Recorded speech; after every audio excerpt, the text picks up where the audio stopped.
the negotiations ended quickly. The Rat King couldn't refuse Noah's conditions after exposing its willingness to sever its ties with the Crystal City. It turned out that the Crystal City had numerous castles situated past the edges of the human domain. Noah had already guessed that, but he didn't expect the rats to be aware of that feature. Still, they only knew the location of one of the castles, which was the new home of the fanatics who had survived the assault of the Legion. The rats weren't aware of the full power of the Crystal City. They only knew that the new location had multiple defenses capable of fending off any investigation. This should work in my favor, Noah thought after assimilating that information. The Crystal City must have set powerful defenses for fear of a second assault. Losing the snakes shouldn't be a problem once the battle starts. The Rat King appointed one of its underlings in the middle tier to lead Noah's group toward the new castle. They didn't hesitate to leave the land of the fallen at that point.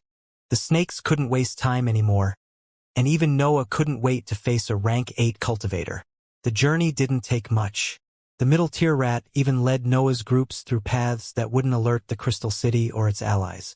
Those creatures could only benefit from the destruction of that organization, so they tried to help Noah and the snakes as much as possible. In a little more than a few years, Noah and the others found themselves in front of a large forest that featured a tall palace at its center. The environment didn't have a single magical beast. Only the distant structure featured powerful entities. "My task is complete," the middle-tier rat said. "Good luck in your battle." The creature left the group to return to its pack. Only Noah, his underlings, the foolery, and the snakes remained in the area. "What are we waiting for?" the leader of the snakes quickly asked. "Why don't we simply charge ahead?" Noah didn't answer. His mood worsened as he inspected the environment. He couldn't sense much from his position, but his instincts told him that the area had countless defenses. "No clear way in," Noah concluded. "We can only barge into the castle. Many of us will be unable to reach the insides of the structure." It had taken Noah a lot to reach that secret place. He had also trained for a long time, but he still couldn't feel sure about the success of the assault. "Can you handle the many defenses along the road?" Noah asked the leader of the snakes. "They are quite scary. Even my instincts fear the forest." Noah had chosen his words carefully to make sure that the snakes would take the bait. He wanted a diversion, and only those creatures were strong enough to attract the entire attention of the Crystal City. Their pride was the only flaw that Noah could exploit. Telling the snakes how powerful the defenses of the palace were only made them want to charge ahead. "What will you do if we charge ahead?" the leader of the snakes asked. The creature didn't let its pride blind its decisions. It knew that Noah was smart enough to understand his situation. The snake didn't doubt that he was aware of its plan to attack him as soon as Xianxia died. "I will attack from above," Noah replied. "My pack doesn't have your healing ability. Most of us will die if we charge ahead." "I don't believe your words," the snake said. "How can I be sure that you won't use this chance to escape?" Noah couldn't gain the snake's trust in those short seconds. Words were also useless against that smart magical beast. Still, he didn't lie when he said that his pack couldn't handle the defenses. The memories of his imprisonment in the Crystal City slowly surged inside his mind. Noah recalled the helplessness felt in front of his dying friends and the hatred gathered after Xianxia's betrayal. His aura expanded and conveyed those emotions. Intense anger and hatred enveloped the group of snakes before taking the shape of two faces. One of them depicted Madame Canson, while the other represented Xianxia. The snakes understood that those feelings weren't a lie. Noah's hatred ran deep into his existence. It was even more intense than their grudge against Xianxia. The leader of the snakes remained speechless. It had never considered Noah worthy of attention, but he acknowledged him when it sensed his feelings. After a moment of hesitation, the peak middle-tier snake nodded and gave voice to a loud hiss that made its entire pack charge ahead. "This dumb creature!" Noah cursed in his mind at that scene. "It didn't even let me prepare." Noah quickly roared before shooting toward the sky. His pack and the foolery followed him, and they quickly reached a spot from where the forest was nothing more than a faint dot. "It's time to go all out," Noah said in his human voice. His message was for Fergie. He was the only one who had suffered more than him during the events with the Crystal City.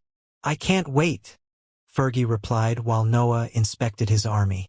Noah had spent entire millennia with some of those creatures, and all of them had grown in that period. Many of them had been nothing more than lower-tier magical beasts at the beginning, but they stood near the peak of the upper tier now. Even Fergie had an impressive growth. He was a fully-fledged solid-stage cultivator now. His body had also advanced in the upper tier during their journey back to the human domain. Nothing of his weak past self had remained in his existence. The foolery also counted many upper-tier creatures. They had thrived during the journey across the magical beast's domain, and they had silently decided to follow Noah anywhere he went. They were already part of his pack, even if they had yet to realize that. "Let's go," Noah said before diving toward the palace. His pack followed him, and they all started to unleash their abilities to prepare for the imminent battle. Noah did the same, and his ambition ended up covering his group during the descent. A draconic armor covered Noah's figure, and his centers of power reached the peak of the 7th rank. The dark world expanded, and the workshop activated, providing him with 4 additional arms and an army of 6-armed dragons. The sky darkened as the group descended. Noah's influence dimmed the white light and created a falling dark cloud. Still, the cultivators inside the palace didn't have the time to focus on them. The eternal snakes slithered through the forest, releasing their silver liquid into the environment. Ice covered the terrain and the trees, but defenses suddenly activated. A series of explosions happened. Traps placed underground detonated, shattering the ice and reducing most of those creatures into pieces. Even the specimens in the 8th rank suffered severe injuries. The ice healed the snakes and rendered those detonations useless. The traps wouldn't achieve anything as long as those creatures remained able to use their innate ability. Pillars made of purple light eventually shone inside the forest. The trees and ground morphed inside that radiance and took the shape of tall golems with power in the 8th rank. The strongest snakes separated from the pack and clashed with the golems. The impact destroyed them, but the purple light quickly forced the environment to fix their bodies. Yet, that gave the snakes enough time to freeze everything. Once the golems transformed into frozen statues, the snakes continued their advance and triggered another series of defenses. Beams of purple light shot out of the palace and pierced the incoming magical beasts. The ice fixed their injuries in seconds. Nothing seemed able to stop the eternal snakes. Even the defenses of one of the strongest organizations in the human domain were useless against those nigh-immortal creatures.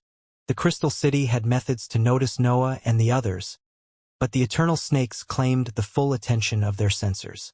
Moreover, those cultivators wouldn't mind the small pack in the air when they had middle-tier magical beasts laying waste to their defenses. A purple dome quickly covered the palace while other defenses shot out of the structure and terrain. More rank 8 golems and light appeared in the forest and clashed with the snakes. The Crystal City had a vast network. It gathered information both from organizations and magical beasts.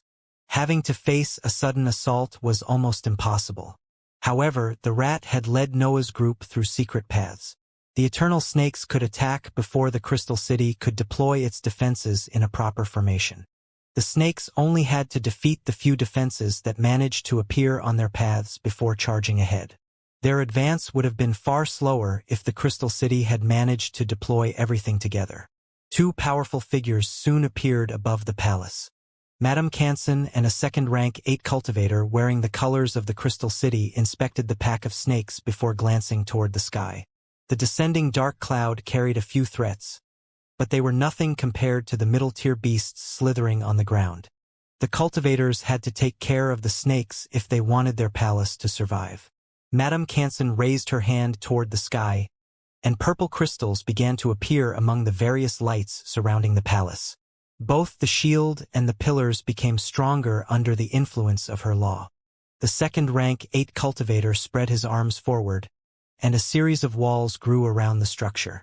Sharp spikes also grew from them before they shot toward the incoming snakes. The golems became bigger under the enhanced purple light.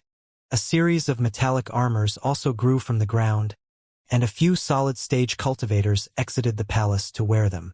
The Crystal City was getting ready to fight the Eternal Snakes face to face. As for the army in the sky, the cultivators left them to the Purple Shield and the 2 rank 8 cultivators.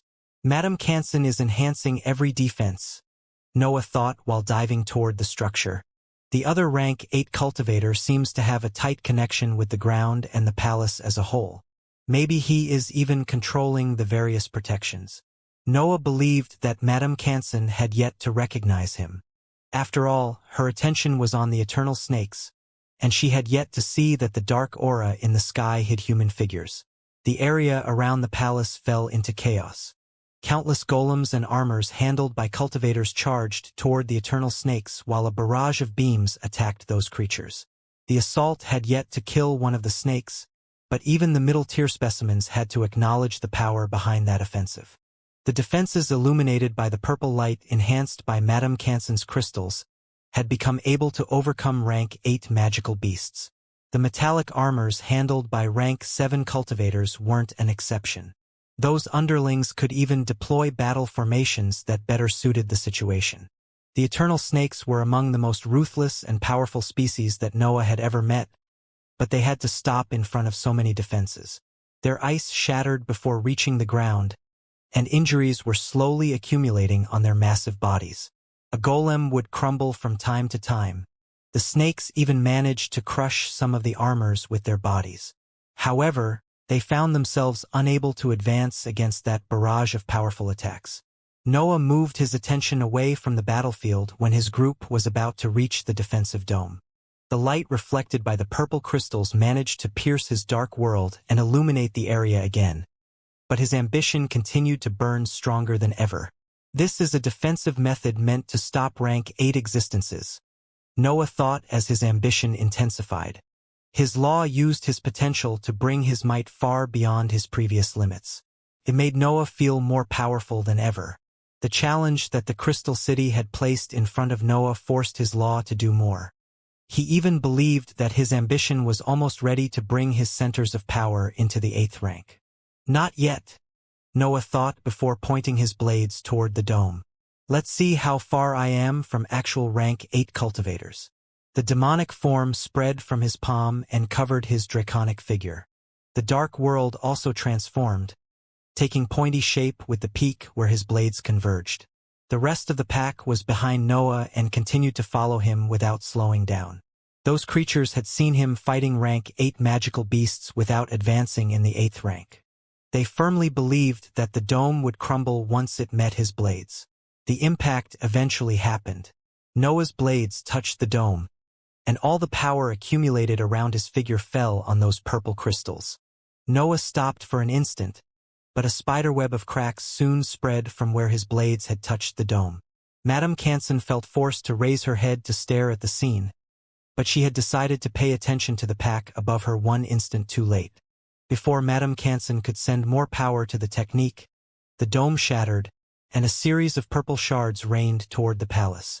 The other rank 8 cultivator also raised his head to stare at the scene, but his companion didn't let him diverge his attention from the battlefield. I will handle them, Madame Canson said, and an army of rank 7 cultivators appeared above the palace. Noah recognized some of them. Miss Canson, Shandal, Miss Nine, God's right hand, and other cultivators met in his previous visit in the Crystal City were among them. Make these beasts understand the difference between our kinds, Madame Canson shouted, and the army charged ahead. A purple light shone from Madame Canson's figure, and crystals began to cover her underlings. Their power immediately increased, and some of them even began to step past the limits of the 8th rank. Noah expanded his dark world, creating an immense descending cloud that covered the whole palace. Blackness and purple light had taken control of that area of the sky, and none of them wanted to retreat. Let's take care of that first, Noah thought before moving toward a specific cultivator. Shandal was flying ahead.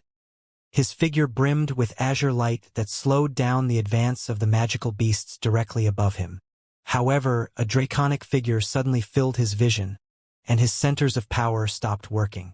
Madame Canson and the other powerful cultivators among the army didn't overlook that event. Noah radiated one of the two dangerous auras among his group. They had seen how Shandal had disappeared as soon as Noah's dark wings had enveloped his body. A vague guess appeared in their minds, but Noah didn't give them the time to think.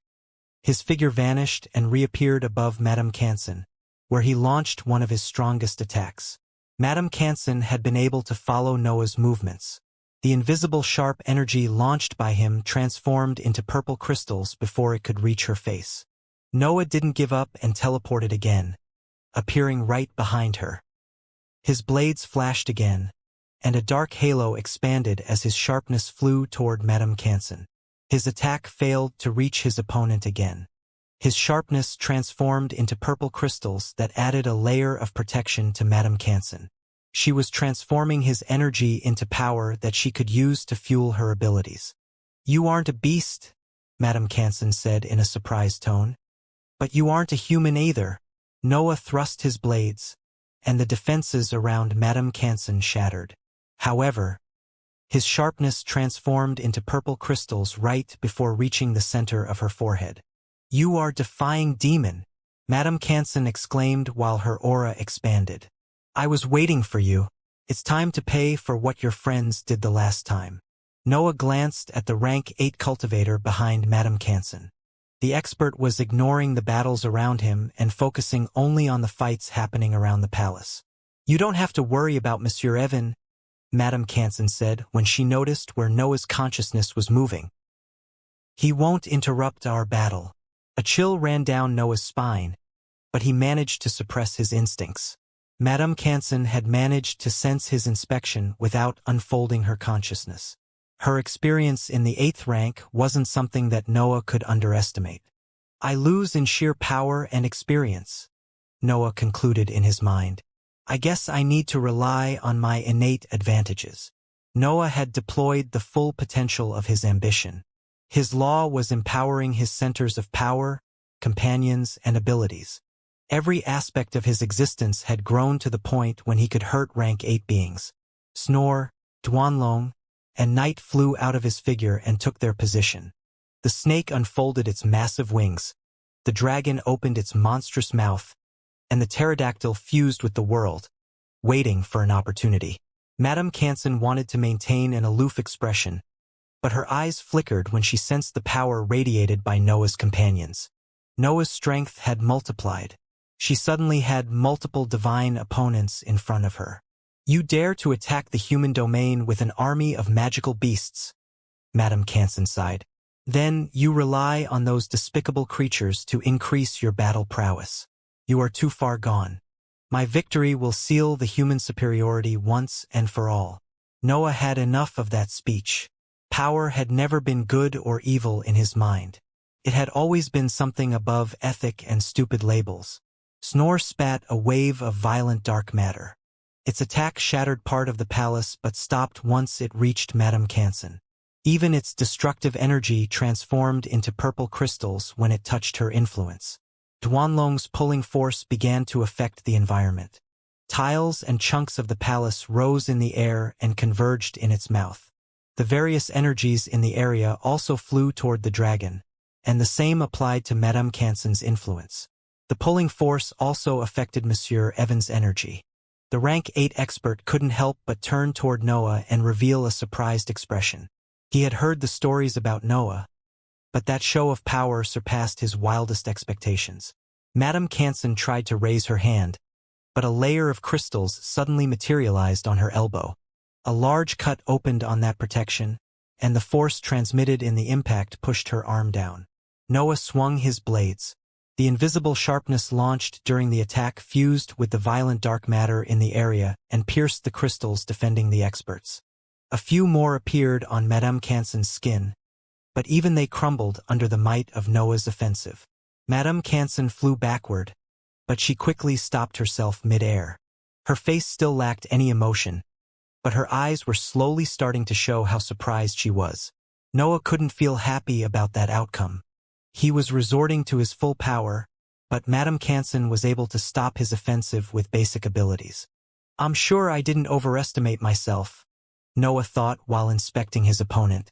The many battles against rank 8 magical beasts had proven to Noah that he was ready to face rank 8 cultivators.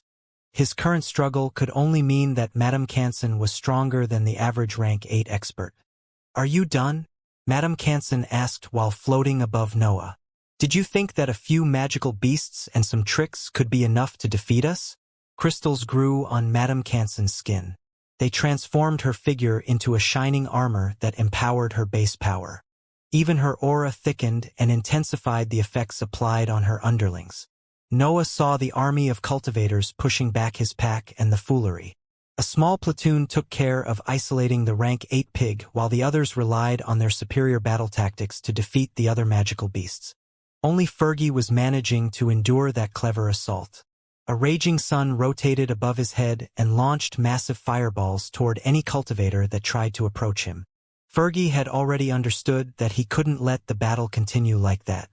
He had to do something to regain the upper hand, but his power didn't allow him to do much in that situation. Miss Nine and the other cultivators who had received Madame Canson's blessing were too powerful. Their power was almost beyond the limits of the 7th rank. They were the strongest existences under the 8th rank. Fergie could handle one of them, but they would quickly overwhelm him if he didn't let his companions share that burden. Madame Canson's law even worsened his situation since Noah's ambition couldn't keep up with her influence. Noah was losing on every field. He wasn't inferior only in experience and sheer power. His pack and law were also weaker than Madame Canson and her army. "She is still playing with me," Noah concluded while glancing at the crystal armor floating in the air. "She has yet to launch a single attack. I bet she wants me to watch my army falling apart." Noah dispersed his draconic armor and revealed his real body. The copies of the swords also vanished, leaving him with nothing more than a layer of dark matter covering his skin. The demonic form expanded. Its roots thickened as Noah forced the black hole to remove its restrictions. "I can also play this game." Noah suppressed the sense of weakness surging inside his mind before teleporting. His figure reappeared among the enemy army and attracted the attention of the underlings. They all turned toward Noah and launched a reckless offensive, hoping to get rid of that threat. "No, wait!" Madame Canson tried to warn her troops, but her words were too slow. The expert tried to intensify her empowerment, but there was a limit to how much she could improve her underlings. Her law couldn't create other rank 8 existences, and that was enough for Noah. The dense array of attacks vanished when it neared Noah. The roots coming out of his right palm spread further and created an area when even the air couldn't exist. The corrosive aura radiated by the demonic form intensified. The roots tightened on Noah's swords while he lifted his arms. The blades then released a black flash, and the battlefield went silent. Tens of solid-stage cultivators empowered by Madame Canson had neared Noah in the hope to kill him. They had created an encirclement that could even threaten some weaker rank 8 existences. However, Noah was different. Those cultivators had Madame Canson's crystals, but they couldn't generate them without her power. Noah could kill them as long as his offensive pierced their defenses. The cultivators around Noah seemed to multiply, but Madame Canson didn't fail to understand the true nature of that gruesome scene. Noah's attack had cut all of them in half, and the corrosive energy that had accompanied his sharpness also devoured their tissues. In little more than a few seconds, that group of elite peak rank 7 cultivators vanished without leaving anything behind. Noah's cold eyes landed on Madame Canson at that point, and the expert understood the meaning behind his glare. Madame Canson retracted her purple radiance, dispersing the empowerment applied to her underlings. Noah's ambition couldn't match her influence, but he could force her to focus only on him. "You have lost the only chance of draining my energy," Madame Canson announced in a cold tone. "I can focus all my power on you now. How long can you last with centers of power in the 7th rank?" Madame Canson was right, but her aloof expression froze when she sensed that Noah's aura went past the limits of the 7th rank. Noah was stepping in the 8th rank right in front of her eyes. Noah had acknowledged his powerlessness in those short exchanges. His best efforts couldn't even force Madame Canson to attack. He would only run out of darkness if he kept launching a pointless offensive. His battle prowess was almost there. The fusion of his enhanced centers of power, companions, and abilities placed him near Madame Canson's level, but he needed to take another step forward. Noah knew that his potential could bring him into the 8th rank, but his worries had held him back. The fear of the drawbacks had applied limits on his law. Those limits mostly came from his survival instincts. Noah knew that his ambition would exact an immense price once his empowerment ran out. Still, he didn't know what else he could do to defeat Madame Canson. Noah had 3 trump cards in his arsenal, but one of them was too dangerous, and the other required time to activate. Only his ambition could give him the chance to fight Madame Canson on an even field without ensuring his death. Noah felt his mind, dantian, and body crossing a limit that he knew far too well. His ambition stopped empowering his many abilities to focus its entire influence on his centers of power, finally bringing them to a level that Noah had sought for millennia. Of course, the ambition couldn't replicate the power that Noah would obtain after real breakthroughs. It could only guess what his strength would be according to the experience gained throughout his life. His mind expanded, and his mental waves managed to seep into the matter of the world. Noah felt able to change the laws that ruled the sky at will. He could alter the environment as he wished. A wave of power filled his body. Noah couldn't help but tighten his fist for fear of exploding due to the immense energy running through his tissues. He had never felt so powerful. Even his strongest attack couldn't match that incredible sensation. His dantian emptied while his ambition pushed him into the 8th rank. His darkness vanished in an instant, but an unstable gas quickly replaced it. That new energy began to fuel his ambition, which completed the empowerment without needing external power. Noah's law was improving his foundation so that it could continue to intensify. Noah felt whole once his centers of power stepped into the 8th rank. His ambition shot in every direction and transformed the white light into dense trails of smoke. The sky couldn't fight him back anymore and let his influence taint its fabric. Madame Canson wanted to stop that evolution, but Noah's companions promptly appeared on her path. They were also passively benefiting from his ambition, so nothing managed to reach their master. The expert tried to launch waves of light that gave birth to purple crystals, but most of them ended inside Duanlong's mouth. Night also cut them into countless pieces to quicken their destruction, and Snore never stopped filling the area with its violent dark matter. Noah's eyes fell on his opponent once his evolution ended. Madame Canson sensed an immense pressure landing on her mind and trying to suppress her consciousness. Surprise finally appeared in her expression. Madame Canson had met rank 8 cultivators stronger than her throughout her life, but she had never seen a newly advanced existence capable of exerting such intense pressure. The reports of her underlings were on point. Noah was a monster that didn't respect the power level of the 3 species. He was in a different league, far above magical beasts, humans, and hybrids. "I must stop you," Madame Canson shouted while pointing her hands at her opponent. "You embody the unbalance that fills the world. You can't be allowed to grow further." The lumps of black smoke surrounding Noah transformed into crystals before taking the shape of humanoid armors. Those puppets grew as Madame Canson sent more energy toward her technique, and they soon became as tall as the whole palace. The roof began to crumble, but Madame Canson didn't care about the palace. The Crystal City could always rebuild them.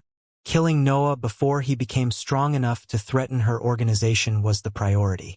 "You should wait for the explosion," Noah said without minding the giants. "The what?"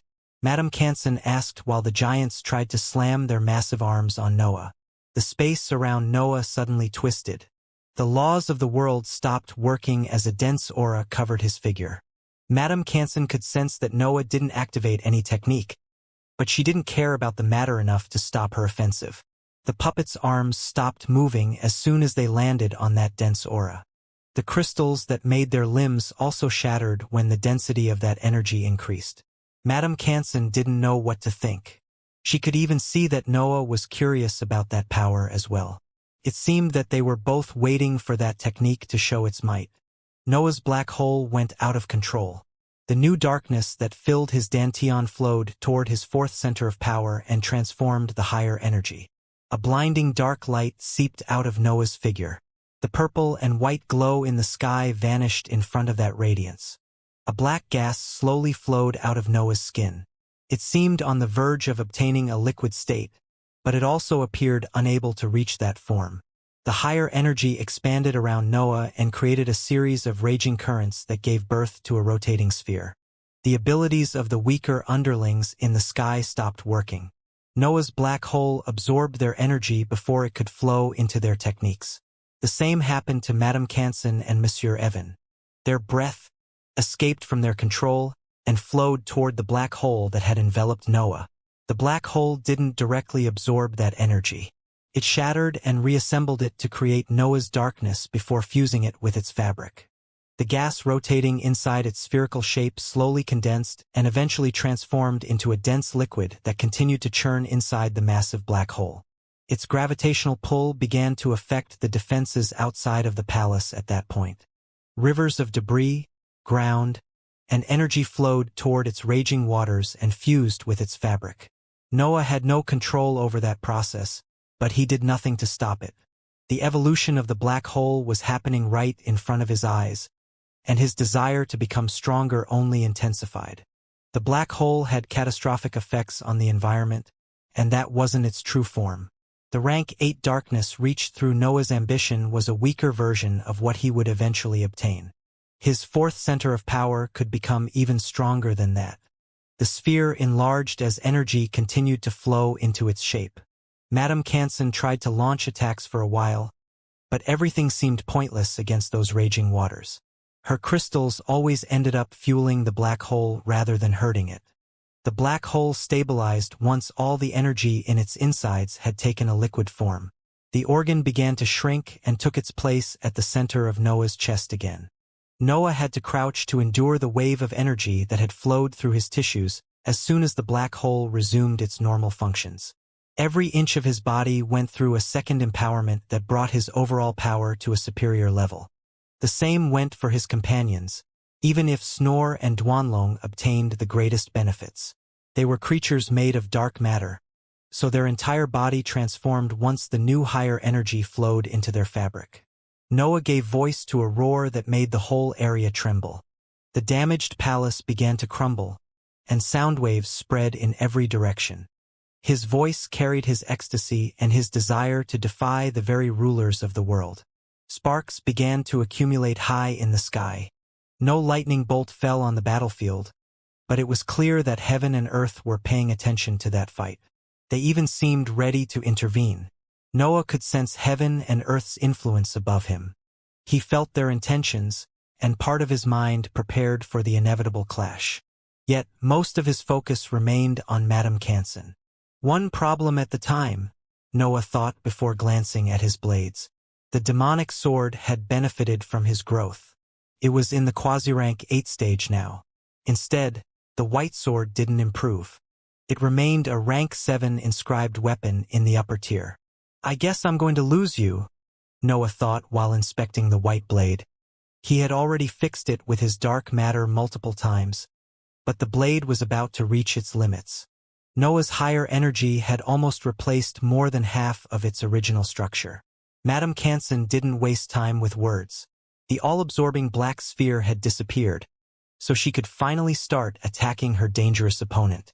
A series of 3 meters tall crystal armors grew around her. It didn't matter that the palace was crumbling under her feet. Madame Canson could create those puppets from the very air that surrounded her. The puppets intensified Madame Canson's aura and allowed her to take control of her surroundings. Her influence gave birth to more crystals, which continued to generate humanoid armors. Madame Canson's power multiplied once the army formed. She seemed able to increase her influence at will and draw energy from the potential contained in the matter around her. What's her individuality? Noah wondered at the sight of the puppets. He had initially thought that she could only boost the power of her underlings, but the truth appeared to be far different. She is spreading her existence into the area, Noah concluded. She plants seeds that can generate copies of her law. The memories of his battle against Miss Nine surged in his mind. Noah couldn't help but find similarities between Madame Canson and her.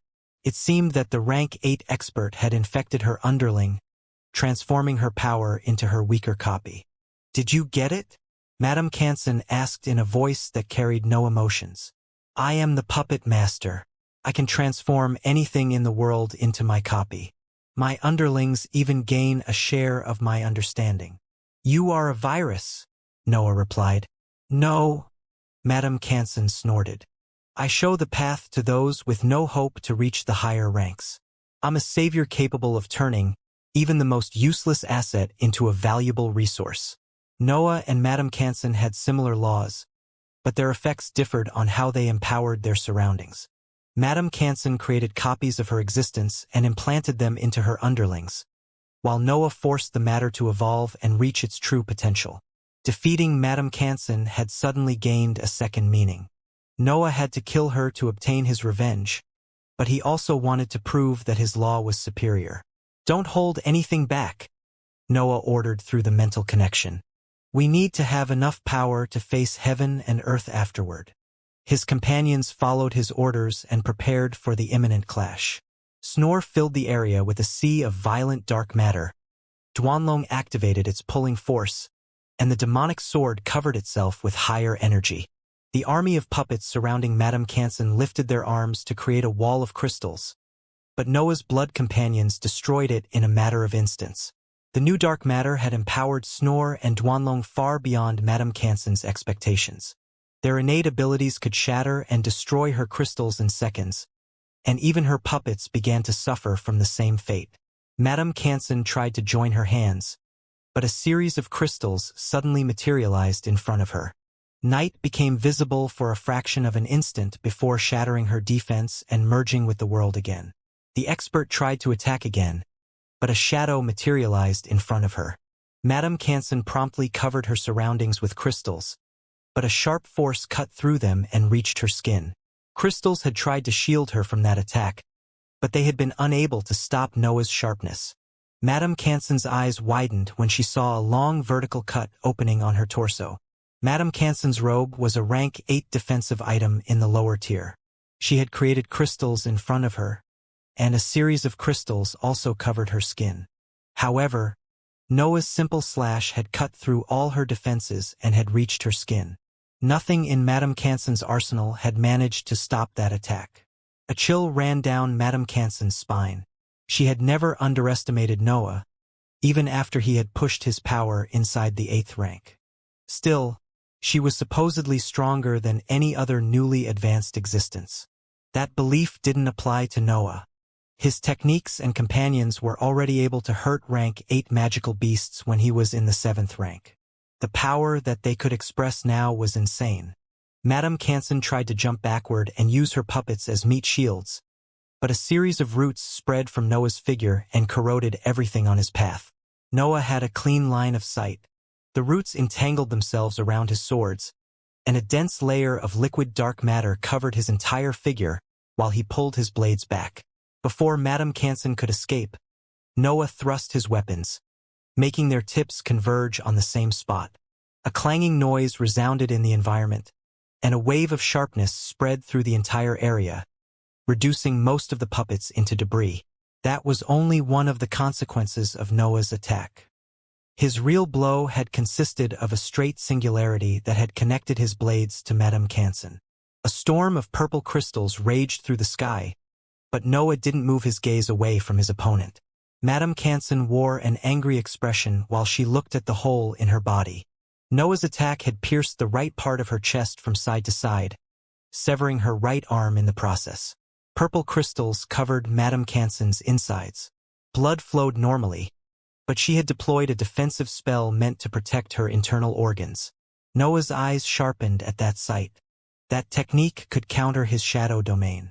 It seemed that Madame Canson had studied Miss Nine's reports and had deployed a countermeasure to his trump card. The liquid dark matter around Noah took the shape of the fiendish armor, and a cold grin appeared on his helmet. He was taunting the expert. He wouldn't even need the shadow domain if the battle continued like that.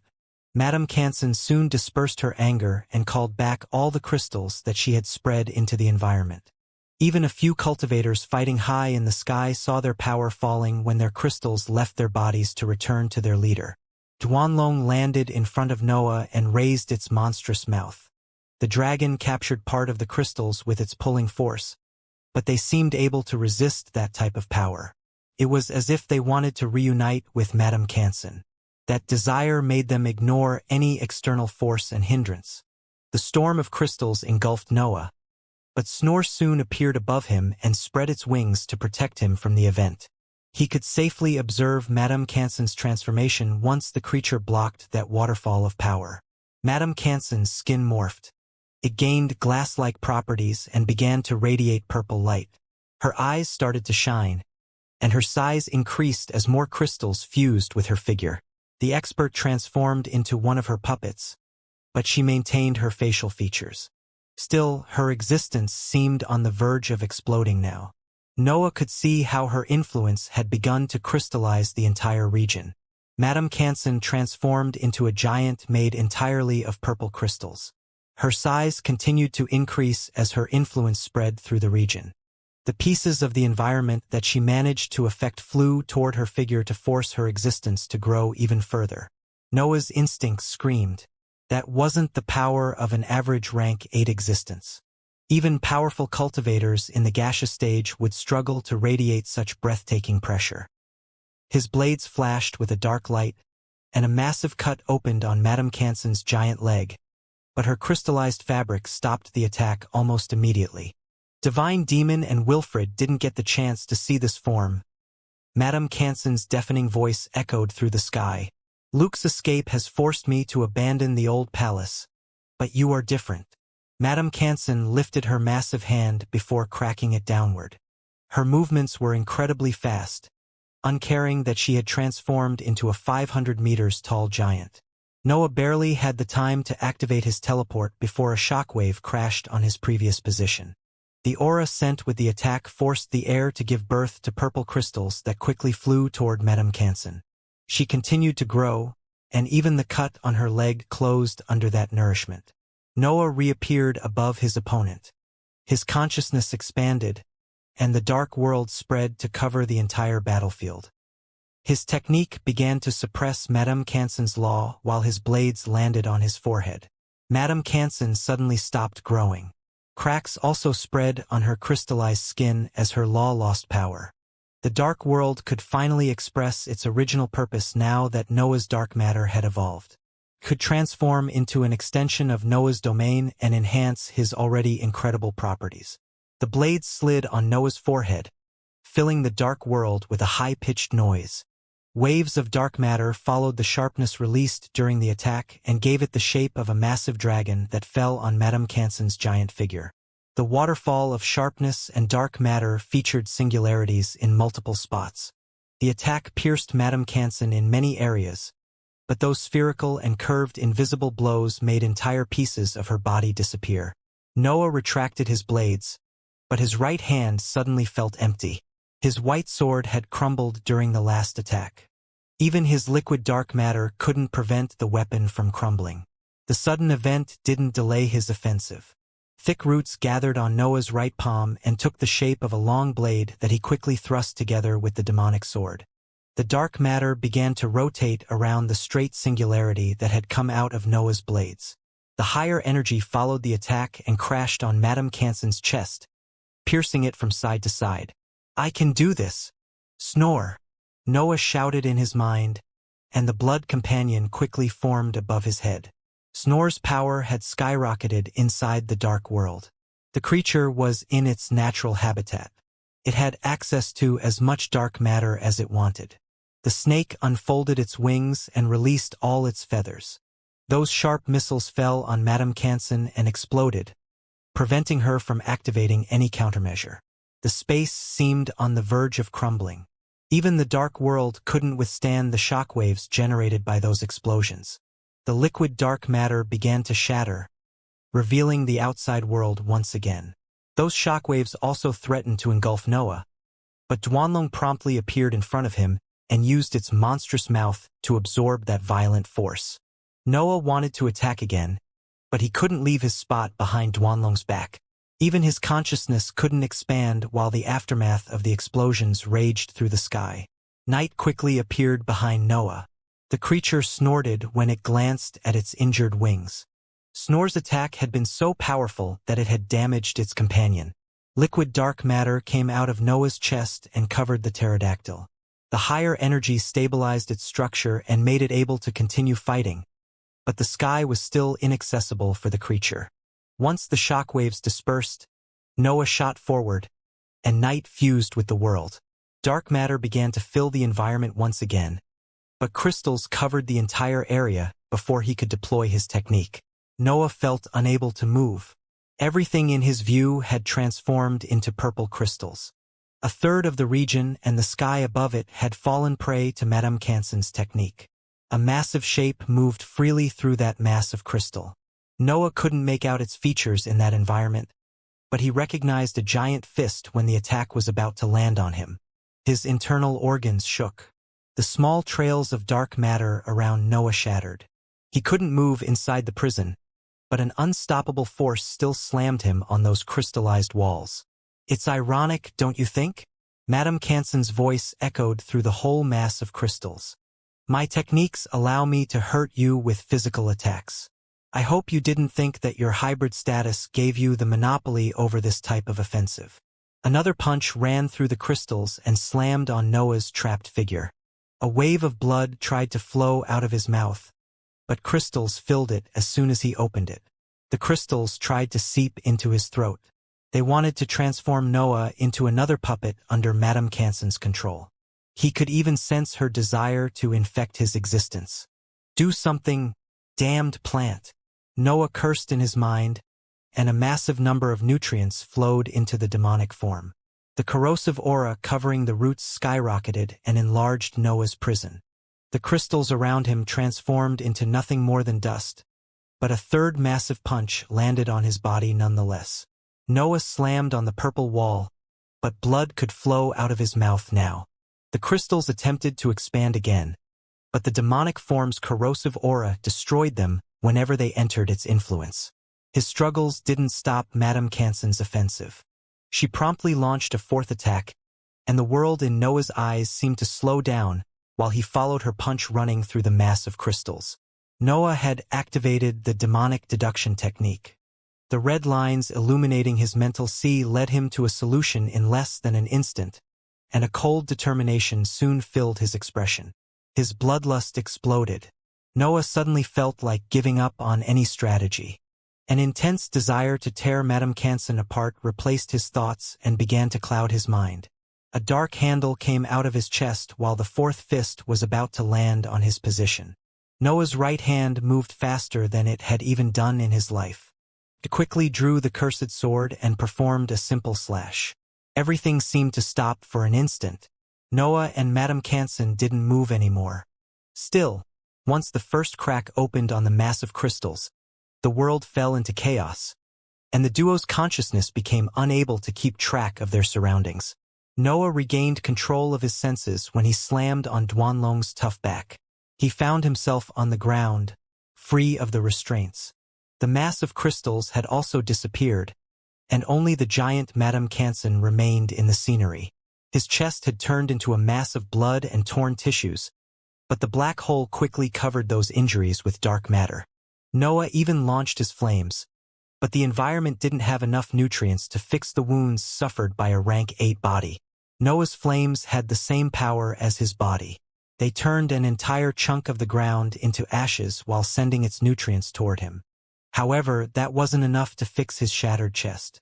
"I can't continue fighting like this," Noah thought while storing the cursed sword and straightening his position. Madame Cansen felt confused. The previous technique was one of her strongest attacks, but Noah had managed to destroy it in one blow. A series of deep cracks covered her giant body. The attack had hurt her even while she had hundreds of meters of crystals defending her.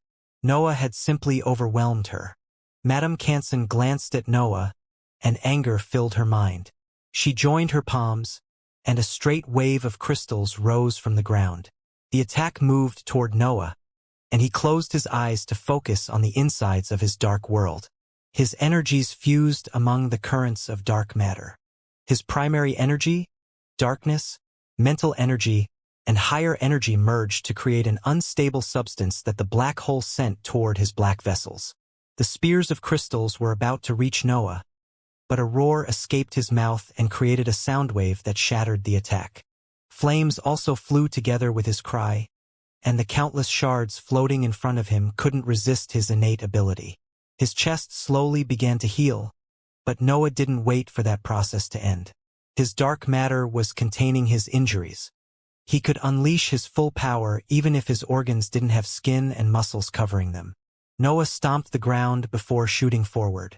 The charred ground under him shattered due to the massive physical strength released by his legs. He didn't teleport, but Madame Canson couldn't follow his movements anyway. The giant's purple eyes darted among the environment, but an unstoppable force landed on her chest before she could notice that threat. Noah stabbed his demonic sword and sword-shaped roots into Madame Canson's body. The might carried by his momentum made her massive chest cave in and filled her crystallized skin with cracks. A rain of purple shards fell from her torso, but the corrosive aura covering the demonic form destroyed them before Noah could even launch his flames. Noah's whole existence was aflame. The unstable product was bringing his physical prowess at levels that Madame Canson couldn't comprehend. He had turned his body into the best lower-tier weapon in the entire Immortal lands. "Crumble already," Noah roared. His bloodlust exploded and enhanced his attack further. Night also joined the offensive and seeped inside the cracks, destabilizing Madame Canson's massive body and destroying every weak spot in its range. Madame Canson tried to slam her hands on Noah, but he pointed his feet on a crack under him before forcing his way upward. A storm of purple shards engulfed him as he cut his opponent's chest, but nothing managed to reach him. The expert's right palm managed to slam on Noah's back. He didn't manage to escape its range while cutting her body. Yet the attack didn't even force him to crouch. Noah endured the blow with his bare body and kept stomping on her chest to move upward. "Where is your physical strength now?" Noah shouted as his bloodlust clouded his thoughts. Noah didn't know if he were using human words or roars, but he didn't care. He wanted to vent his bloodlust and hatred, and his desire to destroy his opponent took control of his mental functions. Madame Canson shouted and threw a barrage of punches toward Noah. The attacks always managed to hit him, but they couldn't slow down his advance. Desperation filled the expert when she saw that nothing in her arsenal seemed able to stop her opponent.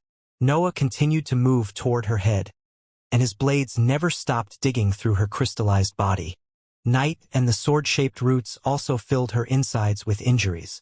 The pterodactyl launched a relentless offensive that enlarged any crack, and the corrosive aura turned everything it touched into pure nothingness. "Enough!" Madame Canson shouted while opening her giant mouth. Purple light gathered in her mouth, but a draconic figure appeared in front of her before she could release her attack. Duanlong deployed its pulling force and endured the full power of that technique. The dragon's innate ability didn't seem able to contain Madame Canson's beam of light. Yet, the creature was a blood companion, so it shattered and reformed without ever forsaking its position. Nothing but a few flashes landed on Noah's body, and his skin easily fended them off. He had transformed into an unstoppable monster that lived to bring destruction. "Stop!" Madame Canson shouted again, but a hint of fear had seeped into her voice at that time. Her fingers transformed into massive pointy crystals that she didn't hesitate to use to attack Noah. Her arms resembled two small mountains ready to crush the ant moving on her chest. Raging currents suddenly came out of Noah's chest. The liquid dark matter transformed into scales that took Snor's shape. The snake entangled its massive body on Madame Canson's arms and did its best to slow down her attack. Noah managed to dodge that attack. Walls of crystals, sharp purple spears, and flashes of intense light continued to land on his body, but they were nothing more than frail hindrances in his current state. The embodiment of power had reached its highest peak while Noah was in the 8th rank.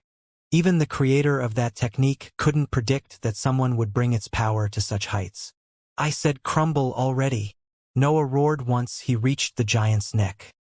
His blades left Madame Canson's body, but they launched a singularity toward her face in the process. A chunk of her chin disappeared, and Noah promptly leapt to stomp his feet on that destroyed spot. Madame Canson's massive body rose in the air after the impact. Noah's kick had managed to make her figure leave the ground, and countless purple shards rained on him due to the cracks that spread on her face. Noah wielded the demonic sword with both hands. Roots spread over the blade while he swung his weapon, backing it with his entire physical strength. Madame Canson only saw a flash of dark light before a diagonal slash cut her head in half. Her whole figure crumbled at that point, and a few crystals slowly converged to recreate her original body. Noah instantly teleported in front of Madame Canson. His free hand grabbed her throat, and corrosive energy seeped into her exhausted body. He could sense that his opponent was at her limit, but he didn't dare to underestimate her anyway. "You win," Madame Canson exhaled while giving voice to a short laugh. "Good job. The Crystal City officially recognizes you as an organization-level threat. We are ready to negotiate the conditions of our surrender." "Negotiate?" Noah asked while tightening his grasp. His consciousness seeped inside Madame Canson's centers of power and confirmed that she almost had no energy left. She could barely keep herself awake in that condition. "Oh, my naive demon," Madame Canson said. "The Crystal City is one of the strongest organizations in the entire higher plane. We have thrived for eras under the support of the human domain. Killing me won't solve anything. You will have to face entire armies led by cultivators far stronger than me if you don't put an end to this hostility now." Noah could sense that Madame Canson wasn't lying. She truly believed what she was saying. "Right?" Noah thought as some clarity returned in his mind. "This is the moment when I can announce my political position toward the human domain."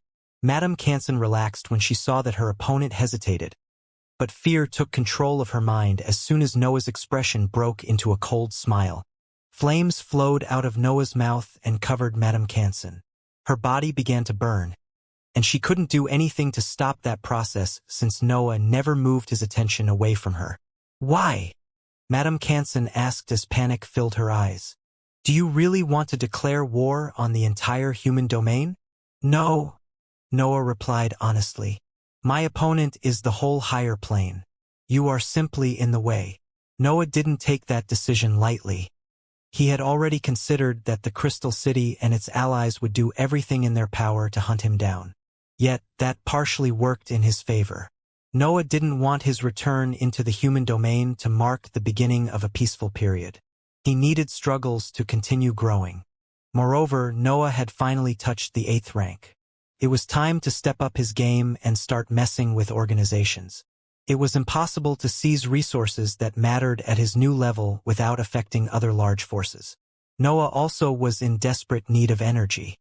His unstable substance was almost about to run out, and the weakness that he felt affected the empowerment given by his ambition. The insane might expressed by the demonic form even worsened his condition. The ambition had covered most of the expenses of his superior power, but his time was running out. Madame Canson tried to free herself from Noah's grasp and the energies that suppressed her existence, but her efforts amounted to nothing. The black flames consumed her figure and brought her nutrients to Noah. The black hole quickly absorbed those nutrients and began to purify them. Madame Canson was almost exhausted, but the power carried by her existence managed to bring Noah some comfort. Still, that wasn't enough. Noah's cultivation level began to fall even after his black hole started to send the new energy toward his tissues. His 4th center of power didn't know how it could fix his condition. "I can't return to the 7th rank," Noah calculated before glancing at the sky. The battle against Madame Canson had dispersed the darkness accumulated in the sky. Noah could see the remains of his pack fighting against the few cultivators left, but his eyes didn't stop at that scene. His gaze went higher and landed on the sparks accumulated in the sky. Heaven and earth were still ready to unleash their might, but they didn't do anything even after the battle ended. "What are you waiting for?" Noah wondered as anxiety built in his mind. The battlefield was a mess. Noah's pack had almost defeated the cultivators. Those underlings couldn't match Fergie and the other magical beasts after losing Madame Canson's empowerment. The eternal snakes were even better off. Noah's battle had turned the palace into dust, so Monsieur Evan couldn't draw power from the many defenses anymore. He had to rely on his existence to fend off the enemy pack. but he was inevitably suffering from the difference in numbers and power. Noah didn't dare to jump among the eternal snakes. Monsieur Evan was their prey, and trying to steal it was akin to turning those magical beasts into enemies. Noah couldn't even decide to fight the eternal snakes. He didn't feel powerless against them anymore. But his ambition was running out. He didn't know if his current power would last long enough to kill a few of them and escape. His only real chance to gain a massive amount of energy was a sudden tribulation, but heaven and earth had yet to attack. They even seemed about to retreat when they sensed that Noah's cultivation level was falling. Noah knew that he couldn't let that happen. Falling back into the 7th rank would trigger drawbacks that he had no hope to endure. He had to find a way to force heaven and earth's hand. Heaven! Earth! Noah shouted in a desperate attempt to attract the spark's attention. Did you forget about me? I thought you wanted to destroy me. The sparks continued to disperse. Noah's taunt had no effects on the tribulation, but that only made him choose sharper words. Heaven! Earth! Noah shouted again. What do you think about my current power? I thought you wanted me to be a counselor. His words failed to trigger any effect in the sparks again. Noah was running out of options, and even his cultivation level was dangerously approaching the bottom of the 8th rank. The demonic deduction technique lit up. Bloodlust filled Noah's mind and gave him ideas on how to taunt heaven and earth better. He had something that they hated to the core, and his bloody thoughts gave him an idea on how to exploit that. His aura expanded. His mental energy seeped inside the fabric of the world, and his dark world spread under him to create a dark cloud. The matter of the world evolved under the effects of Noah's law. The dark world also helped in the process. The sky grew darker, and the whiteness that usually filled the area transformed into lumps of black smoke that began to fight with the air. It seemed that the matter affected by Noah's ambition couldn't stand the sight of heaven and earth's world. It wanted to fight it for the ownership of that space. It wasn't willing to share anything. It only desired to spread its influence. The existences that weren't busy fighting turned toward Noah, but they couldn't understand the reason behind his actions. Still, they could see the world transforming under their very eyes. Noah wasn't transforming that matter into an extension of himself. His ambition was freeing it of heaven and earth's laws and forcing it to develop its own true meanings. The air didn't have a will, but Noah's ambition forced it to obtain basic instincts.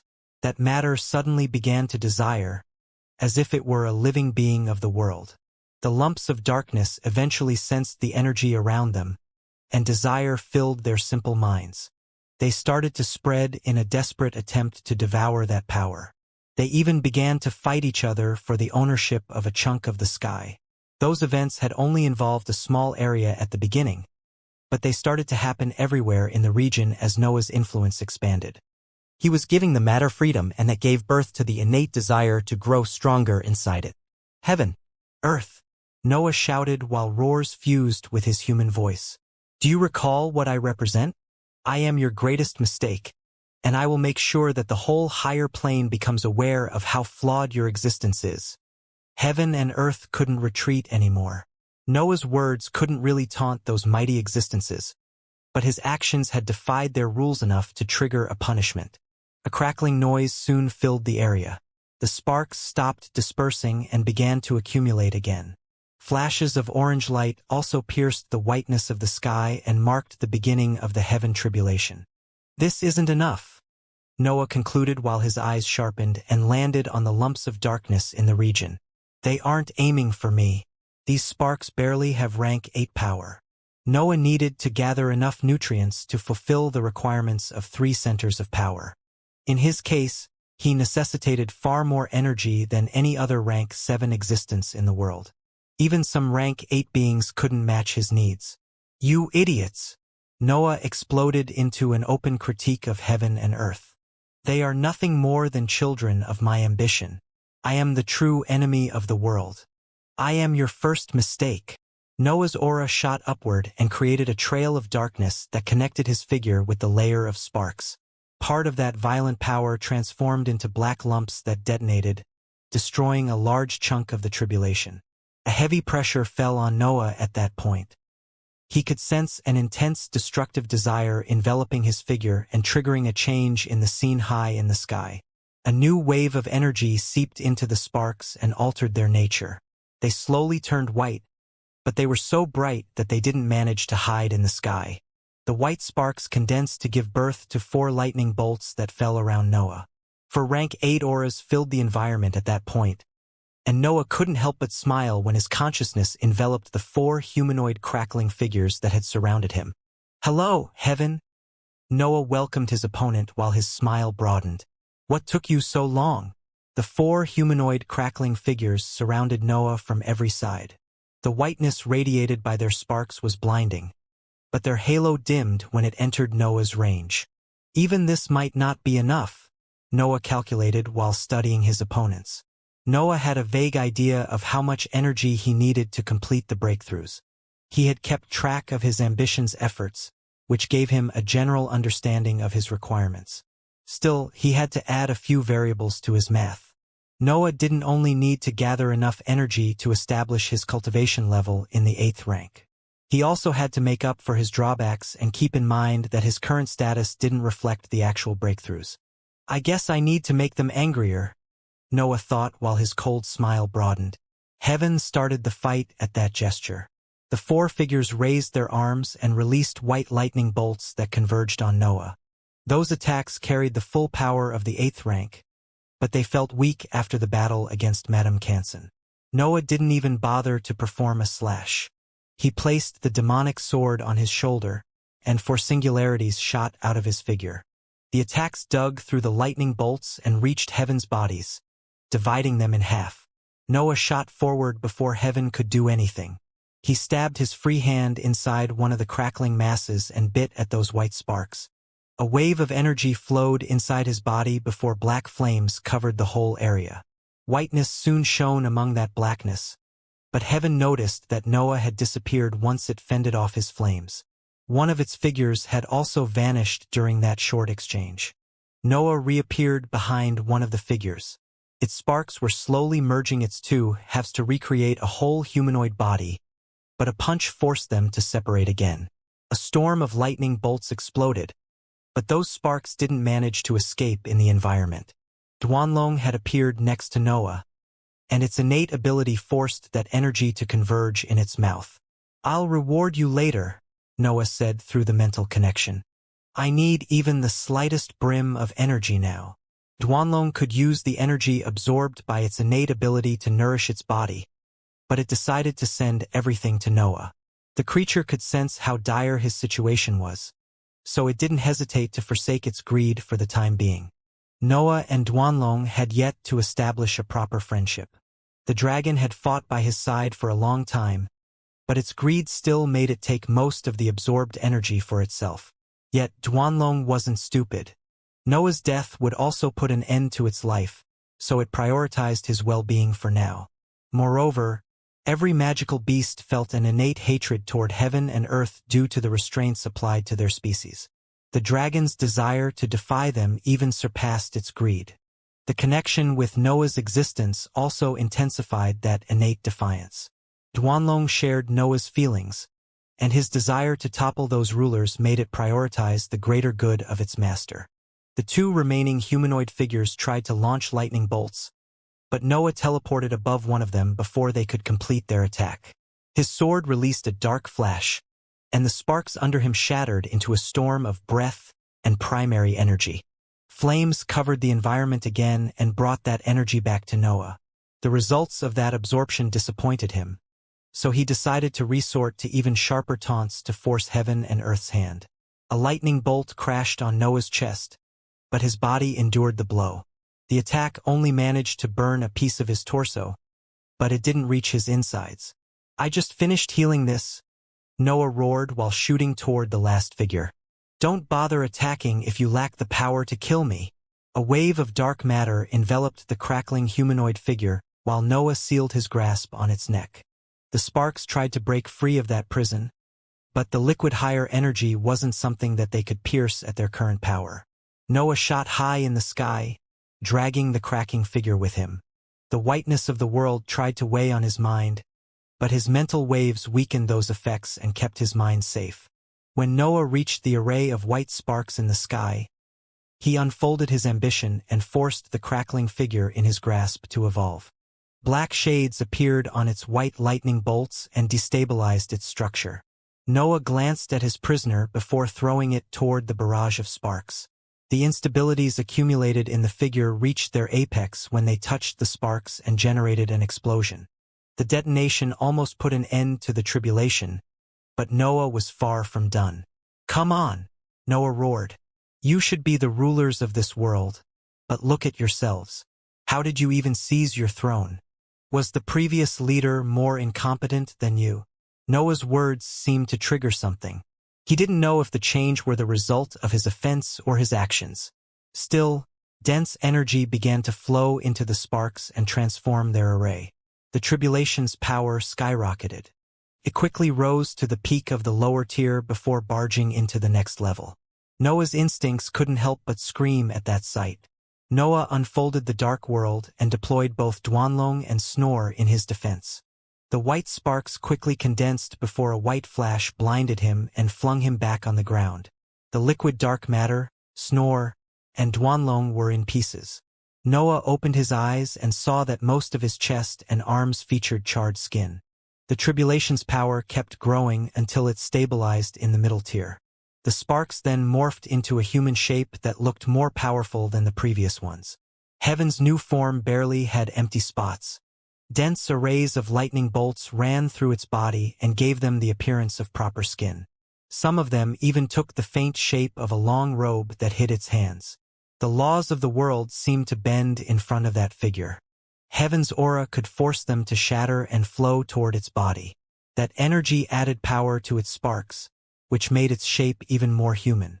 Heaven didn't appear as a dense mass of sparks anymore. It resembled a proper human being who shone with a blinding white light. Even the crackling noises didn't resound as often anymore. That form was almost entirely stable. Does it slowly gain its original form as I force it to express more power? Noah thought while flames spread under him, and Duanlong activated its innate ability.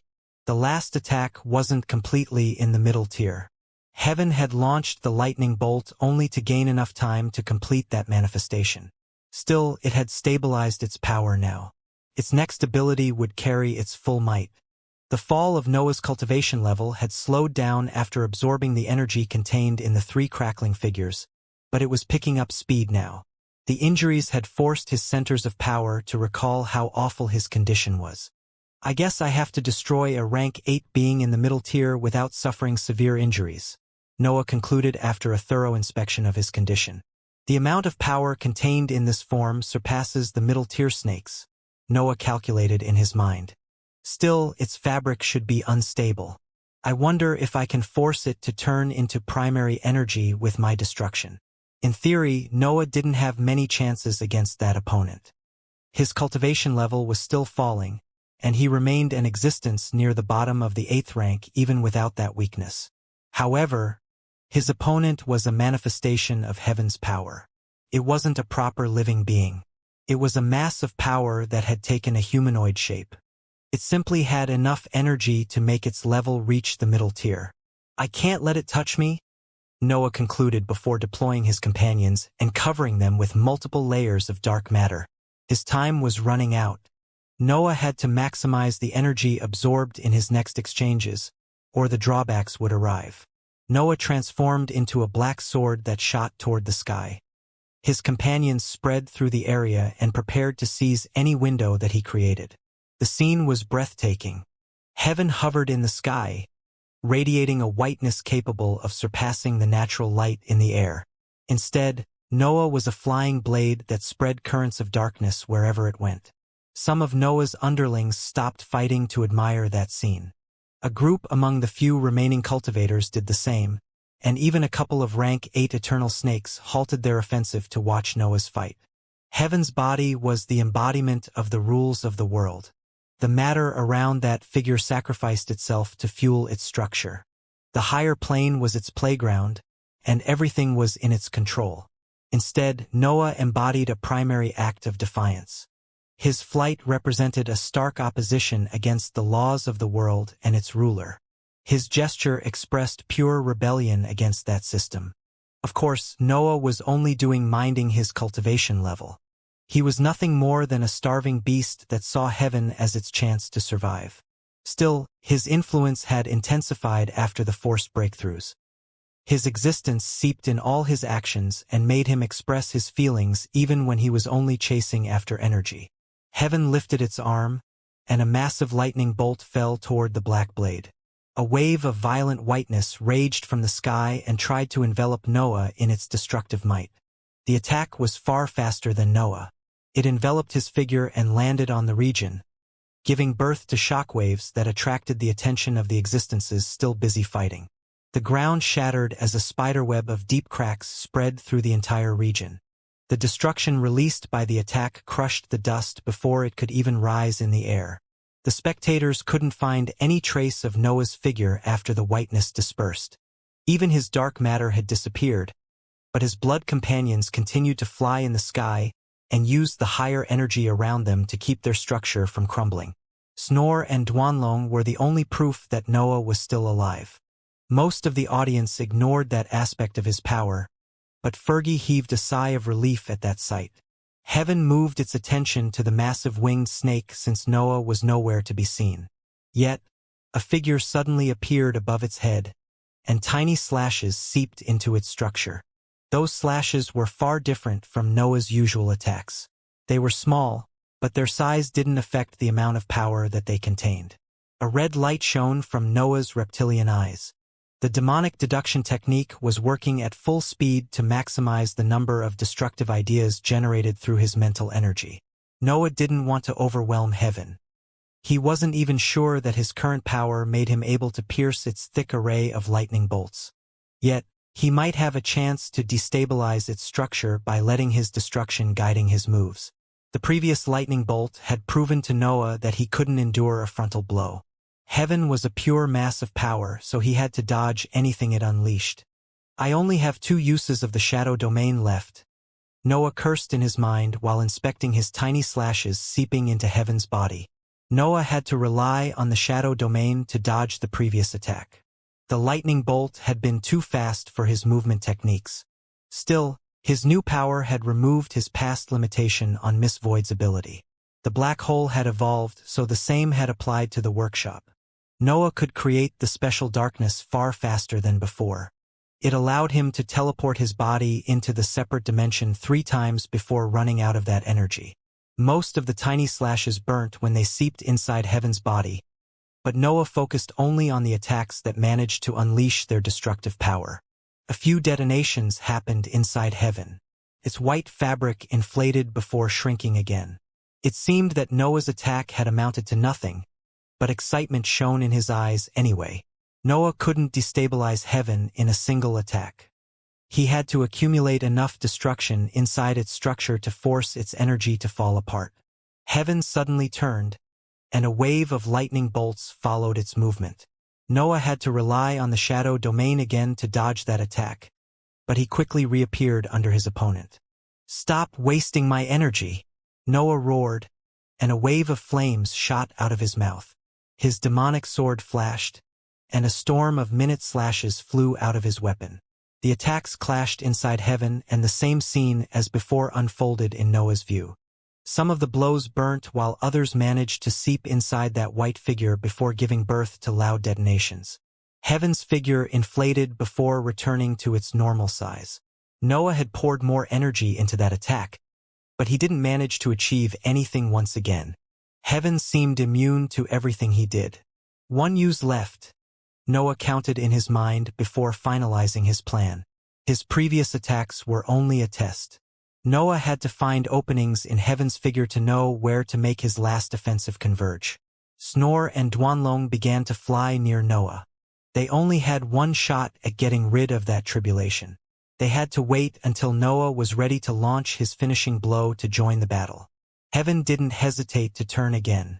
A flash of white light covered the environment, but Noah entered the shadow domain before the attack could reach him. Noah reappeared next to Heaven and covered the area with flames again. His innate ability shattered before reaching the figure's skin, but Noah only wanted to fill the environment with fire. His demonic sword flashed, and tiny slashes seeped inside Heaven's figure.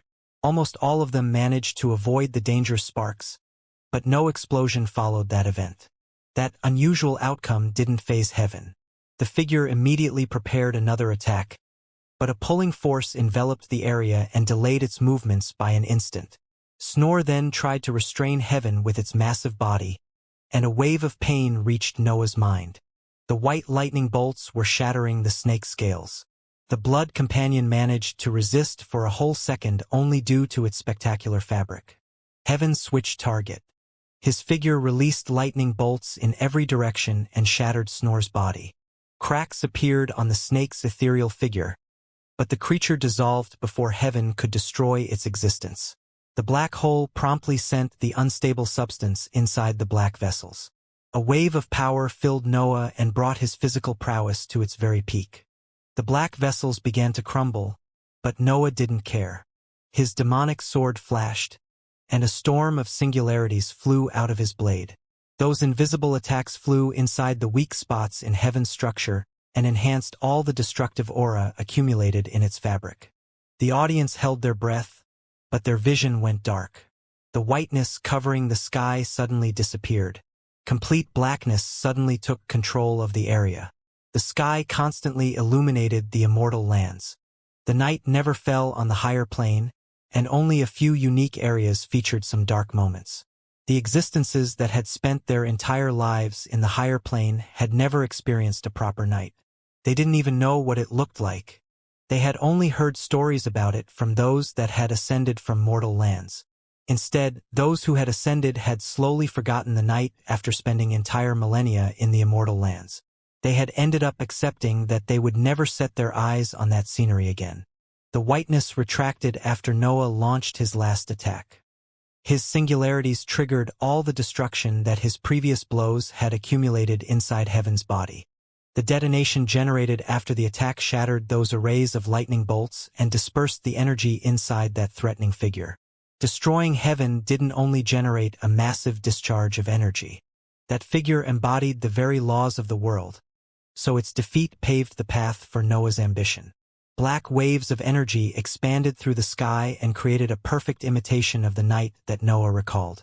The few intact sparks floating among that blackness even managed to represent stars. The audience didn't know how to react to that scene. The bright, immortal lands had turned dark. Noah had forced the night to descend on that destroyed region. "I see," Noah thought while bathing in the blackness that filled the sky. "My existence can create an opposite version of the white sky. Heaven and earth try to illuminate everything with their light, but I can bring darkness." The waves of energy that had spread through the sky after Heaven's detonation didn't hurt Noah. They had transformed into part of his energy as soon as his law replaced the world's true meanings. That piece of the sky was part of his existence. It was an extension of Noah's ambition. Noah opened his eyes, and the tiny sparks that floated among that blackness slowly started to disappear. They resembled stars that had fallen prey to the densest darkness. Noah almost felt enlightened by watching that scene. A darkness capable of devouring stars, Noah whispered before Duanlong and Night appeared next to him. Night didn't manage to do much against Heaven. The insides of that white body were too dangerous for the pterodactyl. The creature had remained on the sidelines, ready to pull Noah out of the fight. Duanlong opened its mouth, but Noah stopped the creature by placing a hand on its head. The dragon couldn't understand the reason behind his action, but Noah soon explained himself. "Let me watch this a bit longer," Noah said in a pensive tone. "Let the immortal lands experience a true night." The darkness ended up devouring all the sparks, leaving only a thick layer made of black energy above the destroyed region. The audience didn't dare to move their eyes from the sky. The scene was extremely captivating for beings that had lived among blinding whiteness for their entire lives. The energy that Noah required was around him. He only needed to wave his hand to absorb all of it. Yet, he waited until his cultivation level was almost about to fall into the 7th rank to act. "Go now," Noah whispered, and Duanlong activated its pulling force. The dragon respected Noah's wish and slowed down its innate ability. The blackness took a while to converge in its mouth, which gave Noah a few more seconds to admire the scenery. The energy entered the blood companion and flowed inside Noah's hand before ending in the black hole. The fourth center of power then purified it and sent it back to his tissues. The light slowly returned in the area. Heaven and earth quickly took control of that piece of the sky and filled it with their whiteness. The darkness had lasted for less than a minute, but Noah made sure to commit that moment to memory. He didn't want to forget the sensations felt during that short dream. Waves of power filled every inch of his body and spread inside the fabric of his centers of power. His injured black vessels instantly healed, and the black hole finally started to focus on his cultivation level. Noah's mind shrunk until it stabilized a bit above the bottom of the 8th rank. It seemed that his mental walls were sturdy enough to endure the weight of that size. A red shade also spread through their fabric as the demonic deduction technique evolved and created a tighter link with the whole center of power. His dantian also shrunk before stabilizing at the bottom of the 8th rank. A denser type of darkness also filled its insides and forced the black hole to improve again. Noah depleted his entire potential during that evolution. His dantian and black hole overcame the quality obtained with the force breakthroughs and spread their influence through his whole existence. Only his body fell back into the 7th rank, but Noah didn't mind that event. He could sense that his tissues lacked a critical process to complete their evolution. He needed to experience the chrysalis again to evolve that center of power properly. Drowsiness filled Noah's mind. He had already accumulated enough energy to make his body advance, so his center of power wanted to start the evolution right away. Not here, Noah thought while supporting himself on the pterodactyl. The Crystal City will definitely come here to investigate. Noah glanced at his companions. Many of his underlings had died, but Fergie and the others had ended up winning the fight. Instead, the eternal snakes were still chasing Monsieur Evan around. The elusive cultivator appeared exhausted, but those creatures had yet to overcome the many defenses stored in his space ring. He seems the defensive type. Good. Noah concluded before sending a mental message to his companions and letting night drag him away from the region. The pterodactyl shot through the sky. The eternal snakes had just resumed fighting against their opponent, but they quickly turned when they sensed that something strange was happening on the battlefield. Noah had disappeared, and even his companions had separated to fly in different directions. Everyone had begun to run away without bothering to warn the eternal snakes. Monsieur Evan played a crucial role in their escape. He also tried to leave the encirclement when the snakes became distracted, but his actions made the creatures turn toward him again. His attempt to escape made Noah's group gain time. The eternal snakes weren't willing to let go of that prey after fighting for so long. In their minds, they could always hunt Noah afterward. Of course, angry hisses came out of their mouths when they recalled their deal. The snakes had been so immersed in their battle that they had almost forgotten about Shandal. Still, when they turned to search for Noah and the others again, Monsieur Evan managed to leave their encirclement and force them to chase after him. "I don't think we can reach the outer lands before my body starts evolving," Noah said through the mental connection. "Find a crowded spot. I'll handle the magical beasts there." Night followed his orders and brought Noah into a crowded region after putting enough distance from the battlefield. 3 large packs led by leaders in the lower tier occupied that area and tried to scare those foreigners away. But Noah gave voice to a roar that silenced all of them. "I will only remain here for a while," Noah roared. "My pack will arrive soon. I will exterminate all of you if I find my underlings hurt when I come out." A chill ran down those beasts' spine when Noah's threats reached their ears. His pride was too intense for those creatures. They immediately understood how dangerous he was and decided to migrate. "Don't you dare to leave the region either," Noah roared before punching the ground and opening a cave. "I want to see all of you when I come out." Noah dived into the cave and let his companions handle the rest. His body began to release a black gas that created a chrysalis and made his consciousness go dark. Noah didn't dream. His existence had long since become one. The sleep inside the chrysalis didn't need to show him anything. A few images flashed in his vision from time to time. They were nothing more than partial memories shared by his companions through the mental connection. Noah could see his companions defending him and handling the magical beasts on the surface.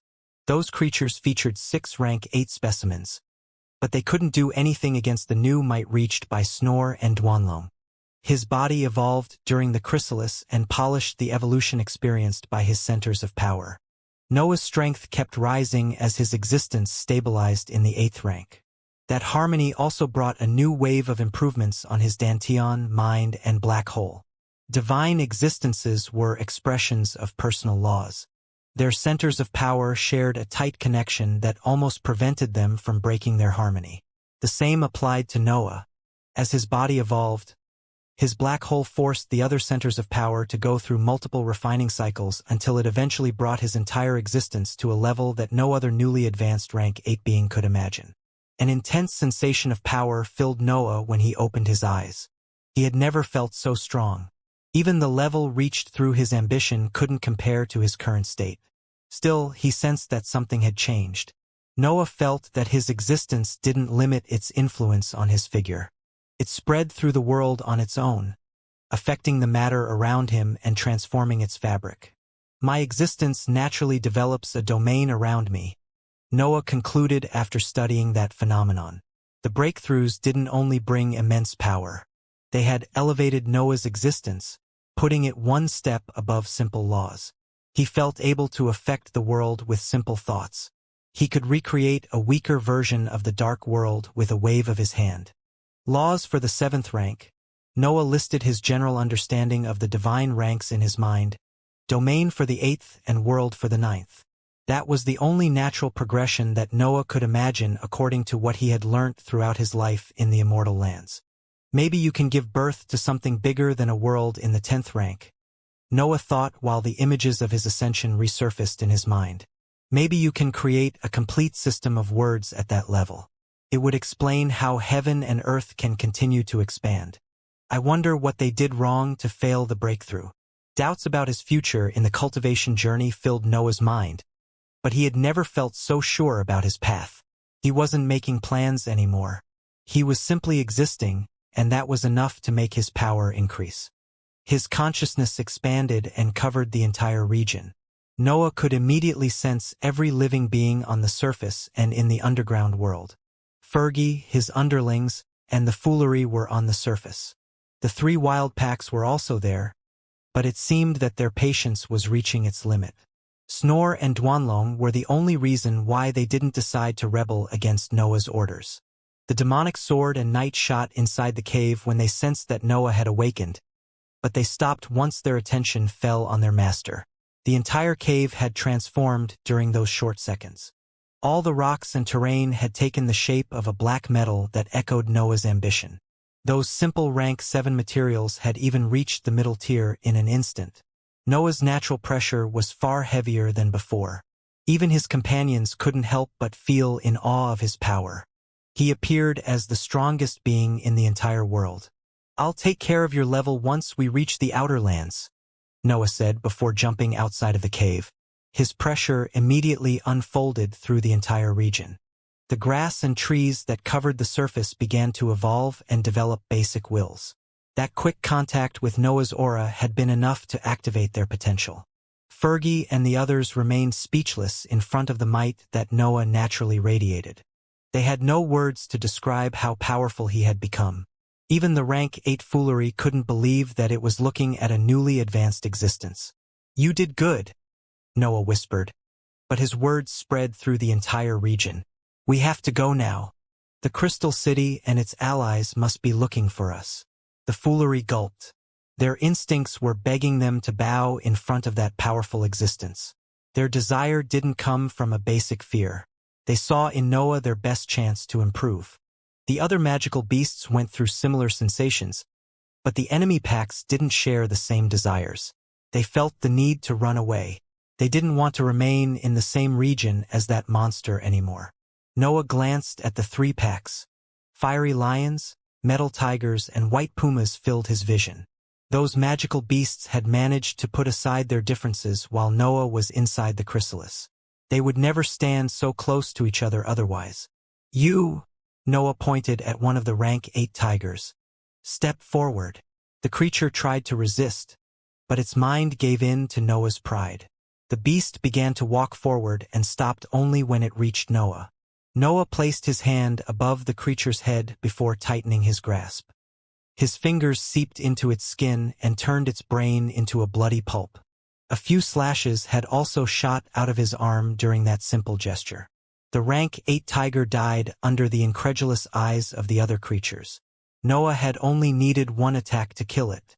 The others can follow me, Noah said in a low tone before covering the corpse with liquid dark matter. The higher energy destroyed its fabric and sent its power toward the black hole, which purified it and spread it through Noah's tissues. Noah shot high in the sky before turning toward the 3 packs. Fergie and the others quickly followed him, but the overlords of that region hesitated. The pride released by Noah's action had freed those specimens from the control of their leaders. They could choose whether to follow Noah or remain in their packs, but their instincts still feared him too much. However, a few brave specimens decided to roar their willingness to join Noah. They separated from their packs, and Snore allowed them to use its body as a mount. 2 of the 5 remaining rank 8 specimens and a small group of magical beasts in the 7th rank decided to join Noah. All the others' creatures remained still, but they shot mocking gazes at the levers. Snore brought those creatures into the sky before glancing at Noah. The blood companion knew exactly what was going through his mind. It was aware that they couldn't leave any proof of their passage. Turn this place into dust. Noah sighed, and Snore unfolded its wings. A rain of massive feathers fell toward the region and made all the magical beasts on the ground roar in fear. Still, they couldn't do anything against the strongest attack of a rank 8 blood companion fueled by liquid dark matter. Noah didn't even look at the outcome of Snore's attack. He turned and led his pack away from that region. He didn't need to inspect the ground to know that the whole area had transformed into a massive hole.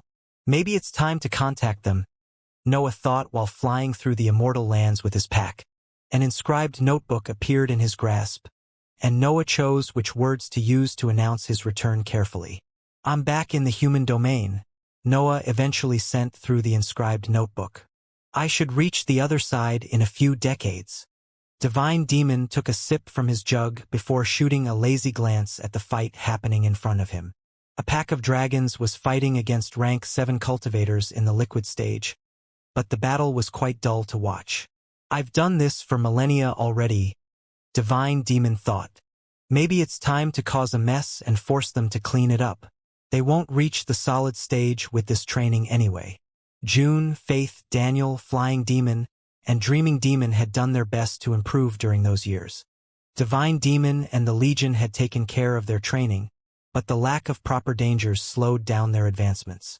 The group had also taken a tour inside Supreme Thief's inheritance.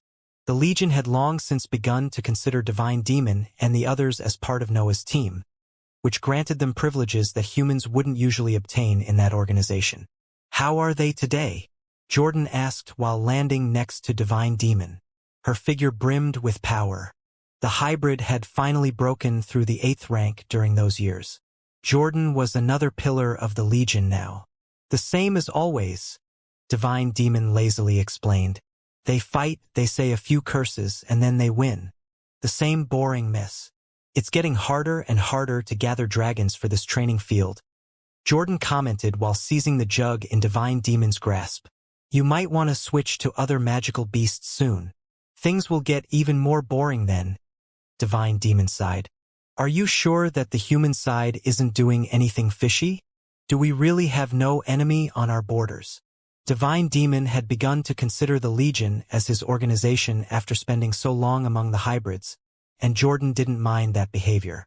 She actually felt glad that her force had gained another rank 8 asset thanks to Noah. The humans are too scared to attack the Legion now, Jordan replied while taking a sip from the jug. Our last assault on their domain has forced them to reconsider their alliances and borders. They prefer to fight each other for the time being. Really? Divine Demon almost pleaded. Don't we have a few grudges? Even a small enmity will do. I will pay your dragon's weight in soul stones if you give me the slightest reason to attack an organization. You know how it is better than anyone in the Legion, Jordan said while handing the jug back to Divine Demon. The other castles of the Crystal City are in secret locations. The secret organization is a ghost. Even the other forces are doing nothing but accumulating wealth and defenses to prepare for the next invasion. Divine Demon felt as if his boredom would swallow him. He didn't mind taking his time to train Noah's friends, but he also desired challenges to keep growing. That peace was lasting too much. His inscribed notebook suddenly rang. Divine Demon quickly listened to the mental message received by his device, and his eyes lit up when he heard Noah's voice. "Awesome job, my heir." Divine Demon exploded into a laugh while holding his inscribed notebook. "You came back at the right time. Let's rejoin and bully some large forces. I have refrained from attacking the Sailbird family only for your sake." Everyone in the area heard his loud words. Jordan, June, and the others couldn't fail to understand what was happening, and excited expressions appeared on their faces. Still, before any of them could ask anything, a lump of golden flames materialized in front of Divine Demon and took King Elba's shape. "Did Noah Bulvin come back?" King Elbas asked while wearing a smug smile. "You must be excited for your leader's return," Divine Demon replied. "He is back. Hopefully, he can bring some excitement in our boring lives." Divine Demon's joke didn't manage to irritate King Elbas anymore. The royal couldn't feel offended by those words after becoming a rank 8 cultivator. He had proven to that annoying character that he was far better than everyone else. "Defying Demon can cause a mess wherever he goes," King Elbas snorted. "I am indeed excited, but only because I know that chaos is about to fall on our lives." Noah remained speechless when Divine Demon's mental message reached his inscribed notebook. He had expected his companions to be excited about his return, but that amount of enthusiasm had taken him by surprise. "I need to handle a few matters first," Noah sent through the inscribed notebook. "Don't begin a war without me. Also, try to contact Saul from the Balro family. Tell him that Defying Demon is ready to complete his end of the bargain." After sending the mental message, Noah forced his pack to accelerate. His aura covered his underlings and made them break through the limits of their speed. The magical beasts felt excited. They were moving faster than they had ever done in their lives without using their energy. Only the smartest among them understood that Noah was consuming his darkness to make them reach that speed. The group took a few years to reach the outer lands. They had to avoid human settlements for the time being, but they managed to arrive at their destination rather quickly anyway. Noah stopped only once strong winds began to fill the environment. Those currents of chaotic laws marked his arrival into deeper parts of the outer lands and made him feel sure about his safety. "The Crystal City will never find us here," Noah concluded before ordering his pack to take control of the regions under him. The Foolery, Fergie, and the other magical beasts fought the few packs inhabiting the area and defeated most of them. Instead, Noah took care of the creatures that managed to escape by submitting them. After his pack spread through the area, Noah built a cave and entered a deep meditative state. He had to take care of an important matter before deciding what to do with his prisoner. Noah's ethereal figure dived deep into the mental sea and inspected every corner of those dark waters. He even activated the demonic deduction technique to bring him closer to a solution, but he still couldn't find his target. "I don't believe that he can hide something inside my mind even after I reached the 8th rank," Noah thought before deciding to go all out. Waves of mental energy surged and flowed into the red lines that covered his mental walls. It was hard to deplete all that energy at his current level, but Noah kept the process going for as long as necessary. Noah disregarded the violent thoughts generated by the demonic deduction technique. He only needed to empty his mind to find an energy that had remained hidden inside his center of power for too long. The black mental energy eventually vanished, and the same went for the waters tainted by the bloodlust.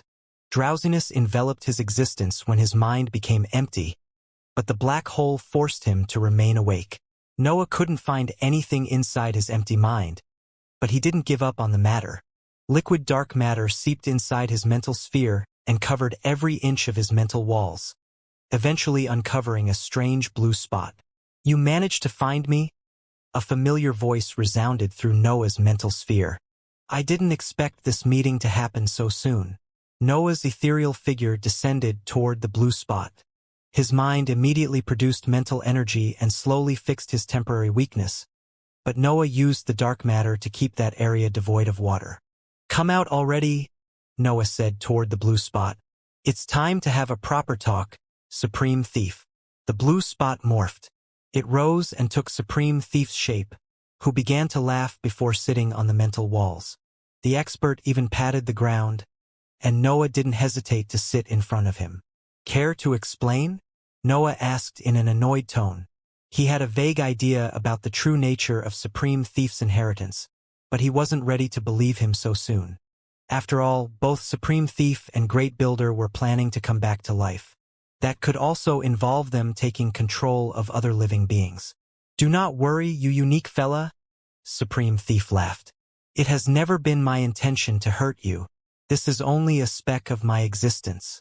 I only happen to have far more power than you." Noah could understand that point, but he didn't dare to lower his defenses. Having part of a rank 9 existence inside his mind didn't let him feel safe. "When were you planning to reveal yourself?" Noah questioned the ethereal expert. "My original plan was to manifest this shard of my existence when you were about to reach the limits of the 8th rank," Supreme Thief replied while scratching his chin. "I was willing to adapt to your potential, but I never expected you to find me right after entering the 8th rank." Supreme Thief then moved his eyes on the liquid dark matter, keeping the area devoid of mental energy. He appeared utterly captivated by the higher energy, but he managed to suppress his pulling force at that time. "You are definitely worthy of attention," Supreme Thief commented. "What exactly are you? I have seen countless unique creatures and breathtaking existences, but your foundation surpasses all of them. Why don't you explain the nature of your abilities first?" Noah asked. "I already have too many techniques that I can't control. I don't want to add yours to the list." "Right to the point," Supreme Thief laughed. "You should have more respect for your seniors. I have been dead for eras, but you don't want to grant me a few seconds of your time." "I have the ghost of a rank 9 existence in my mind," Noah replied coldly. "You will forgive me if I'm not ecstatic about this situation." Supreme Thief realized how uncomfortable Noah must have felt and stopped laughing.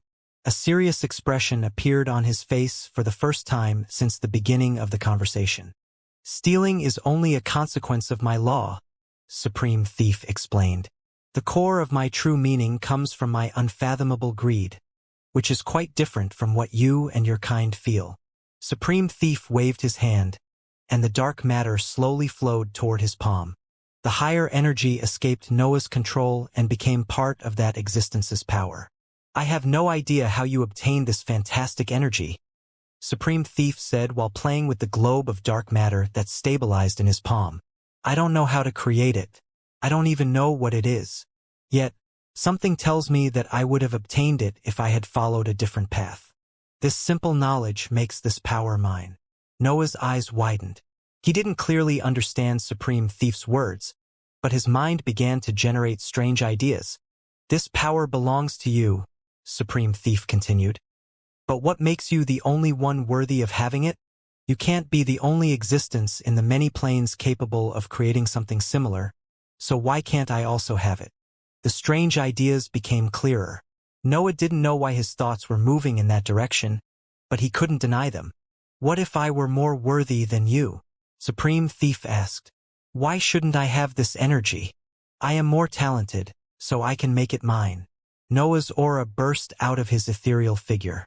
A wave of memories fused with his ghostly body and carried a large chunk of the mental sea with them. The memories going from the first experiments with the higher energy to the creation of the black hole resurfaced in Noah's mind and appeared on his mental walls. The many years spent testing that power appeared in front of Supreme Thief and made him lose control of the lump of dark matter in his grasp. "I guess it only works on unworthy existences," Noah stated while the dark matter seized by the expert returned under his control. "Don't overestimate yourself," Supreme Thief replied. "I managed to reach the 9th rank, while you can't even be sure about your survival. You are lucky I had no intention to steal your power. Silence fell between the duo. Supreme Thief lost interest in the conversation and began to inspect the various scenes played on the mental walls. Instead, Noah was deep in his thoughts. He had understood something, but he didn't know how convincing that theory was. Can you understand whether an existence has the talent to reach the 9th rank? Noah asked. What do you mean? Supreme Thief asked. You must reach the 9th rank to prove it. Even heaven and earth can't divine the full extent of our potential. You can steal almost everything and use it freely, Noah said while pointing at the expert. You make up for the expertise and the years spent developing techniques with your law. You can generate power from almost nothing. Noah then thought about a certain existence and explained his power to the expert. I know someone who can invent techniques out of thin air, Noah continued. Even the world bends to his will to help him win challenges. He also lacks training and years spent in experiments, but he makes up for those requirements with his law. Noah then pointed at himself. His strange thoughts were clearer than ever. He felt as if he had found a profound answer that many experts in the world ignored. My law allows me to skip entire stages, Noah explained. I can also use it to boost my cultivation level and techniques. I generate power from nothing too. Supreme Thief smiled. A wave of coldness came out of his figure, but excitement also seeped through those emotions. No wonder you managed to reach the secret area in my inheritance, Supreme Thief said. You are right. Rank 9 existences are worlds, which means that they must be able to generate something by depleting their breath. It doesn't matter how much power your existence contains. You can't advance if your law can't become a source of any kind. Divine demons' miracles are a requirement, Noah thought. Having a powerful influence doesn't matter anymore in the 8th rank. I need to enhance the features of my existence that make me ignore the laws of the world. Noah had found a path right after reaching the 8th rank. He could also share that information with his friend and prevent them from wasting centuries of training. Every divine existence must have the potential to perform something similar to the miracles, Noah thought. The problem is whether they can turn it into a core part of their law. Supreme Thief cleared his throat at that point. He didn't want to remain in silence while Noah was deep in his thoughts. He would rather return to his slumber. Right, Noah said. I believe I can't kick you out of my mind. You can try, Supreme Thief replied in an amused tone. Make yourself useful then, Noah ordered. I don't like to have no control over your ability. Tell me how to activate you. You have always had control over this part of my soul, Supreme Thief explained. I gave it to you. This power is already yours, and the same goes for its function. You have only forgotten my words. Noah's eyes lit up as he understood what Supreme Thief's meant. The expert's ethereal figure then melted and fused with his mental sea, forever becoming a part of himself. I guess I've gained another powerful ability, Noah thought while watching his dark waters filling that space in his mind. Luckily, I also have a guinea pig ready to test it. Xianxia had remained inside the separate space for years. He had witnessed the raging waves of dark matter, the evolution of the dark world, and the empowerment of the two blood companions. The expert had gone through desperation and fear until he felt nothing more than helplessness. Xianxia knew that nothing in the world could stop Noah now. He had studied his life enough to be sure that the immortal lands were in for a show. When dark matter began to envelop Xianxia's figure, he knew that his time had come.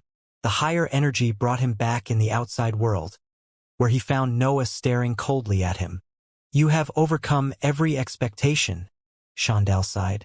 The Crystal City knew that you would eventually return in the human domain. Even Madame Canson had taken your threat seriously. It seemed that her efforts were pointless. Noah didn't answer. His consciousness enveloped Xianxia and inspected every inch of his body.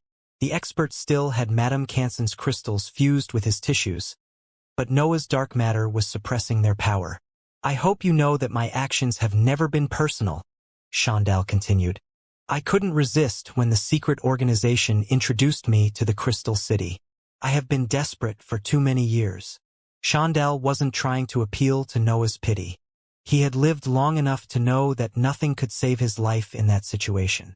His words were nothing more than a memoir. Chandal didn't want to die without saying some last lines. Even those few justifications made him at peace with himself. Noah slowly removed the crystals. His physical strength had reached an insane level of power. He could directly rip them off and let his dark matter absorb their energy. The process was quite painful for Chandal, but he didn't flinch. He didn't let out a single scream while his cultivation level fell at the bottom of the 7th rank. Noah felt quite disappointed when he inspected Chandal again. The expert was a mere existence at the bottom of the 7th rank, but he had managed to cause many problems. Why did I even suffer so much because of him? Noah wondered. He felt disappointed in himself. The whole mess with the Crystal City had been a mistake on his side. Noah had underestimated how influential large organizations could be. It had been enough for Chandal to point at his friends for Noah to experience desperation. Is it too much to ask you to make it quick? Chandal asked, and Noah finally decided to answer. I don't care about your life, Noah explained, but your ability is quite powerful. I want it. Chandal could stop time, and Noah had long since acknowledged the power of his existence. Unfortunately, that ability directly interfered with heaven and earth's laws. It was a partial copy of their true meaning, which was the reason why Chandal didn't manage to bring it to the 7th rank on his own. After Madame Cansen's empowerment, Chandal had finally managed to step into the divine ranks. His existence was complete. His level didn't fall under the 7th rank even after Noah seized the purple crystals. Madame Cansen has managed to complete this power, Noah thought while placing his hand on Chandal's head. I wonder what this ability can do with my ambition as a fuel. Do you want to turn me into one of your puppets? Chandal asked before an unsightly expression appeared on his face. That's not ideal, but I have seen worse ends. A lump of dark matter covered Chandal's mouth and forced him to shut up. The silence allowed Noah to focus on the expert's existence and study the full extent of his ability. Madame Cansen had tampered with Chandal's existence. She had to fill the gaps in his lackluster power, which ended up ruining the expert's original idea. Noah wanted to remove Madame Cansen's influence from Chandal's existence. He had to get rid of that virus to gain access to the core idea behind that law. Purple trails slowly flew out of Chandal's figure as Noah's mental waves seeped into his existence and forced Madame Cansen's influence out. His dark matter then absorbed that power and removed the virus from the world. Chandal's cultivation level continued to fall, but Noah didn't mind it. He had performed a similar procedure with his diagrams. He had broken them down to seize their core idea before rebuilding them according to his existence. Noah didn't take much to complete the procedure. Chandal was a simple rank 7 cultivator.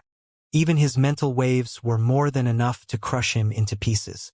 Chandal reverted to his quasi-rank 7 state. His eyes radiated an unfathomable sadness when he experienced that familiar level of power again. Yet Noah's procedure had just begun. I hope that Supreme Thief wasn't bragging, Noah thought before focusing on his greed. An intense desire to eat and seize everything in the world seeped into his aura, which began to spread destructive features. The matter naturally fell apart and generated primary energy that converged toward his figure. Noah focused on his desire to obtain Chandal's power. He wanted to seize that ability and transform it into part of his arsenal. His desire triggered a strange process in his mental sea. Noah felt uncomfortable when blue shades appeared on his black mental waves before giving birth to a pulling force. Chandal felt as if his existence was slipping away from his body. Noah was forcefully pulling all his experiences and memories from his centers of power. That energy was nothing for Noah's current level. A faint wave of dark matter was enough to contain it and condense its structure. When the process ended, Noah let Chandal go, and the expert fell on the ground, breaking into pieces. His tissues had lost their power, so the impact with the terrain had been enough to shatter him. Noah raised his hand, and a small sphere of dark matter appeared on his palm. An azure light shone inside that prison of higher energy and radiated Chandal's aura. The technique worked. Noah exclaimed while inspecting the azure energy. Noah felt immediately able to activate Chandal's ability, but he refrained from testing that. The lump of azure light was nothing more than quasi-rank 7 energy. He would need to polish it to bring its power to a decent level. I can move right away, but I think that stabilizing my power should come first, Noah decided before sitting on the ground and sending a few orders to his underlings. Noah was safe in those regions. He was deep into the outer lands, surrounded by his underlings and in areas under his complete control. The foolery would soon transform those lands into blue paradises, and his influence would even force his underlings to evolve. Waiting a few decades before leaving seemed the best option. Noah also had to bring the demonic sword and knight into the 8th rank, other than taking care of the demonic form. His ambition was out of potential, so Noah couldn't empower his cultivation level and abilities anymore. It was better to spend some time polishing his new battle prowess to feel even safer during his return. He had even gained a new technique that he couldn't wait to add to his arsenal. The years spent in the outer lands benefited both Noah and his pack. He quickly learnt how to use his power better, and his underling improved under the constant influence of his aura. The demonic sword and knight took a while to reach the 8th rank. They both had Noah's aura and methods at their disposal, but they still required a few decades to approach the breakthrough. The demonic form didn't share the same difficulties. The parasite fed on Noah's power, so his breakthroughs had ended up accelerating its growth. His underlings grew even faster than his abilities. Noah's ambition seeped into the ground and forced it to produce better nutrients. His aura also covered the surface and brought benefits to all the magical beasts that lived there. The creatures that managed to evolve developed the ability to fly as their level increased. Also, most specimens in the lower and middle tier reached the upper tier and approached the peak of the 7th rank. A few underlings even managed to reach the 8th rank. The foolery gained another leader, and the 3 leaders under Fergie also advanced. Fergie couldn't approach the breakthrough in those short years, but his level grew significantly. Still, the 8th rank remained far away. Noah decided to move after his battle prowess stabilized. He had no reason to remain in those regions after his whole arsenal reached the 8th rank. The path toward the Legion's headquarters was relatively safe. It featured nothing different from the journey across the magical beast's domain. Humans rarely occupied those areas, so Noah only had to be wary of the powerful creatures that had settled there to benefit from the chaotic laws. Of course, his definition of danger had changed after the breakthroughs. His underlings had also improved, making his force a power capable of scaring away most packs. The only beings that could make Noah think twice about stepping into their domain were those in the middle tier or above. He had yet to test the full extent of his prowess, so he preferred to avoid those powerful creatures for the time being. Noah didn't change his approach toward the packs that he could defeat. He let his group assault those creatures and submitted those that managed to survive or escape. Only the strongest could become part of his army. The size of Noah's group grew. His force only counted 100 specimens after the battle with the Crystal City, but it soon surpassed 1,000 assets. All those creatures benefited from Noah's law and grew past the limits of their species. As a result, his group soon featured only specimens that wouldn't normally exist in the Immortal lands. The journey proceeded smoothly. Noah could focus on testing his new power from time to time without facing any danger. Part of him wanted to jump in front of creatures in the middle tier right away, but he decided to prioritize his return to the Legion over his reckless desire. The travel eventually met a hindrance. Noah was overseeing his underlings fighting against a pack of tall turtles when his consciousness sensed a powerful aura approaching from the distance. Noah immediately waved his hand to fill the area with his sharpness and kill all his opponents. Roars even came out of his mouth as he ordered his underlings around. The auras might surpass the pressure radiated by Madame Canson. It was even stronger than the manifestation of the heaven tribulation faced after the assault on the Crystal City. A rank 8 existence in the liquid stage. Noah shouted in his mind as he prepared his underlings for the imminent meeting. Escaping wasn't a possibility. The existence moved far faster than Noah's top speed. He didn't even know if sacrificing all his underlings could give him a chance to run away from that situation. His only real chance was to approach the matter peacefully.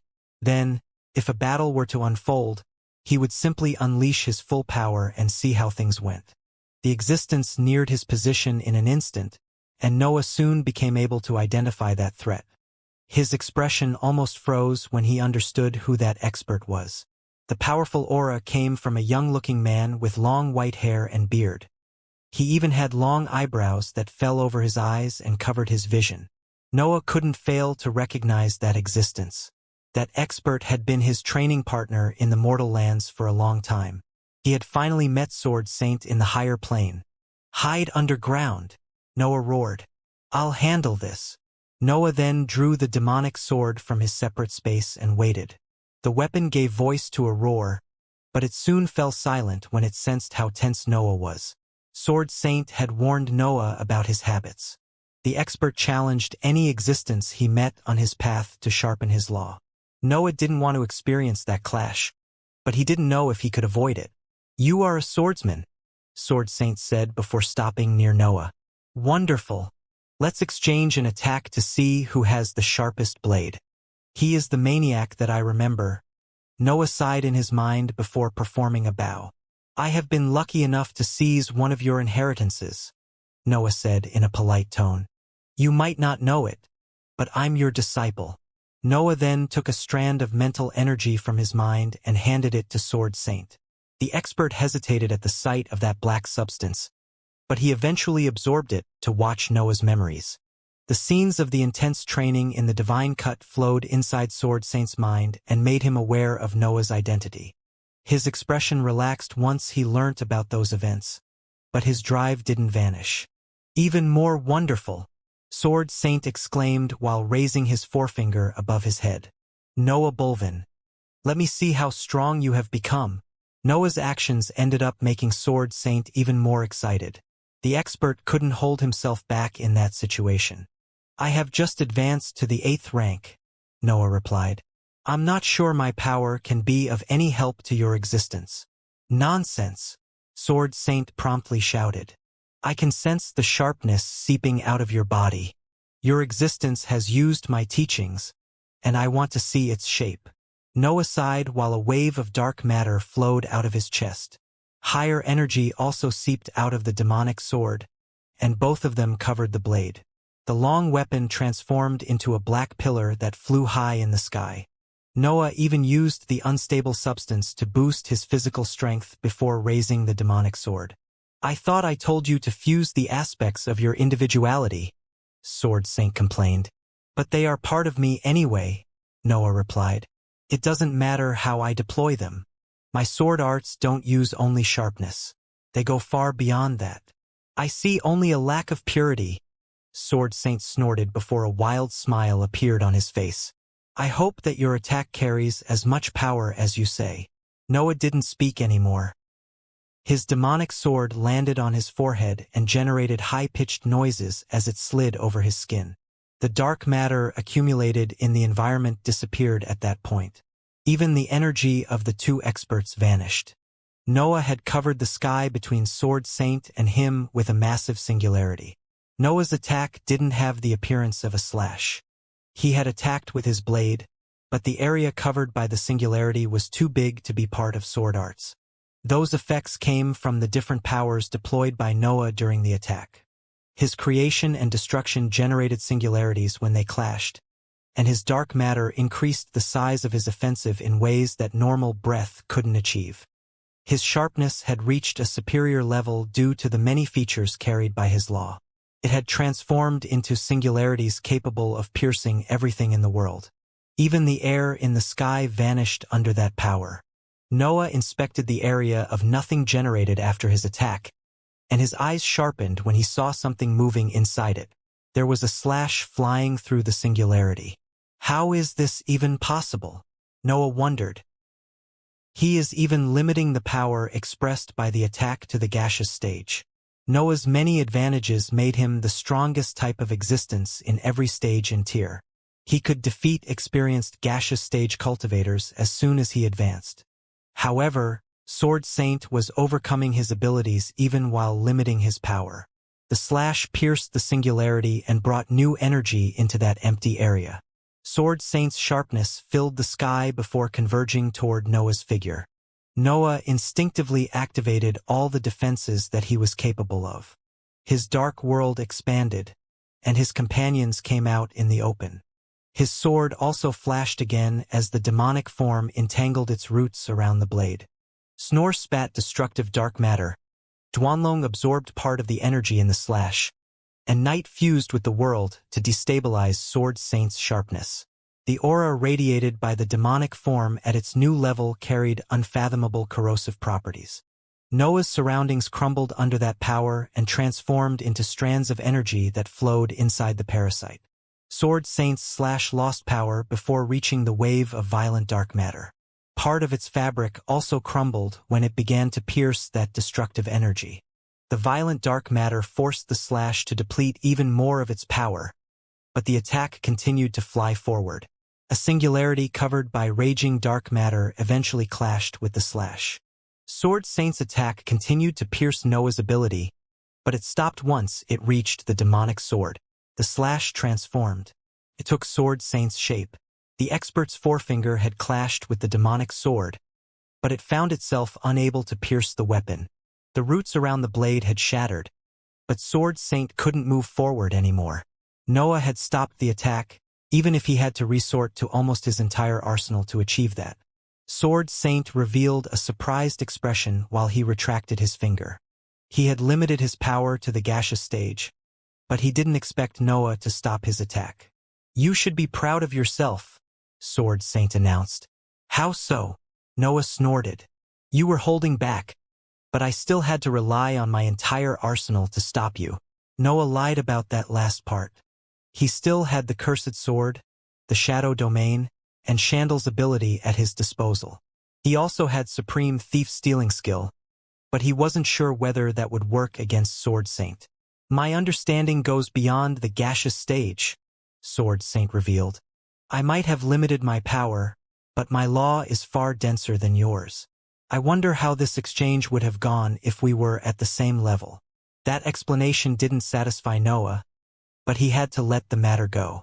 His status as a newly advanced cultivator was undeniable, so he didn't let that exchange hurt his pride. "Though I do wonder who would have won," Noah thought while inspecting the expert. Sword Saint's sharpness went far beyond Noah's base power. He had to rely on multiple techniques and abilities to match it. His existence alone wasn't enough to face that law. "Did you think you could face me while holding back part of your arsenal?" Sword Saint questioned Noah. "I have built my whole existence on the sword. All my experiences, training, insights, and growth converge into the understanding of my path. My attack might look simple, but it carries my entire life." Noah stored the demonic sword. His companions also returned inside the separate space as both experts flew toward the ground to sit and exchange pointers. "I should still be able to reach a similar sharpness," Noah sighed. "I have taken a different path, but I still want to use your entire power as part of my foundation." "It's too late for that," Sword Saint explained. "You have already gone beyond my teachings. Your attacks might come from swords and slashes, but they are something that can't fit into my path. Only time will tell which one of us will obtain the greatest power." "What's your next step?" Noah asked without revealing any hint of shame. "You first," Sword Saint replied while wearing a cold smile. "I honestly don't know," Noah sighed. "Amassing more power, more assets, fusing them into simple attacks. I don't strive for a result. I only pile up abilities and adapt to what comes out of them." "Ah, don't make me start," Sword Saint snorted. "I have challenged so many experts in the human domain that I had to leave for the outer lands. Do you know how annoying it is to search for the faintest enlightenment in sword arts that I have executed millions of times?" "Are you lost?" Noah asked. "I have never been surer about my path," Sword Saint replied. "I only have to find the stage that surpasses perfection. Unfortunately, it seems that my endless training can't help me anymore. I need something else, but I can only keep slashing to find it." Maybe he lacks the miracles, Noah wondered. Sword Saint was a simple existence in the end. He had continued to trail the path of the blade for millennia. Noah could imagine him swinging his fingers millions of times only to make the slightest improvement. He is a sword capable of generating sharpness, Noah thought. But that doesn't count in his case. He has already paid for his power with the millennia spent training. Should I help him? Noah felt conflicted. Sword Saint had taught him a lot, but the expert didn't have a clear alignment. Noah didn't know if he could become an enemy. What do you think about the Legion? Noah probed. Legion? Do you mean that small group of hybrids? Sword Saint asked before continuing when he saw Noah nodding. I don't think about them. Politics are useless. I only want to swing my sword. Let's make a trade, Noah eventually said. I can give you a hint that might solve your problem, but you have to do the same with me. You have lived for a long time and witnessed many powerful existences. You must know something that surpasses my singularity in terms of power. Sword Saint's interest suddenly skyrocketed. The expert explored his memories until he found a scene that met Noah's requirements. I don't think there is much in the world that can surpass that, Sword Saint said while handing a globe of azure mental energy to Noah. But this might help you. This is the strongest type of attack that I have ever faced. Noah didn't immediately check it. Sword Saint had trusted him enough to complete his end of the bargain without hesitation. Noah would do the same out of respect for that expert. Noah stood up and waved his hand. A cut opened on the ground as his sharpness shot forward. I will use the same energy as before now, Noah warned Sword Saint before closing his eyes. His ambition had regained a small amount of potential during the last years. That wasn't enough to empower his cultivation level, but it could affect a simple attack. Noah waved his hand again as his ambition seeped out of his figure. The area grew darker, but he didn't rely on any additional energy to trigger those events. A second cut opened next to the first one. The former was deeper and longer. It was clear that Noah had expressed more power than before without increasing the input of energy. Sword Saint experienced different emotions. He felt confused at first. Noah didn't do anything specific, but he had managed to express more power seemingly out of nothing. Then, an idea popped into Sword Saint's mind. Noah's second slash carried something that an expert like him couldn't find with his usual training. Sword Saint was a maniac. He had dedicated his entire existence to the sword and had exchanged blows with countless experts to polish his arts. His mind didn't even contemplate the idea that there could be something outside the centers of power. However, there had to be an explanation for Noah's superior prowess. His might didn't come from his centers of power, so there had to be something else, a different source of energy that Sword Saint had never considered before. The answer to his doubts suddenly dawned on his mind. Cultivators and hybrids primarily relied on their centers of power, but they had something else. They had a path that influenced their might and gave them laws. The power of an existence, Sword Saint murmured before standing up and inspecting both cuts. It's not breath, Sword Saint continued. It's not mental energy either.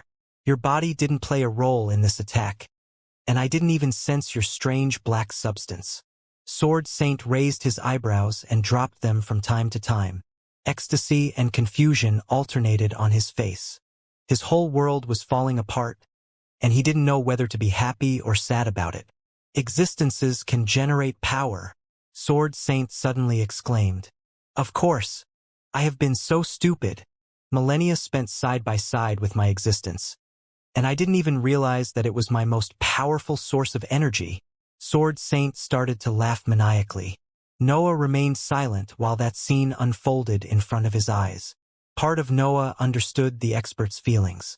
The cultivation journey could become a curse for those who met unsurmountable bottlenecks.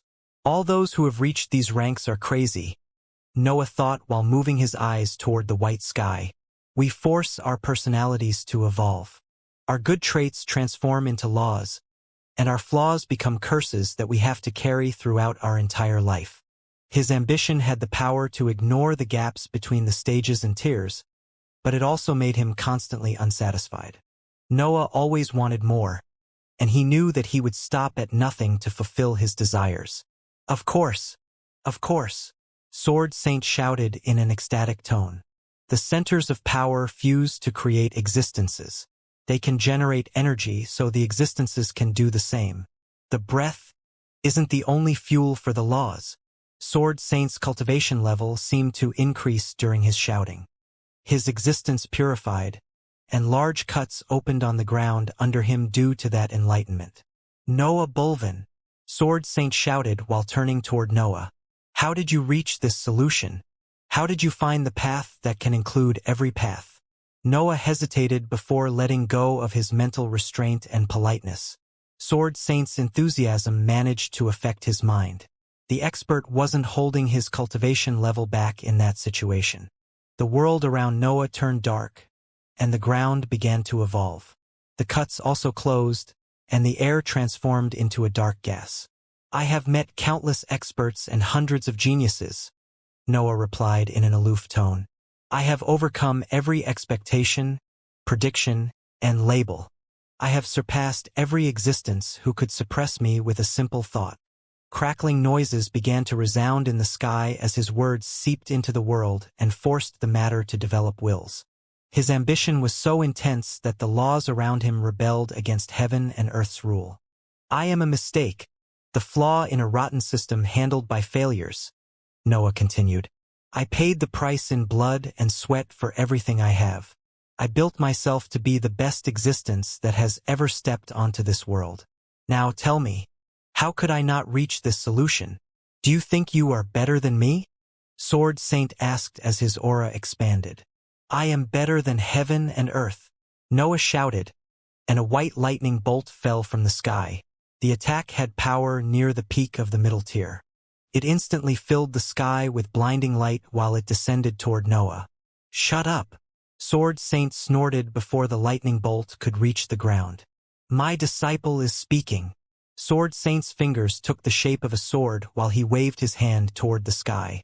A colorless line came out of his figure and cut the falling lightning bolt until it reached the source of the tribulation.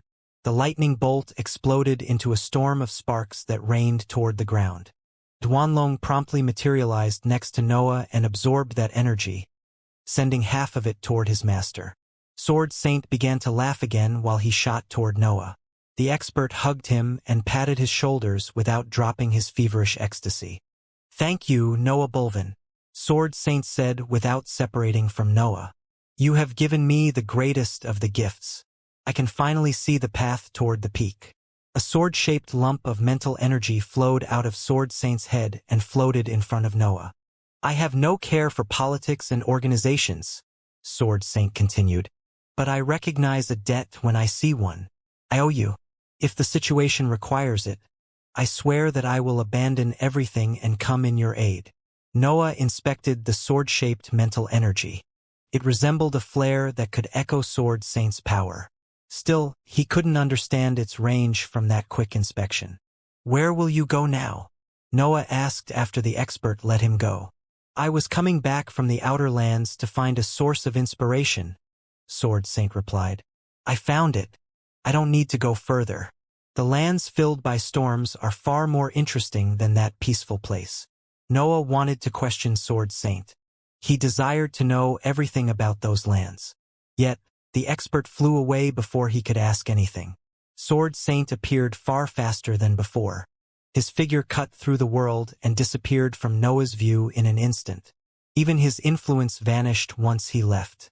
Noah's eyes continued to watch the spot where the expert had left. The previous scene had felt like a dream. Both he and Sword Saint had let their drives take control of their mind and speak in their place. Noah's mind became calm after Sword Saint left. His usual coldness returned and filled every corner of his mental sphere. Countless plans and strategies also spread through his thoughts. He couldn't live like Sword Saint.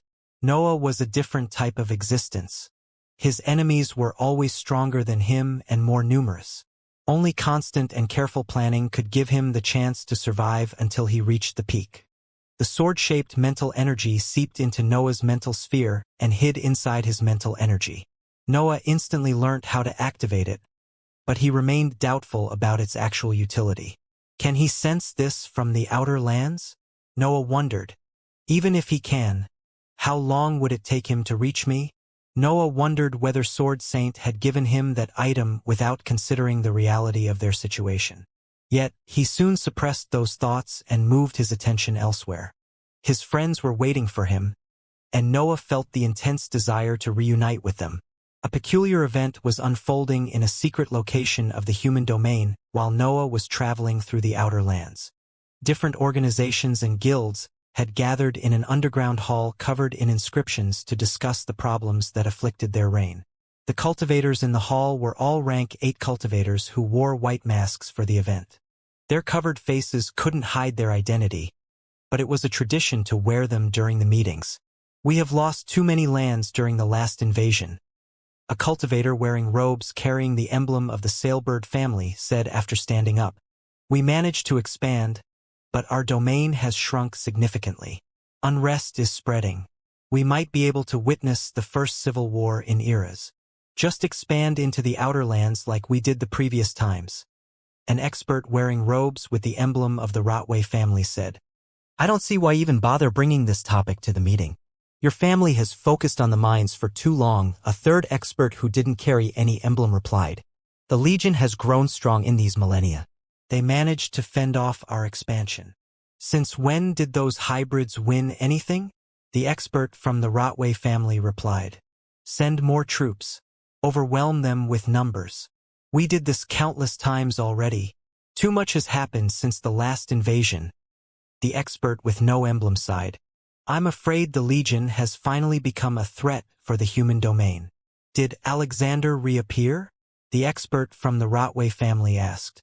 "No," the cultivator with no emblem answered. "But a new wave of experts in their ranks has reached a threatening level. Unfortunately, they also have humans on their side now. You might want to ask the Crystal City for further explanations." The cultivator from the Rotway family shot a questioning gaze at an expert who wore the iconic robes of the Crystal City. "We lost 2 castles in little more than a few millennia," the cultivator from the Crystal City explained. "Both attacks have involved the same individual." The cultivator waved her hand, and a series of sheets materialized in front of the experts. The Crystal City had recorded everything known about Noah and his group and had put it into those pages. "How accurate is this?" the expert from the Rotway family asked. "We deployed our best experts on the scene," the cultivator from the Crystal City replied. "Defying Demon has grown at an incredible pace, but that's only one of his worrying features. His influence seems able to affect those who follow him. Anyone who has interacted with him has improved significantly." Silence fell in the underground hall. Those experts knew how troublesome that kind of influence could be when it was in the hands of a problematic character. "Did you contact our masters?" the expert from the Rotway family asked while turning toward the cultivator with no emblem. "The secret organization is going through a fair number of internal fights," the expert replied. "Most of our cells are independent, so they don't share our concerns and desires." "I asked you a question," the expert from the Rotway reprimanded. "We did try to contact them," the cultivator with no emblem sighed. "I must say that we never witnessed a similar reaction. They seemed almost too ashamed to answer." "Do you even dare thinking about this? How can you use these words to describe our masters? Heretic!" A series of insults and curses shot out of the other cultivators in the area. They didn't accept those words, but they didn't believe that their companion had lied about that. "This defying demon is a black spot in their immense power," the expert with no emblem continued. "Moreover, he covers every existence met on his path with that blackness. We can already count more than 10 hybrids and cultivators who went through that process. How powerful is this defying demon now?" the cultivator from the Rotway family asked while turning toward the expert from the Crystal City. "He should be in the 8th rank," the expert replied.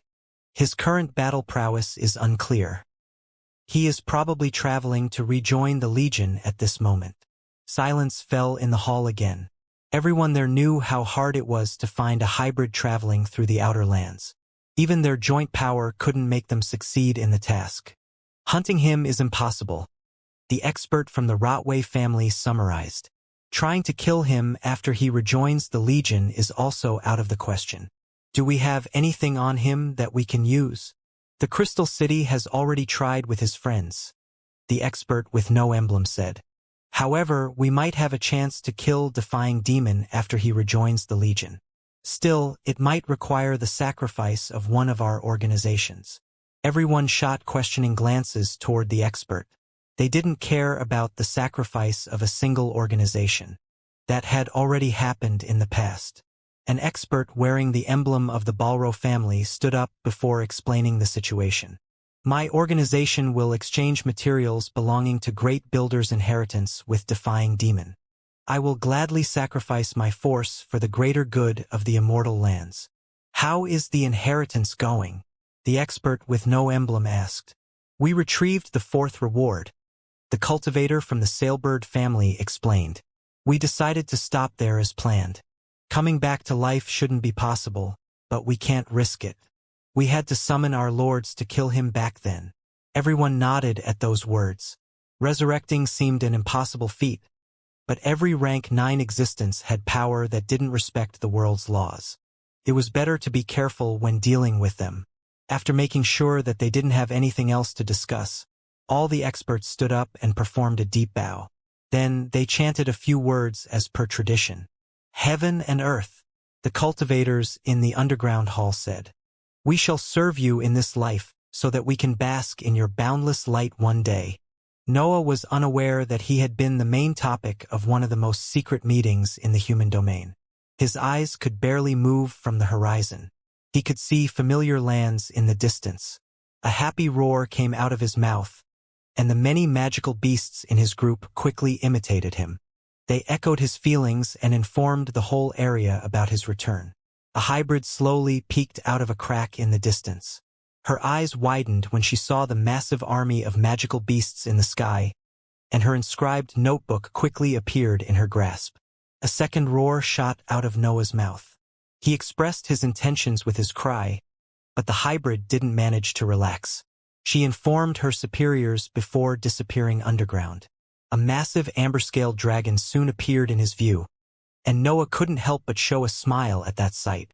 He could recognize Jordan even at that distance. A lump of golden flames also gathered in the distance.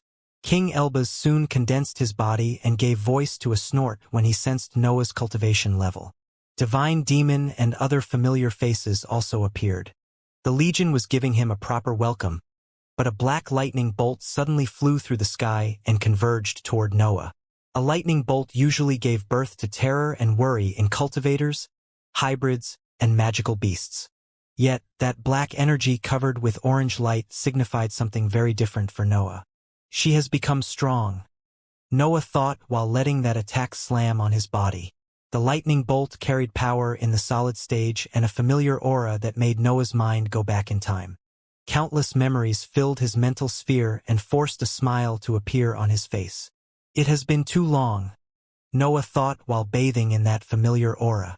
The magical beasts around Noah roared in anger, and Fergie even unfolded his consciousness to search the assailant. They had no idea that they were witnessing the normal interaction between their leader and his lover. It's okay, Noah said before any of his underlings could make a move. Stay here until I introduce you to the Legion. Noah teleported away and reappeared on the ground under Divine Demon and the others. A woman with unruly silver hair was waiting for him while sitting on the azure terrain.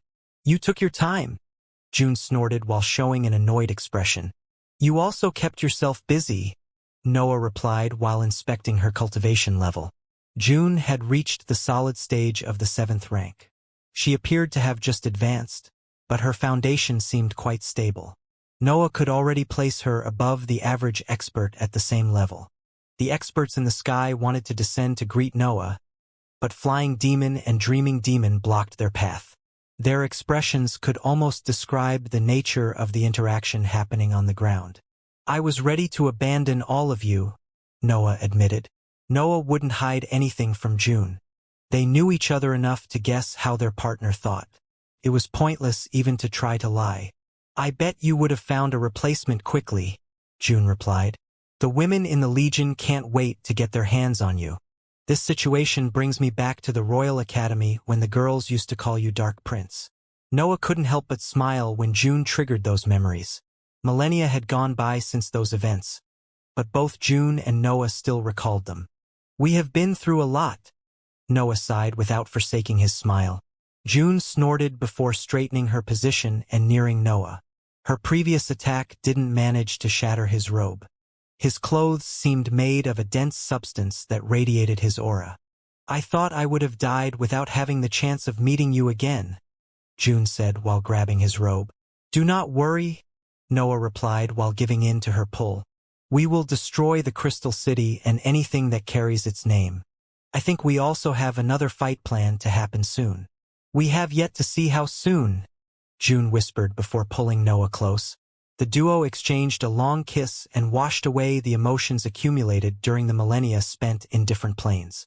Many of them remained in their minds, but that wasn't the right moment to take care of them. "I thought you hated being a leader," June teased him while glancing at the army of magical beasts waiting in the distance. "Part of me still hates it," Noah snorted. "But I can't deny the nature of my influence. I have decided to conquer the whole higher plane before breaking it into pieces." "Did your dream change?" June asked. "No. My enemy even has a proper shape now," Noah replied while pointing at the white sky. "What about you?" "Same as always," June answered.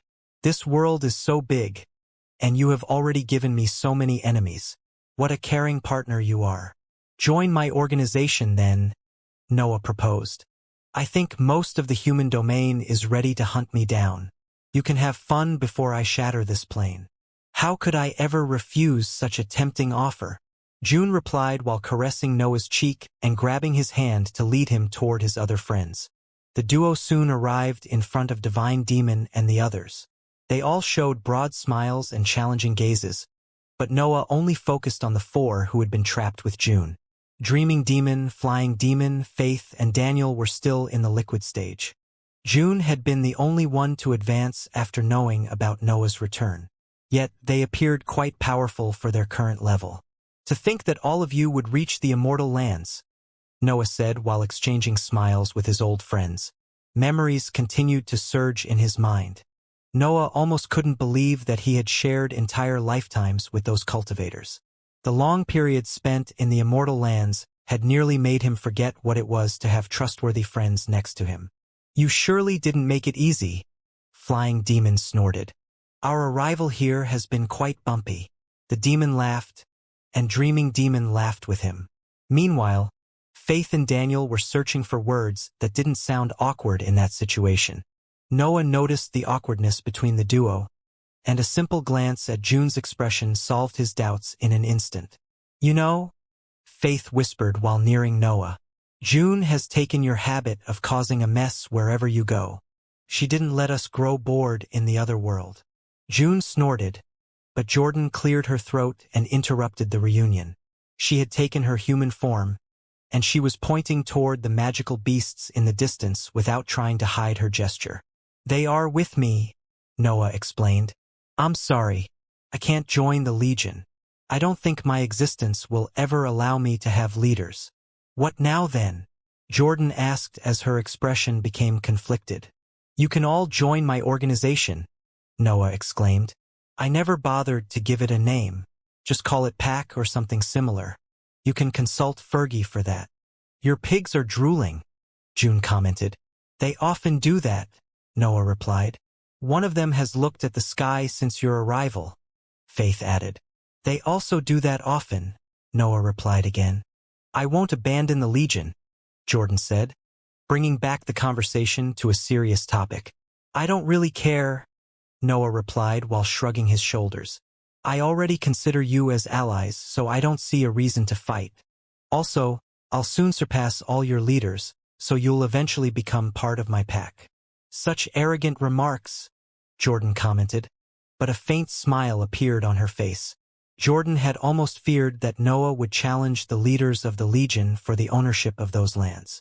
She knew that Noah couldn't win against her force, but his pack was quite threatening.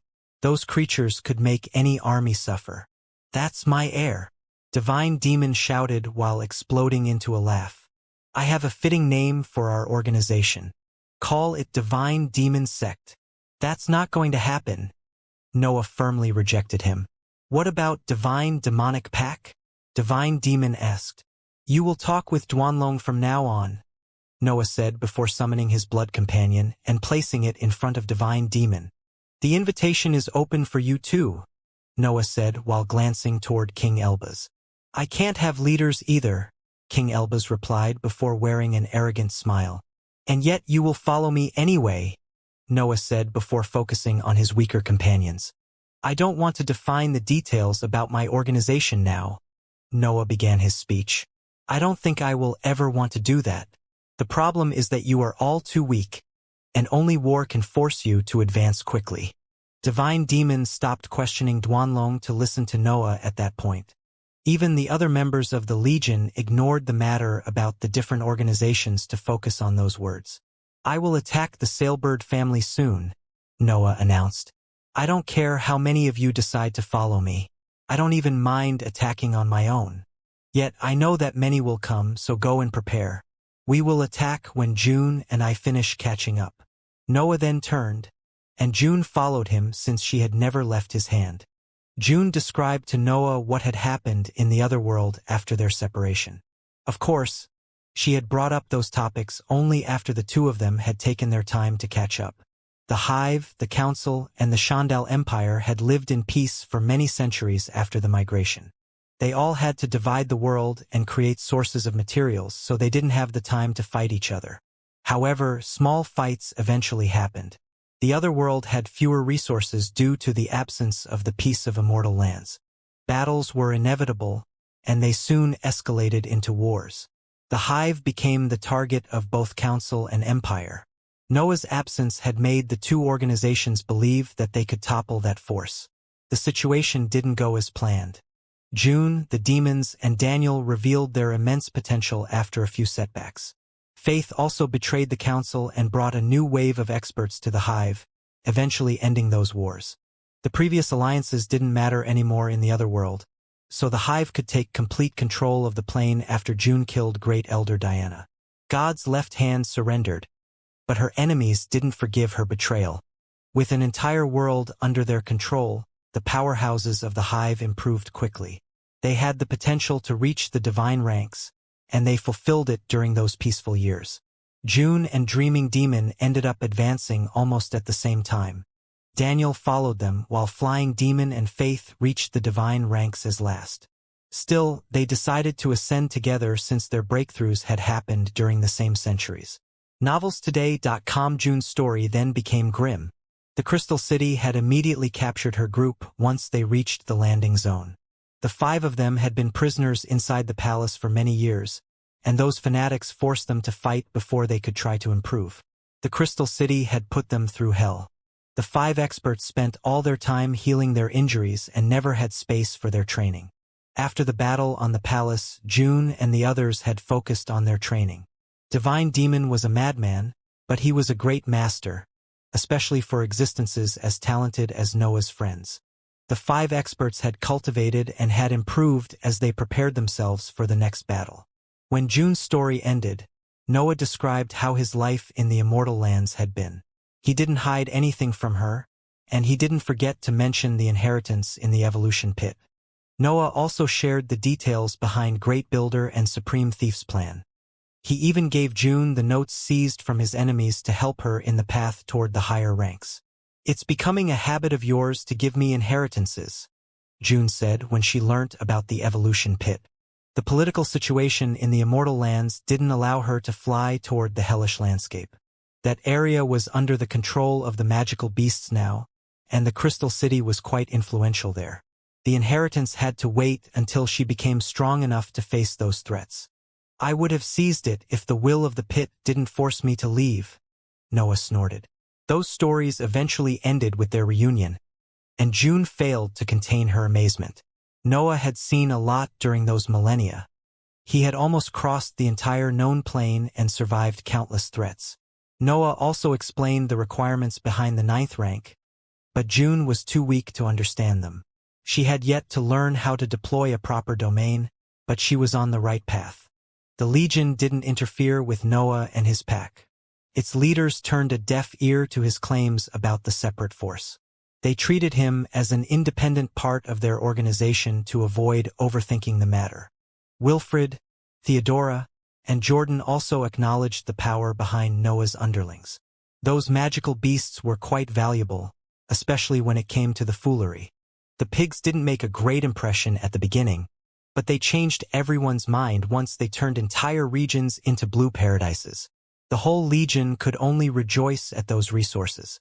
The Balro family eventually contacted the legion to reach Noah.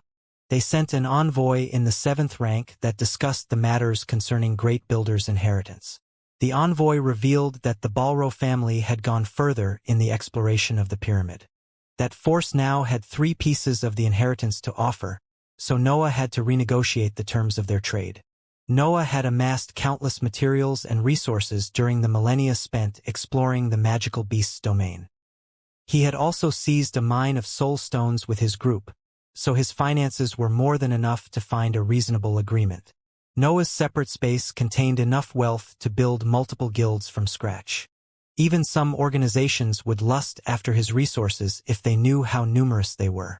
The envoy from the Balro family pressed Noah to make the preparations for the trade immediately, but he firmly refused. Noah wanted to announce his return to the human domain before handling that matter. Noah wasn't stupid. The human domain was different from the lands controlled by magical beasts. The Crystal City had managed to capture him during a battle in the Outer Lands.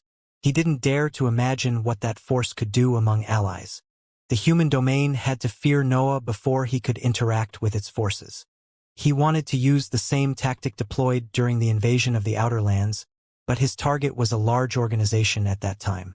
The envoy had to give up on his pleads and leave the Outer Lands, hoping that Noah would eventually prioritize that trade. Of course, Noah didn't reveal his plans to that cultivator, and the expert didn't dare to complain. "I guess it's time to leave," Noah thought after he handled everything. Noah and June had caught up. The pact with the Balro family still existed, and all his underlings had prepared for the imminent battle. Noah only had to give the order to start a war against the Sailbird family. The Legion ended up delaying his plans since it requested a meeting. Noah soon found himself in a windy region inhabited only by Theodora, Wilfred, Jordan, and Ian. "I have looked into your mind," Theodora said to start the meeting. "So this development leaves me speechless. Why did you have to build a different force when the Legion was ready to welcome you?" "No reason in particular," Noah replied while shrugging his shoulders. "Existences will keep following me due to the positive effects of my influence anyway. Holding that feature back after the events with the Crystal City was pointless. It was better to embrace it and let my law express its full potential." "Couldn't you have done that inside the Legion?" Jordan asked. "I did that," Noah replied. "I have never stopped doing that. Didn't the Legion always lose against the human side before? I arrived and guess what? You won." Noah then pointed at Jordan and Ian. "You two were in the 7th rank before meeting me, but you are pillars of the Legion now. Your organization also lacked manpower, but you have gained many new assets. Do you want me to believe that this is thanks to you?" Ian asked while wearing a pissed expression. "Do you want to take credit for the countless years spent fighting before you were even born?" "My law can't help those who don't want to grow," Noah said while spreading his arms. "I'm only saying that I did something. You can decide how much that's worth by yourselves. I have a war to run." Noah straightened his position and turned to leave, but Wilfred exploded into a loud laugh and startled him. "We only wanted to confirm your intentions," Wilfred explained. "Hybrids don't care about organizations anyway. We are allies, so we are good. Now, who are we going to fight?" The Legion's willingness to join the assault on the Sailbird family delayed the beginning of the fight. There was far more to organize with the addition of those troops and powerful existences, especially when the plan involved a peculiar transport. "Are you sure that you can make us reach the Sailbird family?" Noah asked while studying the expert placing countless formations on the ground. "It will be different from the attack on the Crystal City," King Elbaz replied without moving his gaze from his work. "I could use the pagoda and your connection with Divine Demon back then. I can only bring us all into the right region this time around." "No surprise effect then," Noah sighed. You should be grateful that I memorized how the pagoda worked before that brute destroyed it, King Elbaz snorted. I can't believe how stupid an existence can be to break such a valuable rank 8 item. Noah left King Elbaz to his complaints and returned to his cave. His pack lived in that region to benefit from his influence, and only June could go into his training area without announcing herself. June wasn't in the cave, so Noah resumed his usual training sessions. He had to wait for King Elbaz to complete the teleport anyway, so he didn't mind investing that time to increase his cultivation level. A lump of azure mental energy came out of his mental sea whenever Noah completed one of his sessions. The images stored there were quite interesting, so he often inspected them in the hope of gaining some insight. The world in Noah's vision changed when he inspected that lump of mental energy. His thoughts also morphed as he experienced what Sword Saint had gone through during that event. Storms filled the sky. The number of chaotic laws that filled the sky were so numerous that they could partially cover the white light. It was as if yellowish dust had taken control of those lands. Sword Saint felt unable to expand his consciousness. His senses also suffered in that dangerous environment. The gales of chaotic laws suppressed his sight and hearing, and his aura barely managed to defend his skin. It was clear that an existence in the 8th rank couldn't survive for long in those lands. The upper tier was the minimum requirement to live inside the stormy regions. Sword Saint could see a mountain-sized figure moving in the distance even if the storms were clouding his senses. That creature carried so much power that even the chaotic laws couldn't stop its aura from spreading and surrounding his figure. Sword Saint felt as if his body was about to crumble under that pressure. An instinctive fear filled his mind and spread through his existence, and a cold realization also seeped into his thoughts. He had found a rank 9 magical beast. Few words could describe that meeting. Sword Saint had always been proud of his achievements, but his immense power couldn't do anything against that force. His sword had always been able to cut through everything, but he had finally met a wall that no amount of sharpness could overcome. His law was meaningless. Even his domain was nothing more than energy in front of that power. The storms suddenly stopped raging. The chaotic laws froze in the sky before flowing backward. They converged toward the mountain-sized monster and returned the area to its natural whiteness.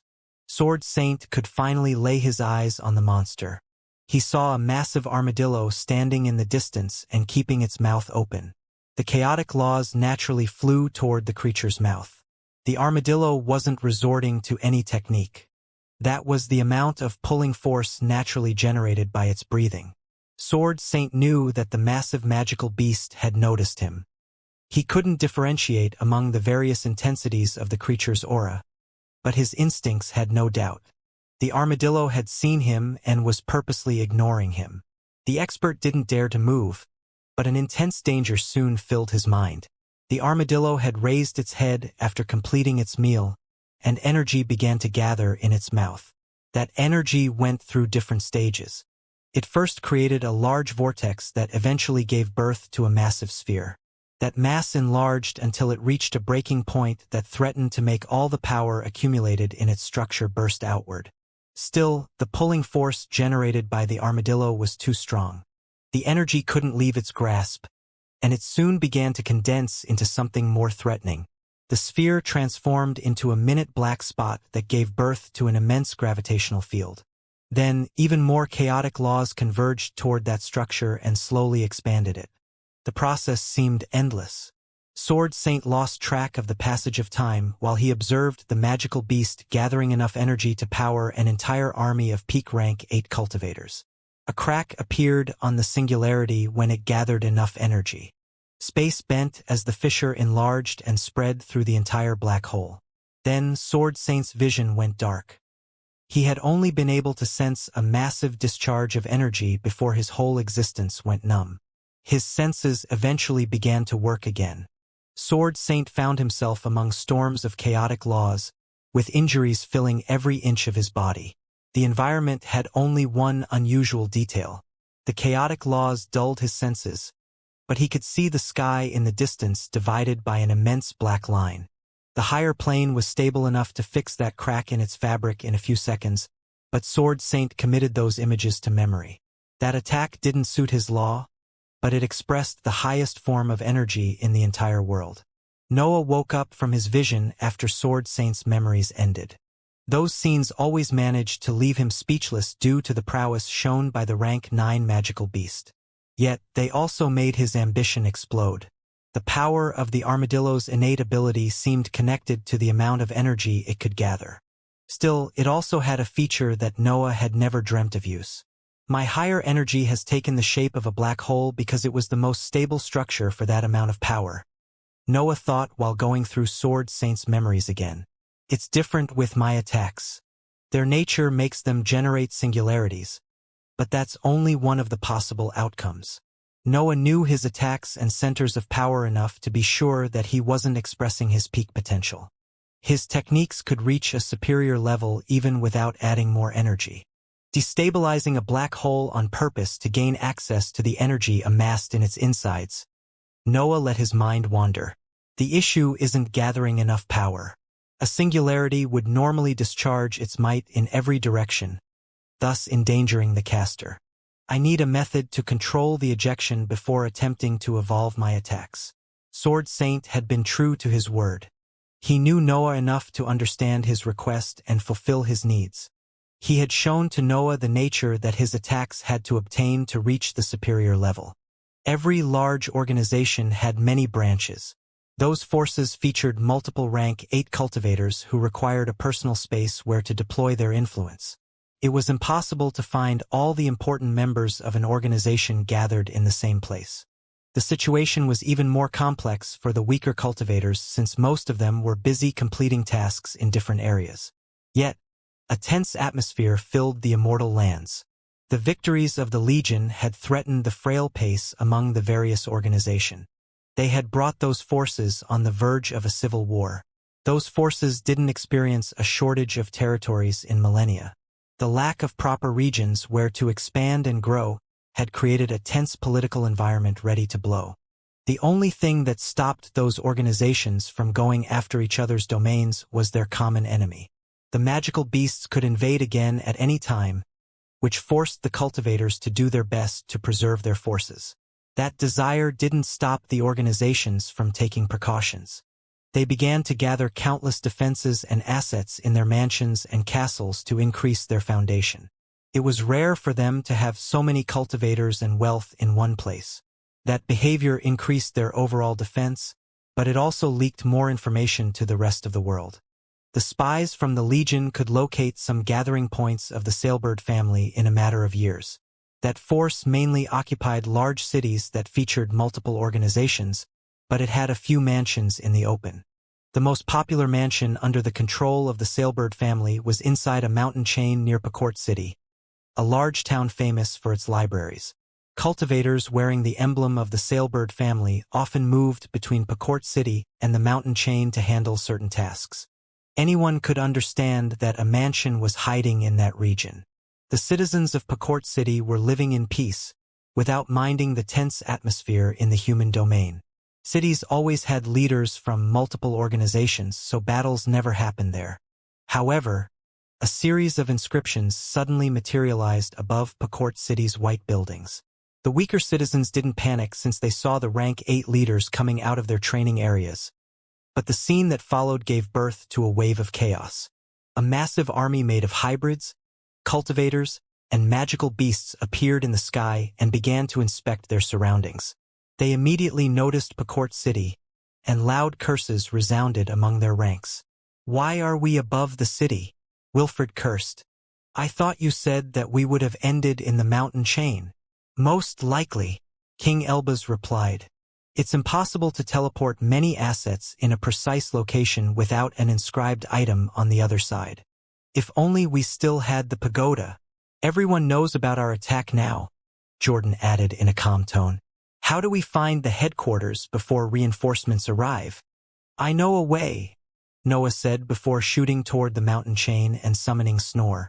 The massive winged snake appeared in the sky and released a torrent of feathers. Those weapons fell on the many mountains and generated an explosion that leveled a large chunk of the region. The attack gave birth to shockwaves that engulfed the army and the city. Duanlong had to appear to protect Noah, and the rank 8 assets in his group deployed their techniques to defend their underlings. The city fended off the raging waves of dark matter with its defenses, and its 3 rank 8 leaders didn't divert their attention from the army. They were still dumbstruck by the sudden appearance of those enemies. "My heir!" Divine Demon shouted from among the army once the shockwaves dispersed. "One of them has the right emblem." "Leave her be," Noah replied. "We don't have enough time to destroy both defenses. Let's focus our assault on the mansion." Divine Demon turned toward the city and pointed at the 2 leaders that didn't belong to the Sailbird family. "You 2 remain here," Divine Demon said before pointing at the woman from the Sailbird family. "You can come out." Neither of them dared to move. The army counted more than 5 rank 8 existences, and one of them seemed close to the peak of the gaseous stage. Noah, Divine Demon, Wilfred, Jordan, Ian, King Elbaz, and 4 rank 8 magical beasts had taken control of the sky. "There!" Noah shouted while pointing toward one of the mountains. Noah had studied the mountain chain before and after the explosion. His inspection made him notice an area that had resisted Snore's feathers without suffering any damage. Night shot out of Noah's chest while the rest of the army rejoined him. The pterodactyl soon fused with the world, and a series of inscriptions lit up on some mountains a few instants later. "Attack!" Noah roared before shooting forward. The rest of the army followed Noah, but only Divine Demon, Wilfred, and King Elbaz could keep up with his speed. The 4 experts slammed on the inscriptions while releasing some of their most powerful attacks. Noah slashed the demonic sword, launching a singularity covered by a thick layer of liquid dark matter. Wilfred directly punched the inscriptions and generated an earthquake that spread through the entire region. Jordan spat fire, and King Elbaz snapped his fingers to create tiny fiery arrows. The attacks made the inscriptions flicker but didn't destroy them. Yet, King Elbaz quickly snapped his fingers again, and those defenses began to crumble. An immense mansion appeared among the destroyed mountain chain while the inscriptions fell apart. The building featured countless cultivators who had already deployed battle formations. Words became useless at that point. Noah's group charged ahead, and the cultivators from the Sailbird family activated their second line of defense. A series of towers came out of the ground and began to attack the invaders with corrosive yellow light. That radiance came from rank 8 items in the lower tier and inflicted considerable losses on Noah's side. "I'll handle them," Jordan roared before diving directly toward the towers. Countless attacks flew toward her, but Divine Demon promptly appeared on their trajectory. The expert wore a broad smile as he saw those blows altering their course and converging toward his figure. "Who is up for a challenge?" Divine Demon shouted, and the attacks crumbled. Their energy began to rotate around Divine Demon before transforming into azure energy that served only him. The attacks that followed ended up in the same way. The expert appeared untouchable. "I'll help," Wilfred said before landing on the ground and slamming his massive arms. A crack opened under his feet and spread through the whole region. The fissure even ran across the mansion and destabilized its foundation, disturbing the concentration of the weaker assets in the defensive formations. Ian howled and accumulated sound waves through the sky. The hybrid forced those attacks to detonate whenever his opponent's offensive was about to land on the army. He even slowed down the effects of the annoying towers. Jordan eventually slammed her draconic head on one of the towers and shattered it. Yet, her attack activated a series of inscriptions that converged toward the mansion. A dangerous sensation filled the rank 8 existences on Noah's side. The roof of the mansion lit up, and a rank 8 aura in the middle tier spread through the sky. The destruction of the tower had activated an inscribed item with unfathomable power. The experts could sense energy amassing in its insides and preparing for an inevitable discharge. Still, a beam made of golden flames landed on the roof before it could release its attack. The item immediately began to lose power, and cracks even spread through its surface. Noah and the other rank 8 existences immediately turned toward King Elbaz, who snorted and began to shout toward the mansion. "Don't you dare to make me waste another disposable weapon in the middle tier." Chaos spread through the battlefield. King Elba's achievement had made the cultivators of the sailbird family aware that their defenses wouldn't last for long. King Elba's had been clear. No one dared to believe that he was lying. After all, he had destroyed a rank 8 inscribed defense in the middle tier while being in the gaseous stage. A series of figures shot out of the mansion. 3 rank 8 cultivators in the gaseous stage quickly appeared in the area that divided the two armies. "What's the reason behind this attack?" one of the leaders asked. "Don't pretend to be ignorant," Noah replied while landing next to Wilfred and walking toward the trio. "You have decided to work with the Crystal City, so I will destroy you. That has been a small issue pursued by a single member of the sailbird family," the cultivator complained.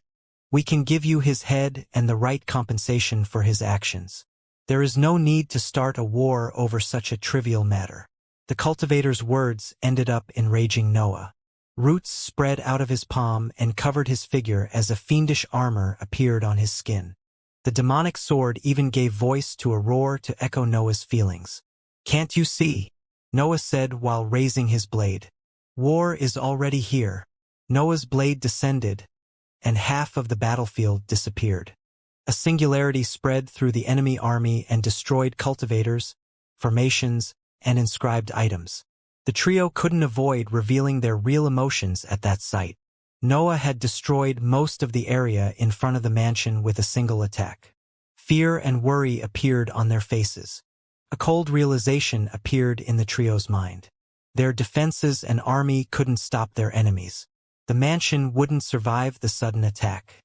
"Give your lives for the sailbird family," one of the leaders shouted. "Fight! Hold them back! Reinforcements are coming." The remains of the army activated a different battle formation. They performed complex moves while green lines lit up under their feet. One of the leaders descended to join the underlings and began to perform the same moves. The lines then rose in the sky and slowly created a massive giant that wore robes featuring the emblem of the sailbird family. Weapons of different kinds appeared on the giant's arms. A long sword quickly materialized on its right hand, a giant jar formed under its armpit, and a horned helmet covered its head. Protections also appeared on its legs, elbows, neck, and chest. The style of the different pieces of the weapons and armor differed. It seemed that the sailbird family had fused multiple battle formations to create that figure. Worthy of the organization that holds the monopoly on the libraries, Noah thought while inspecting the giant. The massive figure radiated an immense aura that bordered the beginning of the middle tier. It was stabler than heaven's manifestation, but its power had similar properties.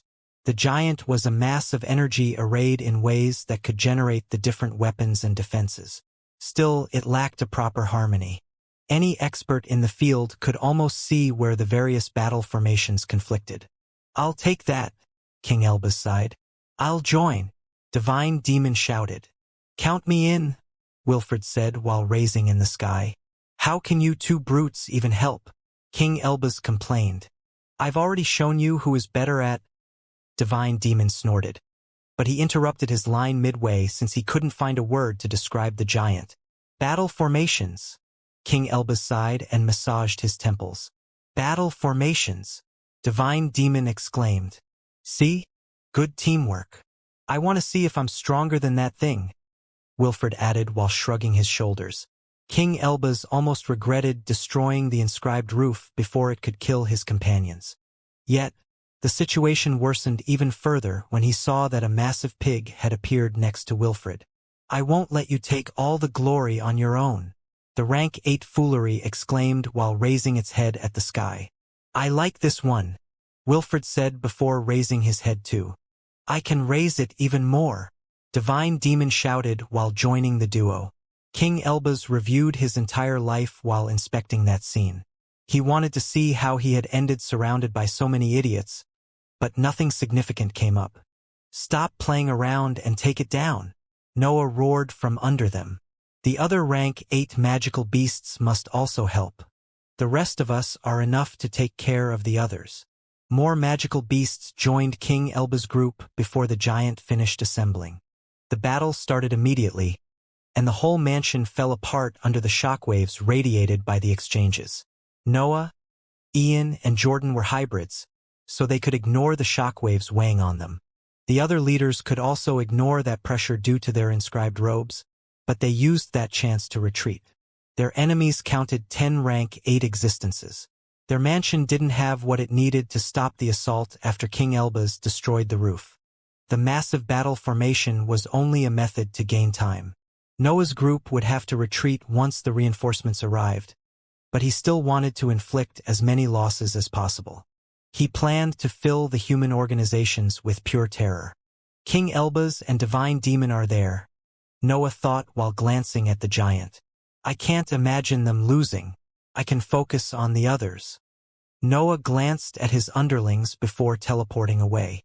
He had to check that June and the others could handle the situation before pursuing the 2 rank 8 cultivators. June, Flying Demon, Dreaming Demon, Daniel, and Faith were doing their best during the battle. Ian's sound waves were keeping them safe from the many dangerous shockwaves that filled the battlefield. The group could fight the other underlings and focus on their small battles. Noah reappeared in front of the 2 escaping cultivators.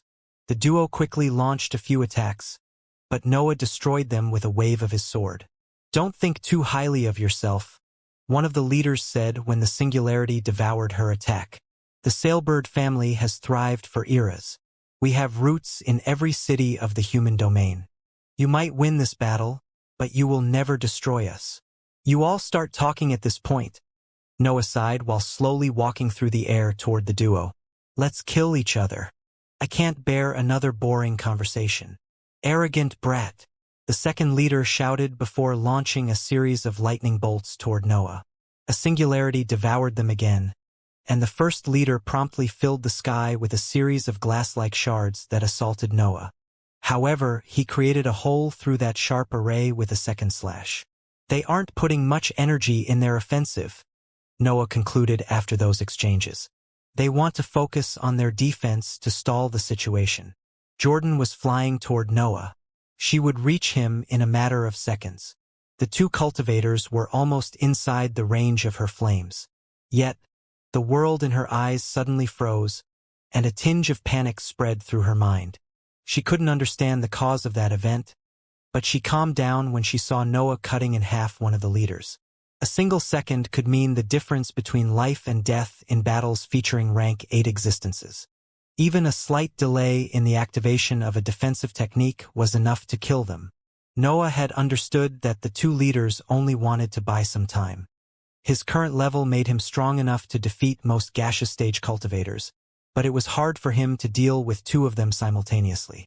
Overwhelming their defenses while fending off their attacks would lead to a long battle. Noah strongly believed that he could defeat both his opponents at the same time, but he didn't know if the reinforcements would arrive before the fight ended. Noah only took an instant to make up his mind. He liked to keep his trump cards a secret unless the situation required them, but he had the chance to inflict consistent losses at that time. Supreme Thief's technique had allowed Noah to seize Chandal's law. Noah had then transformed that true meaning into a diagram that required darkness, mental energy, and dark matter. The world screamed in pain when Noah activated the spell. His influence seeped into the matter and took control of one of its fundamental laws. Chandal's law was part of heaven and earth system. It belonged to those mighty existences, but Noah had transformed that true meaning into a spell that could forcefully put him in charge for a second. The area darkened, and Noah shot forward. Nothing moved in the world, but he knew that the effects of his spell wouldn't last for long. Still, the roots had already covered the demonic sword, which was ready to cut in half one of his opponents. Noah could only perform a simple slash in that time. Any other attack would have required him to gather more energy, and his spell would have ended by then. His physical strength was enough to pierce the defensive items and innate protections. The sharpness of the demonic sword also helped, and the corrosive aura around the roots performed an important role too. Noah reached the cultivator who could summon storms of glass-like shards and cut her body in half. His spell ended right after his attack, and time started flowing again. The cultivator cleaved in half was still alive after the attack, but Noah promptly covered her in black flames. The resilience of rank 8 existences was incredible, but she had suffered far too much damage by then. The second leader had watched the whole scene. The time spell didn't affect his senses. Part of him felt glad that Noah had chosen his companion over him, but that feeling didn't manage to overcome the terror that filled his mind. "What do you even want?" the cultivator asked while watching his companion turning into tiny black flames that fused with Noah. "We gave you the chance to complete your vengeance. We were even willing to pay for our mistake. What else can you possibly desire from us?" The cultivator was panicking. He didn't know how to handle that situation. He wanted to find a way out, but Noah appeared invincible after killing the other leader. Jordan stopped right outside the battlefield. She saw that Noah was in complete control of his fight, so she didn't want to interrupt his hunt. "What do I want?" Noah asked while taking long steps toward the leader. "I want the human domain to fear me. I want every organization to be too scared to even think about hurting my organization. You are only the first name that has come to my mind." The leader could understand Noah's view at that point, and it even made sense in his mind. A sense of loss filled the cultivator, but he didn't let his will to fight vanish. His body transformed into a series of sparks that spread through the sky. The leader had resorted to an evasive maneuver, but Noah could quickly identify the lightning bolt that carried his consciousness. The lightning bolts were almost as fast as Noah, so he took a bit to reach them. Yet, his blade eventually fell on those flying sparks, and the leader reappeared in the sky. The cultivator had lost an arm and a leg after Noah's attack, but no pain appeared on his expression. Instead, a series of sparks began to accumulate in the area as his domain spread. The sparks soon gave birth to countless lightning bolts that converged toward Noah. Those attacks didn't even vanish since the leader never stopped filling them with his breath. The attack managed to slow Noah down. He felt a violent force landing on his body from every side, but the demonic form, the fiendish armor, and his skin prevented it from reaching his insides. Noah also continued to move through the storm. The leader was doing his best to injure him, but he appeared unable to leave a mark on his skin. "How can you be a simple expert in the gaseous stage?" the leader asked without stopping his attack. "How can you walk through this with your sheer strength?" Noah wasn't only relying on his body to defeat that technique. The demonic form was giving its corrosive aura, and the liquid dark matter was covering his skin. The parasite alone was enough to multiply Noah's might. He was adding a rank 8 creature to his power. It was normal for his strength to surpass an average rank 8 existence.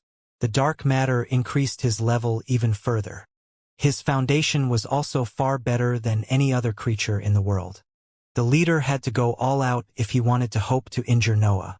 "I'm wasting too much time to test my power," Noah thought before stopping moving. Duanlong came out of his chest and opened its mouth. Snore also materialized around his figure to give the other blood companion enough time to deploy its innate ability. The lightning storm slowly crumbled as its energy converged toward the dragon. Noah could soon shoot toward the leader without meeting any obstruction. The leader performed its evasive maneuver again, but Night cut its actual lightning bolt before he could fly too far. The expert reappeared in the sky, but he lacked another arm at that time.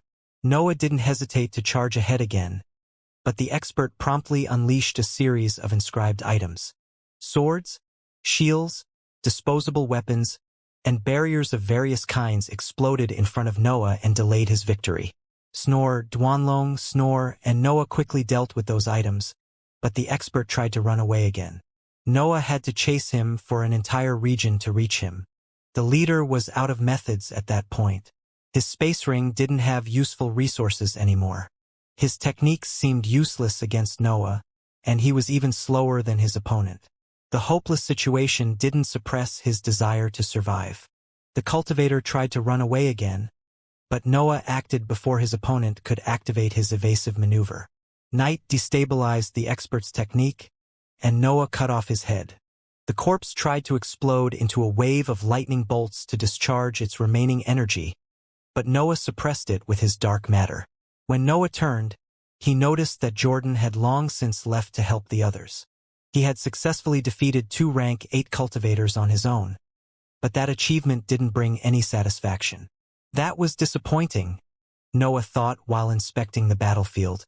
His opponents were two rank 8 cultivators belonging to a large organization.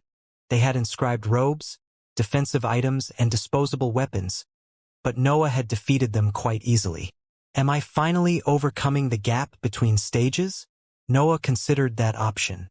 His breakthrough to the 8th rank had evolved his might in ways that Noah had yet to comprehend fully.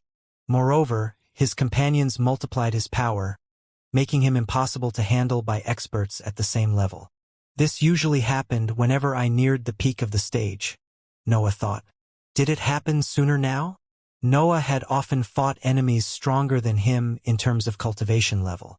That had become a habit since he usually generated enough chaos to attract the attention of older existences. Still, the exponential increase of power given by the higher stages and ranks had never allowed Noah to fill those gaps until he approached the breakthroughs. He had always needed to be relatively close to the next level to express a superior power. The situation seemed different now. Noah felt able to defeat any existence in the gaseous stage at ease. Only monsters like Sword Saint could match his power when they suppressed their cultivation level. Snore, Knight, Duanlong, the demonic sword, the parasite, and the 4th center of power made Noah far more powerful than any other existence at the same stage. The 5 companions in the 8th rank and the black hole prevented him from being close to the average. Noah also had powerful trump cards. The cursed sword, the shadow domain, and the unstable substance made him able to express far more power. He had even added Chandal's law to his arsenal. The spell had many restrictions and requirements, but it was a powerful ability that could allow Noah to kill his opponents instantly. Is this my curse? Noah wondered. Do I have to keep fighting stronger beings to find struggles? What will happen once I reach the solid stage? Will I have to fight rank 9 creatures? Noah didn't know how to feel about his situation. Part of him felt delighted by the amount of power contained in his existence. His constant struggles and countless experiences had transformed him into the strongest type of living being in the entire higher plane. Instead, another part of Noah felt worried. He had required many rank 8 resources to reach the 8th rank, and his current prowess could only mean that his needs had become steeper. His body didn't improve by much after devouring the 2 rank 8 leaders. Those cultivators didn't even exhaust themselves, so Noah had absorbed most of the energy in their centers of power. Yet, he had gained nothing more than a meager boost. I guess it's time to test my prowess against magical beasts in the middle tier, Noah concluded while inspecting the area to seize his opponent's space rings. I can't keep going like this. I don't know if the human domain has enough gaseous stage cultivators to meet my requirements. The battle above the destroyed mansion had continued while Noah was busy chasing one of the leaders. King Elbaz and the others had to approach the giant carefully due to the sheer power in its fabric.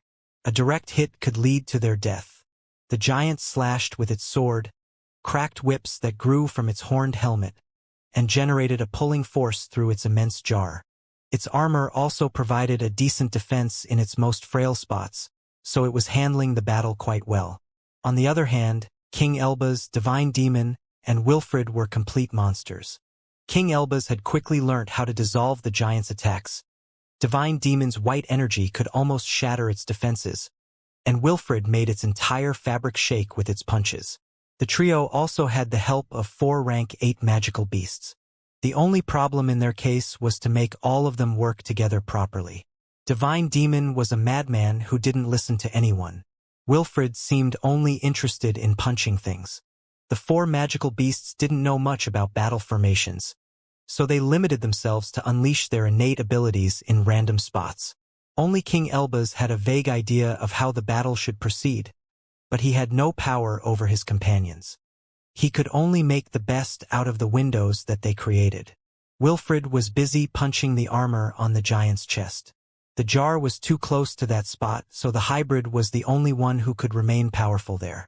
The suction force generated by the item made most spells useless, so his punches ended up being quite useful. The magical beasts soon imitated Wilfred, but the giant could deal with them relatively easily. The whips coming out of its horned helmet often landed on their bodies and inflicted severe injuries. Wilfred was too small for those whips. He could change his spot on the giant's chest whenever an attack was converging on his position. His punches also destabilized its structure and made it miss from time to time.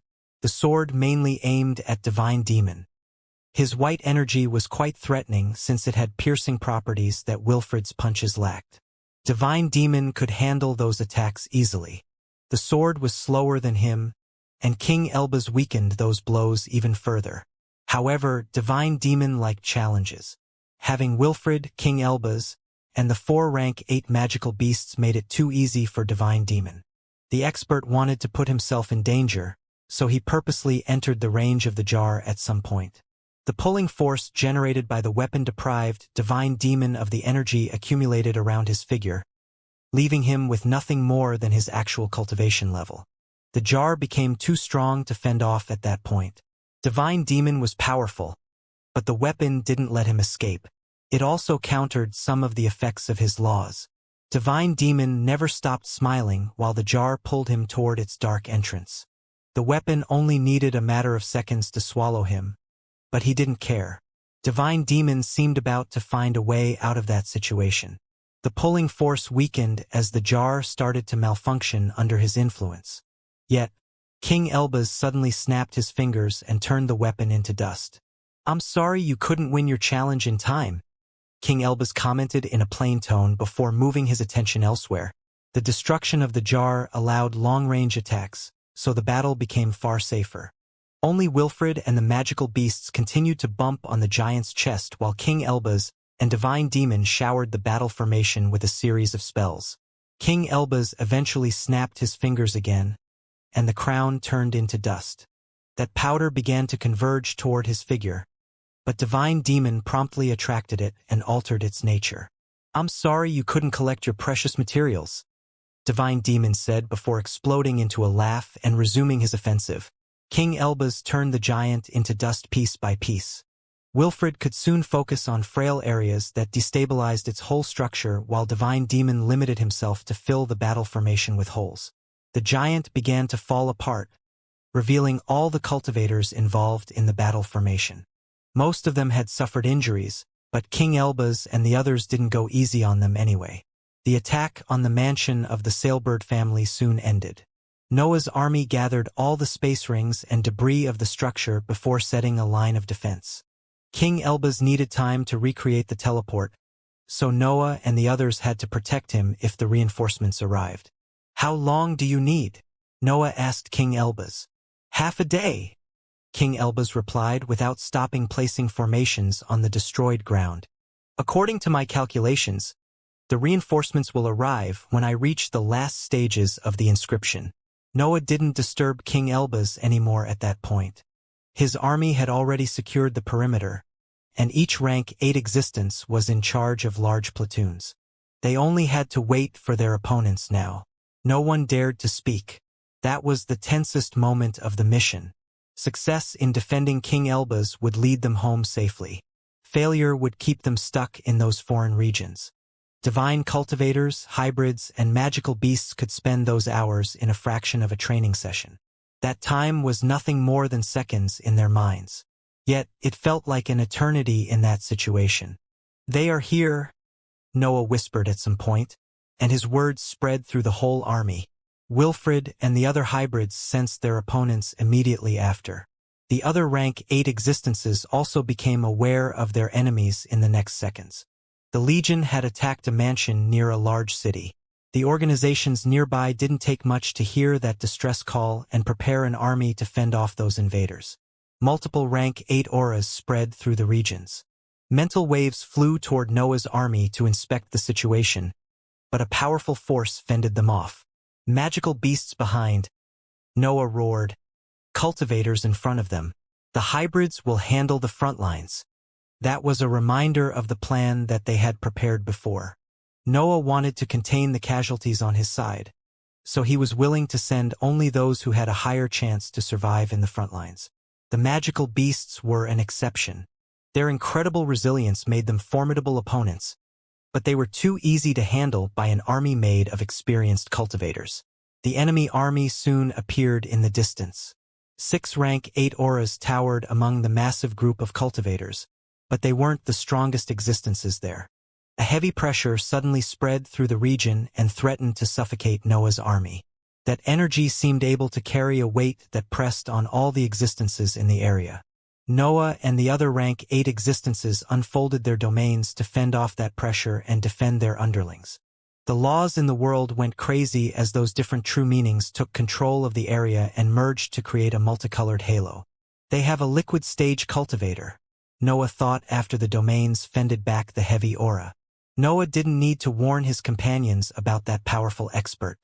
The other rank 8 existences had realized that as soon as they felt that pressure on their centers of power. Change of plans, Noah roared while turning toward Wilfred. Are you up for a fight against that monster?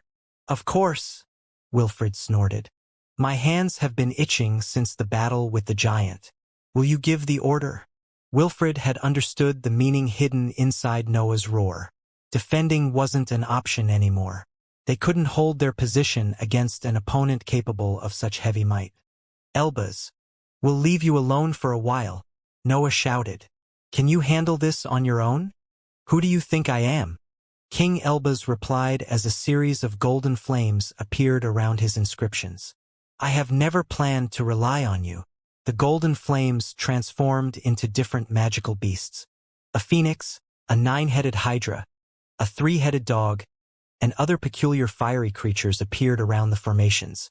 We aren't defenders anyway, Noah sighed while turning toward Wilfred, who limited himself to nod.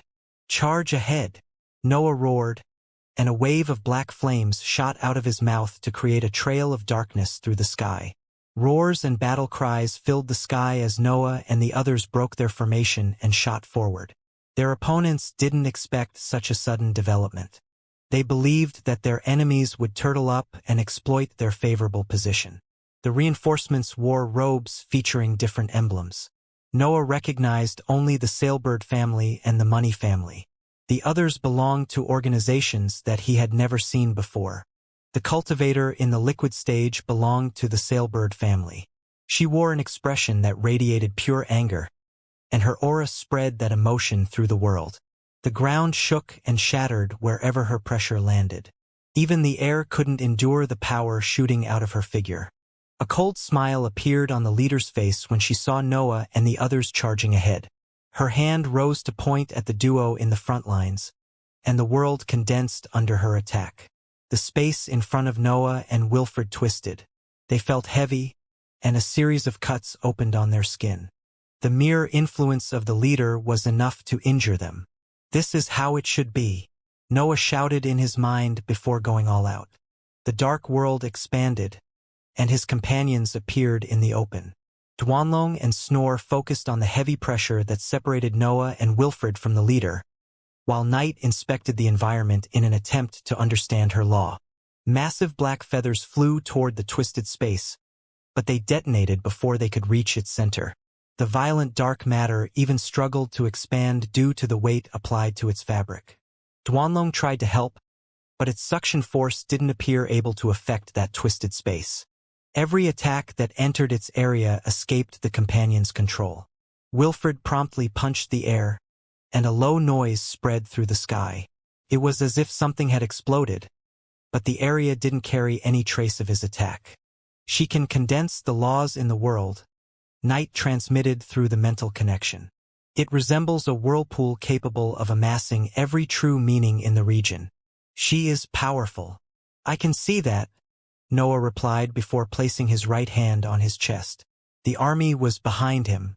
Noah couldn't slow down after ordering a full offensive, and the same went for Wilfred. The duo had to press forward, but the pressure on their centers of power intensified in the process. Their companions were in the same situation, but they were leaving the matter to them. Noah and Wilfred expressed the peak of the hybrid's physical prowess. They were the only ones capable of finding a solution without interrupting their charge. Noah didn't hesitate to draw the cursed sword in that tense moment. Unfortunately, he didn't have the time to study his opponent and test how far his base strength could push him. The twisted space had to fall now. An intense bloodlust spread through the sky. Noah tried to redirect his violent thoughts forward, but some of them managed to seep into his army. The existences affected by his bloodlust ended up entering into a frenzy. Drool even came out of their mouth since they could only think about killing the enemies in the distance. Noah disregarded his negative influence on his army and performed a slash that featured both swords.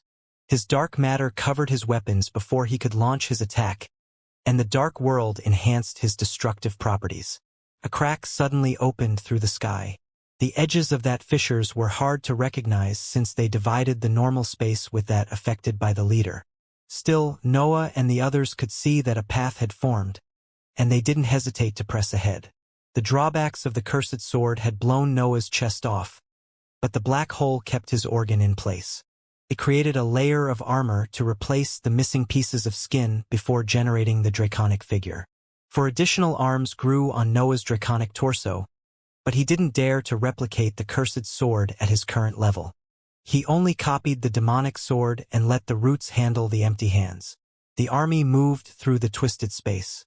Noah's attack had opened a safe path, and the experts didn't hesitate to run inside it. "You must be crazy to enter my domain," the leader said when she looked at the army entering the twisted space. "Let me reduce you to a pulp." The twisted space began to condense even more. Noah saw invisible walls closing on him and shrinking the safe passage. The domains that had filled that area couldn't do anything to stop the event. Noah quickly placed his swords on his draconic forehead. Divine demons summoned all the energy that he could gather, and Wilfred's muscle bulged until his veins exploded. Ian gave voice to countless howls that gathered in his mouth and didn't spread through the world. At last, Jordan condensed the air inside the tunnel to fight the twisted space back. The joint power of the 5 existences turned the whole area into a mess of attacks and lights. Massive singularities appeared among the twisted space. Sound waves destroyed every law in the environment, and white light mended the tunnel. Wilfred's punches gave birth to explosions, and the air itself began to fight for Noah's army. The rank 7 existences in the area were witnessing the full might of their leaders. Still, their centers of power suffered among that destruction. The magical beasts took care of defending the underlings. They used their bodies to absorb the shockwaves that tried to land on the army. They acted as meat shields and spat mouthfuls of blood due to the damage suffered during the attack. The leader of the enemy army remained surprised. She saw her twisted space crumbling under that joint attack. Those 5 existences in the gaseous had managed to defeat her technique. The expert felt that her pride had suffered a huge blow. She was a mighty expert in the liquid stage. She wasn't an existence that those enemies should be able to oppose. Yet Noah and the others reached the enemy army. Many had suffered injuries and had depleted a lot of energy, but they had succeeded in overcoming the attack. Noah and Wilfred immediately shot toward the leader while the rest of the army dispersed to engage in multiple battles. Their arrival interrupted the cultivators preparing formations and items meant for the assault on King Elba's. Chaos quickly spread. Divine Demon tried to take out the enemy underlings with a wave of his white light, but a rank 8 cultivator stepped forward and detonated the partial defenses to block the attack. Jordan tried to do the same, but a second rank 8 cultivator stepped forward to fight her. Ian also used his sound waves to target the underlings, but another rank 8 existence interrupted his offensive. The only beings that could break into the enemy army were the magical beasts. They endured the attacks landing on their bodies and raged among the underlings. Some of the other rank 8 cultivators joined their forces to isolate the destruction created by the magical beasts. Still, they couldn't do much now that they were already inside the army. The rank 7 existences in Noah's army could exploit the destruction generated by the magical beasts to inflict a second wave of losses, but a rank 8 opponent soon stopped them. Noah and Wilfred had it far harder than their companions. Twisted space surrounded the enemy leader and made it almost impossible for the duo to reach her. Noah had lost his legs after his previous attack, but his flames had quickly covered the enemy army and had gathered enough energy to fix his body. The bloodlust filling Noah's mind was threatening to make him go crazy, but he couldn't stop using the cursed sword. The situation didn't allow him to waste time. Noah waved his 6 arms and created a tunnel through the expanding, distorted space. The leader's technique seemed unable to stop him when he used the cursed sword. Wilfred could use that path to send his physical strength directly to the leader. The leader saw attacks coming in her direction. Wilfred was able to transform his physical attacks into shockwaves that flew through the sky. The expert had to activate her defenses for fear that her body would shatter under that might. The space twisted above her figure and blocked Wilfred's long-range punches, but the defense tore chunks of her skin apart. The leader's ability had clear drawbacks, but it allowed her to remain in one piece. Can we even win? Noah wondered while suppressing his violent thoughts. It had taken Noah 2 attacks with the cursed sword to destroy the previous technique. He had needed a third slash to pierce the expert's innate defenses. His black flames were keeping him alive, but his mind was already about to give in to his bloodlust. Elbaz needs more time, Noah thought before storing the cursed sword and creating more roots on his empty hand. A storm of singularities quickly shot out of his blades. The attacks pierced the twisted space, but they remained stuck in its density. They didn't even cross half of that area. Enough playing around, the leader said while inspecting her injuries. You have managed to hurt me, Gloria Sailbird. You can die happily. Her aura suddenly burst out of her figure and spread her pressure. Countless rank 7 existences died when her law filled every corner of the region. Her offensive didn't even spare her underlings. Noah and Wilfred's bodies became heavy again. Their centers of power raged in pain under the suppression, and Noah soon drew the cursed sword to get rid of those restraints. Not so fast, Gloria exclaimed while joining her hand. The pressure suddenly intensified. Noah felt unable to move and perform his techniques in that area. Even Wilfred seemed to struggle against that power. Noah's mouth slowly opened before a roar came out of his mouth. His cry gave birth to a sound wave that destroyed a small part of the twisted space and gave Noah enough room to move. Black vessels popped out of his skin as the unstable substance flew through them. Noah converged most of that power toward his draconic arms and performed the strongest slash that he was capable of. Gloria watched the draconic figure pulling back its arms before thrusting them forward. An intense sensation of danger filled her mind and forced her to reactivate the protection around her skin. The 6 arms gave birth to a straight singularity that cut through the twisted space and reached Gloria. The attack even pierced her defenses and landed on her sky before depleting its power. Gloria didn't suffer many injuries. A series of shallow cuts appeared on her hands and face, but she quickly healed them with her energy.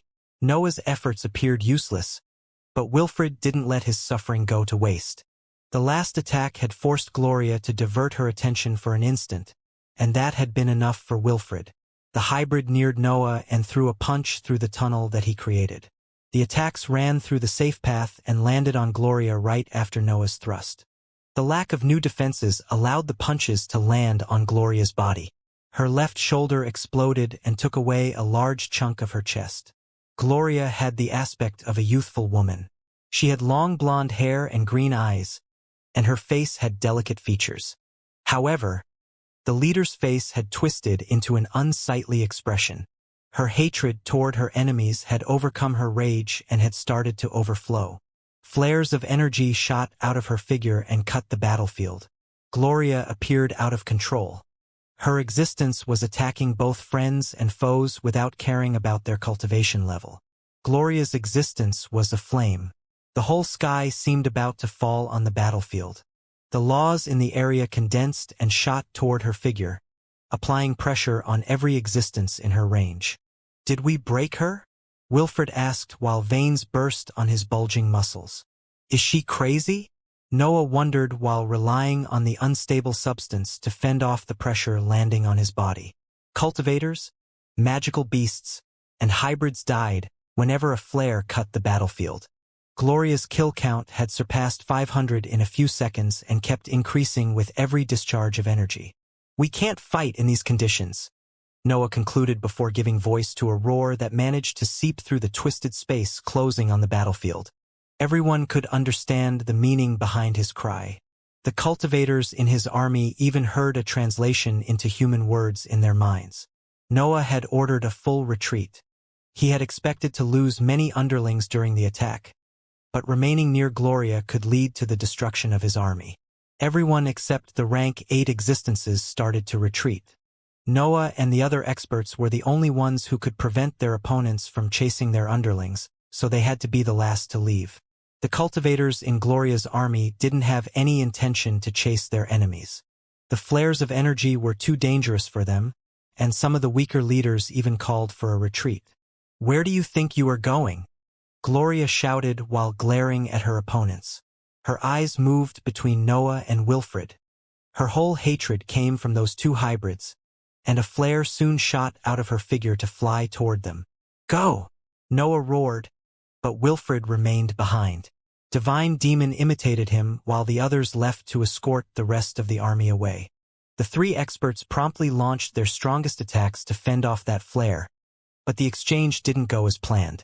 Wilfred's long-distance punches exploded before reaching the flare. The aura carried by that dense energy destabilized the attack and made it waste its power. Something similar happened to Divine Demon's white energy. The expert had gathered that mass of higher energy into a beam, but his attack ended up falling apart before reaching the flare. Only Noah's slash could clash with the flare. A singularity opened at its center and cut its structure, but its remaining energy continued to fly toward the trio and eventually engulfed them. Noah and the others felt as if their bodies were going to implode. Their skin caved in, and their bones released screeching noises as that pressure forced them to condense. "Give me more," Noah shouted in his mind before letting the demonic form absorb a massive amount of energy. The parasite's corrosive aura began to fend off that pressure. Noah soon managed to free himself from that energy and could focus on his companions. Wilfred was doing his best to endure the attack. His physical prowess was far above normal hybrids, so he could protect his centers of power for a while. The situation was far different for Divine Demon. Noah saw his limbs transforming into a pulp. Gloria's flare didn't kill him on the spot, because the expert had gathered all his energy around his important organs. Yet, his defenses were about to give in to the pressure. Noah promptly grabbed Divine Demon and threw him toward the rest of his army. The expert suffered a few injuries during the flight due to the immense strength used by Noah, but that also helped to fend off Gloria's ended. The roots then spread to cover Wilfred. The hybrid suffered a few injuries, but he quickly recovered once the corrosive aura helped him get rid of Gloria's energy. "You come in here and decide to attack organizations that have lasted for eras," Gloria shouted as another flare shot toward the duo. "You have no idea how strong we are. You don't know what kind of forces you have decided to fight." Noah placed a hand on Wilfred's shoulder, and they disappeared before the flare could hit them. Then, they reappeared a few kilometers away in the direction of their army. "What was Dash?" Wilfred began to ask, but Noah threw him before he could complete his question. Noah had to rely on the shadow domain to dodge the flare, and carrying Wilfred with him had almost depleted his stash of special darkness. "Come closer," Noah thought while watching Gloria walking through the air between them. "Do you think I don't know about your dimensional ability?" Gloria asked as an ugly grin appeared on her face. "Come on. Show me what Defying Demon can do." "It seems that I'm quite popular in the human domain," Noah thought while taking a few steps back.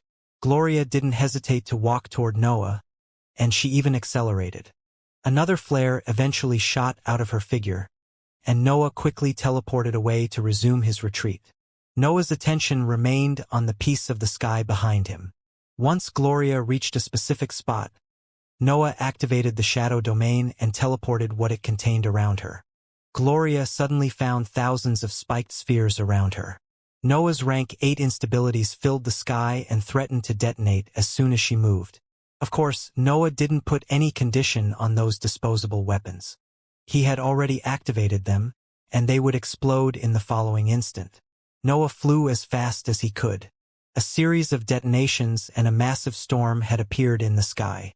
The waves of power radiated by the explosions threatened to reach him, but his experience with Snor's feathers had taught him how to avoid them in time. Those who had retreated before Noah and the others reached King Elba's and waited for him to finish the matrix. Frantic expressions filled their face, but they didn't dare say a word to let the expert concentrate. Noah wasn't as polite as them. He began to shout as soon as he rejoined his army. "How long, Elbas? I need to finish the detail, King Elbaz replied. This is the moment when I decided whether to reappear in one or many pieces. Send your puppets forward, Noah ordered before crossing his legs and sitting right outside his formation. I believe she is alive and angry. Gloria proved Noah to be right since the storm of spikes soon began to amass into a small metal orb. Some of the shock waves even started to flow back to condense near her figure. King Elbaz ordered his puppets to gain some time. They were his powerful creations, but even they couldn't do anything against Gloria. She could destroy them with a single attack. The puppets detonated before dying and made King Elbaz gain a bit more time. All the existences in Noah's army began to attack Gloria at that point. They unleashed their strongest attacks in the hope of delaying her advance. Yet nothing seemed able to stop her. Gloria's power was useful both in attack and defense. She was invincible in that situation. Gloria reached the enemy army and raised her remaining arm, but a golden light quickly covered the area. It took less than an instant, but Noah and the others saw a different scenery when the radiance generated by the teleport ran out. Familiar lands appeared in Noah's vision. King Elbaz's formation had worked, even if it had teleported the army slightly deeper into the outer lands. Noah expanded his consciousness to study his army. The attack on the Sailbird family had been a huge success, but his underlings had paid a hefty price. The 4 rank 8 magical beasts had suffered severe injuries. They would need years to heal, and some of them might even need to hibernate to fix their body completely. Divine Demon's condition was even worse, and his species didn't help his situation. He had lost his limbs and his internal organs had suffered a lot. Only his centers of power were almost entirely fine, which hinted at a quick recovery. Ian and Jordan were okay. Wilfred had suffered a bit, but his condition wasn't bad. All the rank 8 existences in Noah's army would eventually recover, so his group didn't lose any valuable asset. The situation wasn't as good for the underlings. The rank 8 existences in Noah's army had tried to shield them from the shockwaves generated by their battles, but there was a limit to how much they could do. Many rank 7 existences had died during the last confrontation and Gloria's chaotic outburst. Almost everyone who survived had suffered severe injuries, and some even found themselves with destroyed centers of power. Noah knew that those losses were inevitable. His decision to face Gloria head-on had even limited that number and saved many lives. Still, that wasn't enough for him. I can't do much more, Noah thought while inspecting his army. They have to overcome these difficulties by themselves. This skimming process is necessary. I will only recreate the pampered environment of the large organizations otherwise. Noah raised his eyes toward the sky. The cultivation journey was ruthless, and even his power couldn't affect that feature. He could only make sure that his underlings benefited from his ambition as much as possible, but the rest had to come from them. At least June and the others are fine, Noah sighed before covering the entire army with his dark world. The dark world gained nourishing properties that accelerated the healing process of every existence affected by its currents. Noah couldn't do much for the rank 8 cultivators and hybrids, but the others benefited from his technique. The army soon set off to return to the Legion's headquarters. Blue lands eventually filled their vision and marked the beginning of their domain. The foolery and the other magical beasts reunited with the rest of the pack. The hybrids returned to their cities, and the cultivators created caves where to recover. Noah returned to his cave at the center of the lands filled with blue bushes, but June didn't come with him. She had to prioritize the well-being of her centers of power, and long seclusions often followed such intense battles. What can I do now? Noah wondered while reviewing the battle in his mind. Gloria Sailbird was a monster, but Noah could fight her techniques back when he activated his trump cards. Yet, he didn't know whether going all out would have allowed him to defeat her. Too strong for average gaseous stage existences, and too weak for those in the liquid stage, Noah concluded. Do I need to plunder every mansion and city in the human domain to push my battle prowess even further? The army had gained many resources after the attack. The Sailbird family was famous for its libraries, so the amount of knowledge and wealth contained in its mansion was incredible. A meeting would come after every rank 8 existence recovered. Noah and the others had to inspect those resources and decide how to deploy them. Noah hoped to find something valuable, but he didn't let his expectation go out of control. It was hard to obtain helpful techniques or new weapons at his level. The best he could hope for was to gain a few ideas on how to improve without relying on external abilities. The meeting eventually happened, and Noah found that his low expectations were on point. The amount of wealth seized in the attack was immense. Piles of soul stones and valuable materials had filled the mansion and the cultivator's space rings. But their inventory didn't have techniques that Noah found worthy of his time. Noah's standards were spectacularly high. His current techniques came for rank 9 existences or geniuses.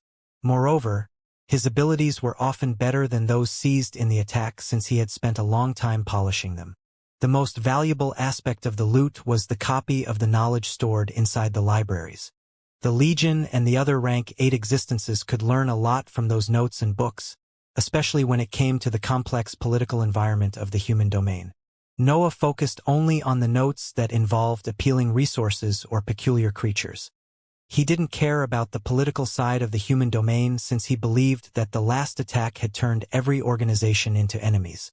I guess it's time to get my hands on the rest of Great Builder's inheritance, Noah concluded once the leaders finished sorting through the resources.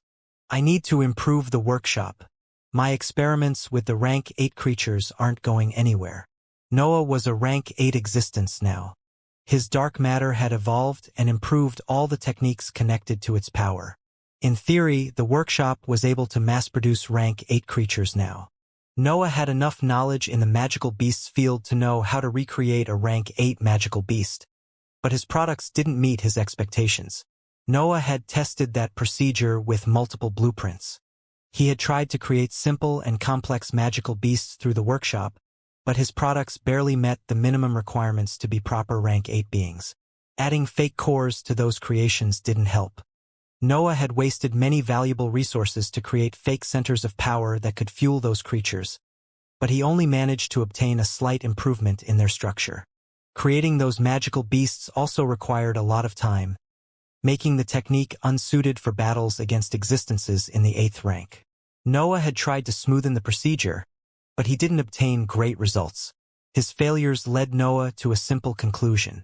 His expertise made him sure that the issue wasn't in his knowledge or tests.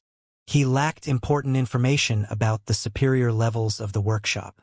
The second and third pieces of the inheritance shouldn't help me much, Noah thought while contacting a few experts, but the fourth should finally explain to me how to turn the workshop into a valuable asset again. The sole idea of becoming able to mass-produce rank 8 beings during a battle made Noah's ambition skyrocket. He could gain the power to take on an entire organization by himself if he managed to get his hands on that technique. Yet, Noah didn't trust the Balro family enough to fly toward its domain without planning a way out. Saul Balro seemed trustworthy, but he was only a rank 7 asset in his organization. He didn't hold enough authority to reassure Noah. I guess I need to rely on that guy, Noah sighed before his inscribed notebook rang. What do you want? King Elba's voice resounded in Noah's mind. I need you to accompany me in a meeting with the Balro family, Noah replied. What do I gain out of it?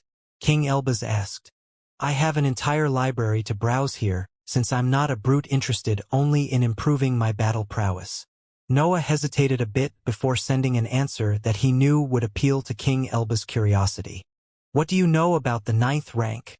Noah, King Elbas, Wilfred, and Jordan met in Noah's cave to discuss the meeting with the Balro family. The experts had decided to accompany Noah to the meeting for different reasons. King Elbas would obtain the secret behind the path to the 9th rank, while the hybrids wanted to trade part of the resources seized during the assault to the Sailbird family. Moreover, they shared Noah's worries. The human domain had labeled the Legion as one of its worst enemies after the attack. Noah had even become one of the most wanted existences in the entire Immortal lands after his recent achievements. The spies of the Legion had learnt that many organizations had agreed on placing a bounty on Noah's head. They offered enough soul stones to build large forces from scratch. Try to teleport us into a secret location this time, Noah said during the meeting. I'd rather spend some time in the wilderness to set a way back home. I have a bad feeling about this. It's easier with just the four of us, King Elbaz replied. Are you sure that we can't ask the Balro family to place a beacon for us? The less they know, the safer we'll be, Noah replied. I believe things won't go smoothly. I have started to feel the same since I agreed to join the meeting, Wilfred added.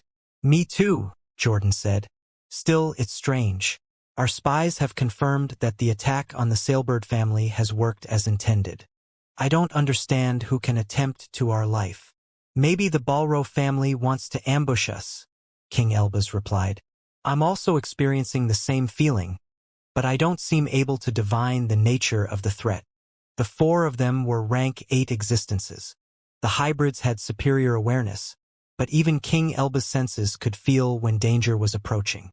The group was almost sure that something big would happen soon, and the closest event was the meeting with the Balro family. It was only normal for them to connect the two. This is strange, Noah explained. An ambush shouldn't make all of us feel like this. I bet it's something deeper, maybe even connected with the higher plane. Noah had felt something similar during the invasion of the winged beasts. It was as if the world itself was about to bring some danger, but he couldn't explain how that could happen in the middle of the human domain. Another invasion? Noah wondered before sending his mental waves toward the sky. Don't tell me that I have to watch out for meteorites here. The conversation didn't bring any solution. The experts had only understood that they would be in danger if they went to the meeting. Noah instantly stated his position. He would go to the meeting anyway since he needed to improve the workshop. The others didn't hide their hesitation, but King Elbaz eventually gave in. He wouldn't shy away from a dangerous situation. He actually desired it. Wilfred and Jordan also agreed to come at some point. They had nothing to do among those regions, and Wilfred even had to accumulate experience for the breakthrough to the liquid stage. As for Jordan, she justified her decision by mentioning her cultivation level.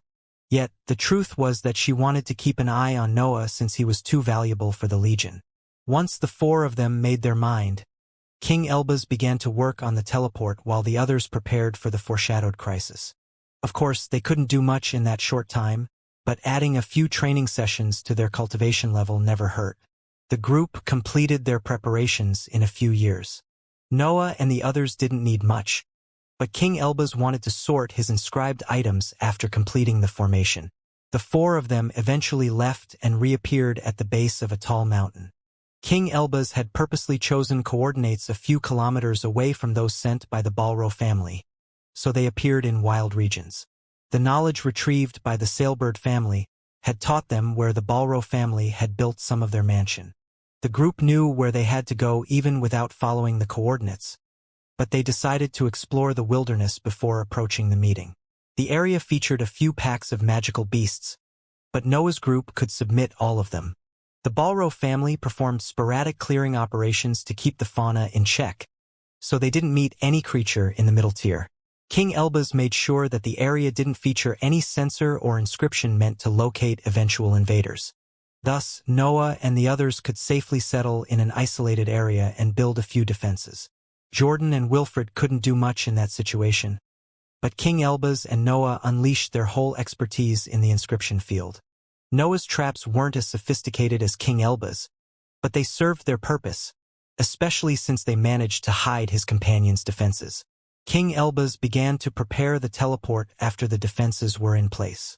He didn't destroy the formation in the outer lands so he could quickly connect the two. It took him only a few months to complete that inscription. I guess it's time to go, Noah sighed once King Elbaz completed his task. His group had created a base in the middle of the domain of the Balro family. They had even submitted the magical beasts in the area. They had reinforcements and an escape route ready. Noah and the others quickly flew toward the coordinates sent by the Balro family. Their eyes could soon see a platoon made by 2 rank 8 cultivators in the gaseous stage and a series of rank 7 existences in that location. One of the rank 7 existences stepped forward when Noah's group landed in front of the small army. Noah recognized Saul Balro and noticed that his cultivation level didn't increase by much. Did you spend these millennia inscribing stuff? Noah teased Saul. I actually did that, Saul happily replied. There is too much to study from great builders' inheritance, and new talents land on my door every day. I'm not in a hurry to reach the 8th rank, so why bother spending so much time cultivating? I can't relate, Noah sighed, ending the discussion and focusing on the rest of the cultivators. The underlings tried to maintain cold expressions, but fear appeared in their eyes whenever Noah inspected them. Even the 2 rank 8 cultivators seemed worried that the trade could end tragically. They don't appear as the types to plan an ambush, Noah concluded in his mind before taking a few steps forward. The 2 rank 8 existences also stepped forward and quickly took out a few praying mats from their space rings. They even gestured to Noah's companions to join him, but they preferred to remain in the backlands. I'd rather keep this conversation private, Noah explained. Don't worry about them. Of course, King Elbaz and the others didn't sit because they wanted to inspect the situation from a better position. Noah had never treated the topic of the meeting as a secret. The 2 rank 8 cultivators filled the praying mats with wine and delicacies before revealing their names.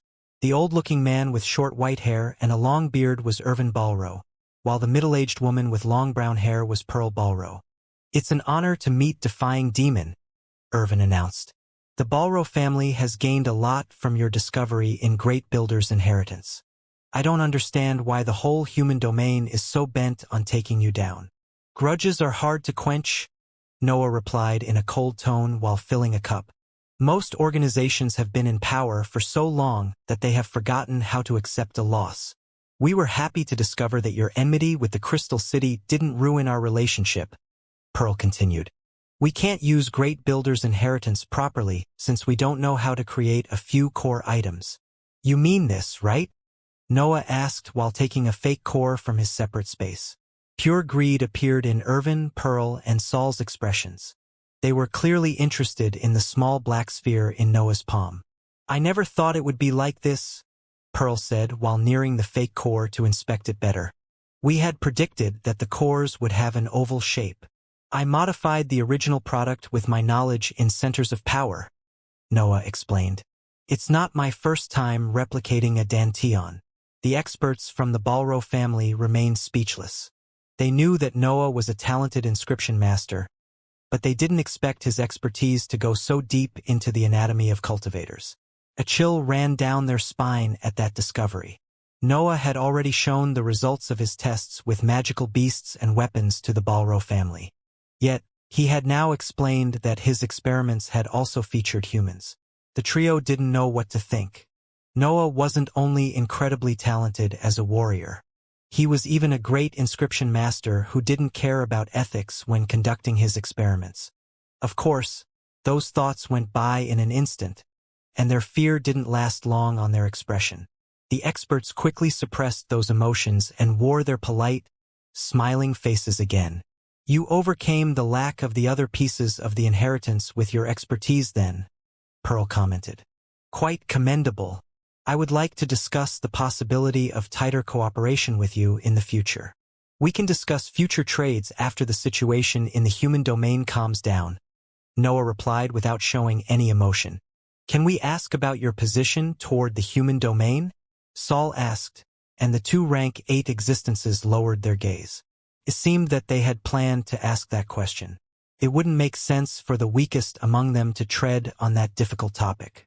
I don't care about politics, Noah replied honestly without bothering to stop drinking.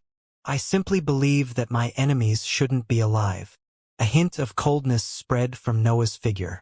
His aura carried his emotions and told the trio how serious he was about his words. Saul and the others couldn't help but tremble again. The recent attack on the Sailbird family had told the trio that Noah had a vague definition of enemy. He could punish an entire organization for the wrongdoing of a single asset. Let's start the trade, Noah eventually said. This is still an enemy territory in the end. I don't want to remain here for too long. The trio quickly accepted, and Noah studied their reactions from behind his cup. They didn't show any guilt nor killing intent. They appeared completely honest. What is this sensation about then? Noah cursed in his mind, but the trio quickly claimed his attention. Pearl had taken out 3 thick books from her space ring. They were old, but they had a similar style to the tome that Noah had retrieved in the pyramid. They even carried the same aura. "We don't mind giving you the originals since we have already made copies of their contents," Irvin explained. "I believe we agreed that you would have done the same." It was impossible to verify whether someone had tampered with the copies or omitted important information. Only the originals could do in a trade. Noah nodded before taking out his book and placing it on the praying mat. Pearl did the same before they opened them at the same time. Pearl and Noah had opened the books randomly. They didn't pick a specific page, and they made sure that they didn't use mental energy to alter their actions. Noah could check that the 3 books explained the right topics, and the trio did the same. They could confirm that the goods matched the same inheritance and continue with the trade. "Are you aware of the price discussed with your envoy?" Noah asked after raising his eyes toward the trio. "Of course," Irvin replied. "We wouldn't mind if you were to change a few resources due to personal issues. We only care that the overall value remains the same." Noah was trying to trigger unusual reactions in the experts. He was choosing his words very carefully and inspecting how they responded to see if they had anything to do with the dangerous sensation. However, the trio appeared utterly innocent. Nothing Noah did manage to put them off. They even felt unaware of the hidden meaning behind his words. "There's no need for that," Noah said before waving his hand. A pile of materials and soul stones appeared next to the praying mats. A small mountain quickly formed as those resources accumulated on the ground.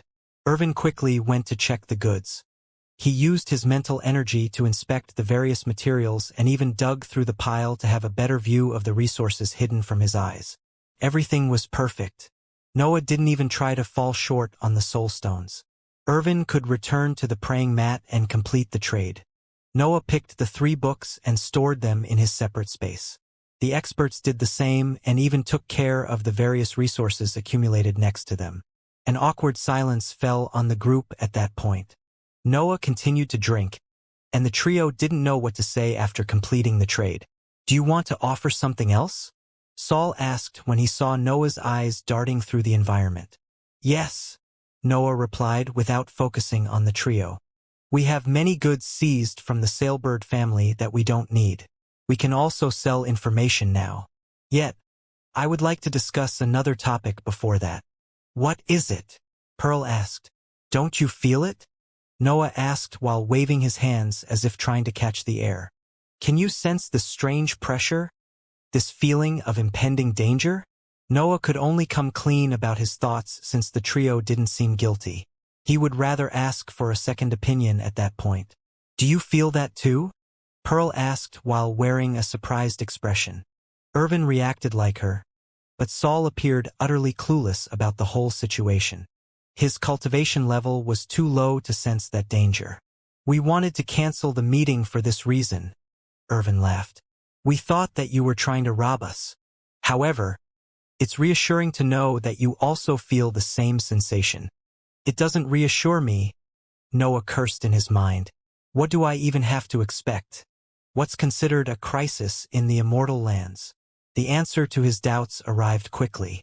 The expert's smile froze when they looked in the distance, and that reaction made Noah turn.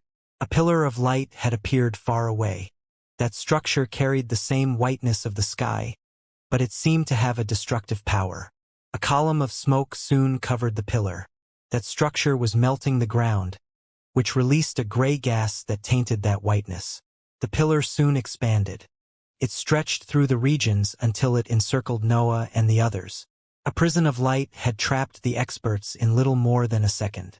The event had been too fast. It seemed that the world was welcoming that energy and allowing it into its fabric. Even the laws in the matter had transformed to help in the process. The prison melted the ground so quickly that storms of that gray smoke began to fly through the area. The sky above a few regions became unclear as the light in the distance started to move toward Noah's group. "Elbas?" Noah asked while studying the massive barrage of light. "What do you want me to say?" King Elbas replied. "The sky is attacking us. You can see that too." King Elbas was right. Noah had understood the nature of that attack, but he had hoped to be wrong. The light didn't come from a cultivator. It wasn't a spell or a technique launched by a powerful existence. It carried the same aura as the sky, which made it part of heaven and earth's system. Its power was also unclear. Noah couldn't understand the level of the light.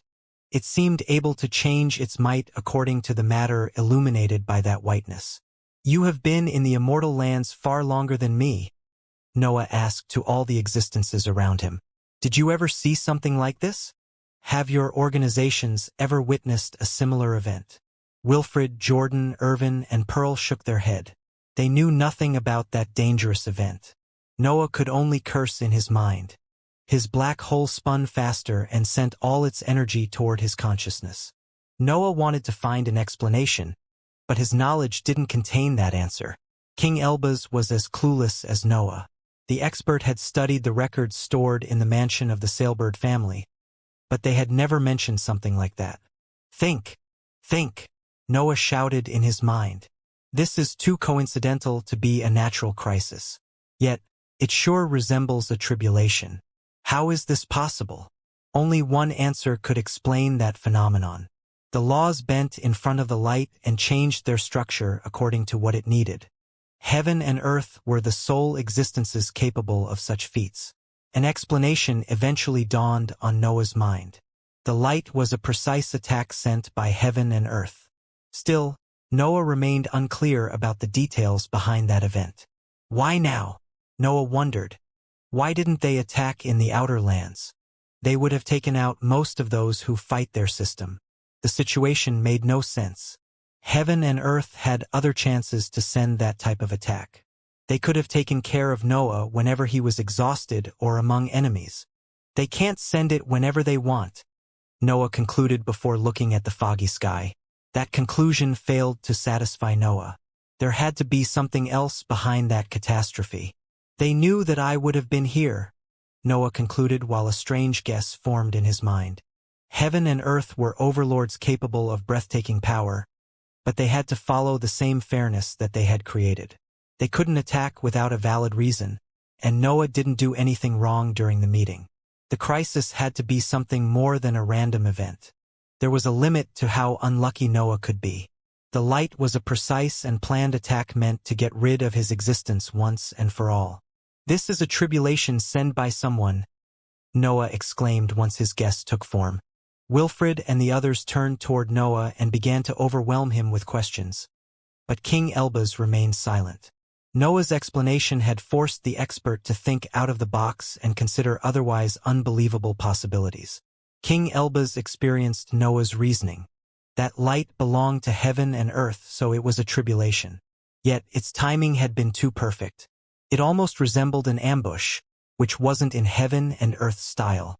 "You have traitors in your family," King Elbaz explained at some point.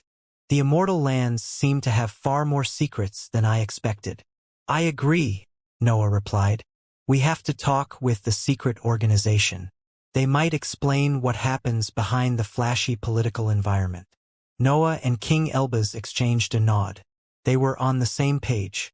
They had concluded that someone had managed to trigger a tribulation in that area to kill them. That interaction lasted less than a minute. The light had closed on the group during that time, and a crowd eventually appeared in the distance. Noah didn't bother to look at them. They were the other members of the Balro family, hidden inside their secret headquarters. The group had decided to evacuate their homes and reach their rank 8 leaders. Panic filled the group. No one understood what was happening, and only the rank 8 experts managed to remain calm. Those existences kept their eyes on Noah and King Elbaz since they seemed to have realized something. "Do you think the teleport can survive this light?" Noah asked. "It might," King Elbaz explained. "The light changes its power according to what it needs to destroy. I think that our defenses will hide part of the formation. The problem is overcoming the tribulation." "I see no problem," Noah exclaimed. "This is a tribulation, so the light won't have an unfair power. Those who overcome it will gain benefits. The others will die." "We can't cooperate then," King Elbaz said. "Working together will only make the tribulation harder." Wilfred and Jordan wore a determined expression at that point. They didn't get most of that conversation, but they understood that they had to pass through the light. "You will all come with me," Noah shouted while turning toward the members of the Balro family. "I want to interrogate all of you." "But Dash." Irvin wanted to say something, but Noah gave voice to a roar before he could even begin his line. "Shut up," Noah roared. "Someone has decided to sacrifice you all to take me down. You belong to me now. Welcome to my nameless organization." "But Dash." Pearl tried to say something, but Noah gave voice to another roar while grabbing one of the rank 7 cultivators behind her. Noah then threw the cultivator toward the incoming light. The expert entered those white barriers and melted until he transformed into gray smoke. The tribulation had killed him in an instant. "I can do this to all of you only to test how that light works," Noah threatened. "Or we can work together to overcome this tribulation. We will all enter the light at the same time and fight its effects. It might become weaker if we do that." Saul opened his mouth, but Irvin and Pearl shot an angry glance toward him. The experts feared what Noah could do before the arrival of the light. "This is a tribulation," Noah announced once all the experts in the area paid attention to him. "You can overcome it. Form a column and walk with me. We will cross the light and return to the outer lands." The experts gulped. They couldn't oppose Noah, and they didn't have a way out of that situation. They could only follow him and hope that his orders could keep them alive. Noah forced the rank 7 cultivators to float above him. All the rank 8 existences remained on the ground. He hoped that the light would lose a bit of power after melting the other experts.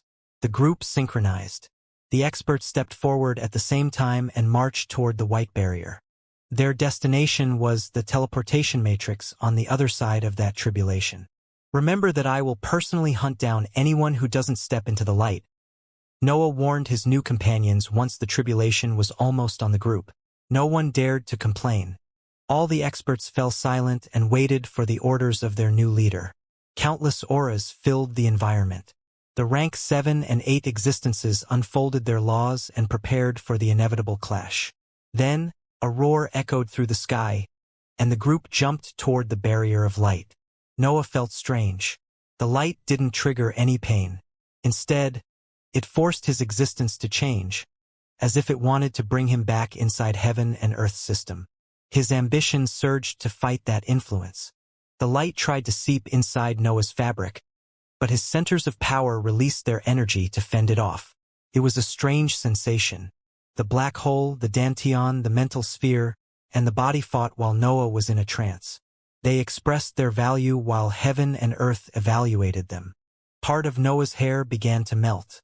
His existence didn't seem able to fight the light properly, but his consciousness suddenly awakened at that point. "What is this feeling?" Noah thought while he bathed in the light. Noah felt as if his existence wanted to become part of the light. His cultivation level and all his experiences seemed to belong to that influence. Melting was a blessing. Is this what heaven and earth fell all the time? Noah wondered. The light didn't manage to take over his mind. Noah recalled everything and could focus on fighting the tribulation. His hair stopped melting. Noah's existence burst forward as memories of his achievements surged in his mind.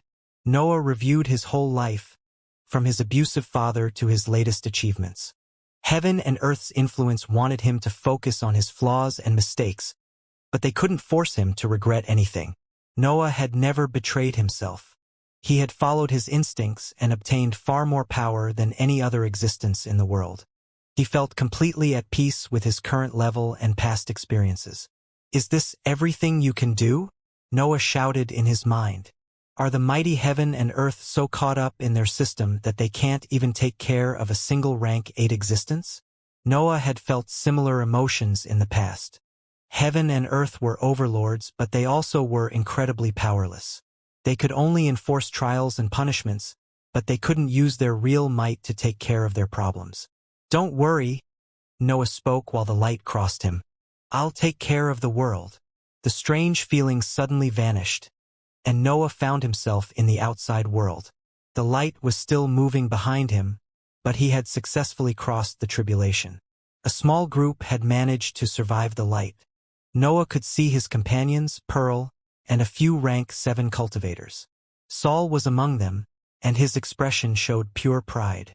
"Let's move," Noah roared before stepping forward. His companions didn't hesitate to follow him, but Pearl and the others glanced behind them to inspect the light. They hoped that the rest of their team would cross the tribulation, but no one appeared in their vision. "Move, or I throw you back into the tribulation," Noah threatened as growls fused with his human voice. "The others might still come out," Pearl complained, but she quickly understood how hopeless her statement was. "They are all dead," Noah explained. "We better start flying. The dangerous sensation has yet to vanish." Pearl suddenly noticed that her mind continued to sense some danger. It seemed that her problems had yet to end. King Elbaz promptly took out one of his inscribed items. A metal sphere landed on his hand and began to glow with golden shades. A blueprint that depicted the nearby regions quickly formed among that light.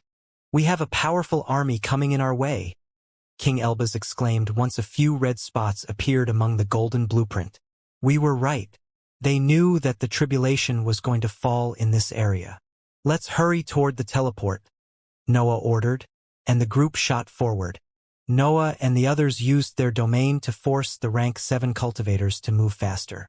The group reached the teleport in no time, but unsightly expressions appeared on their face at the sight of the leveled ground.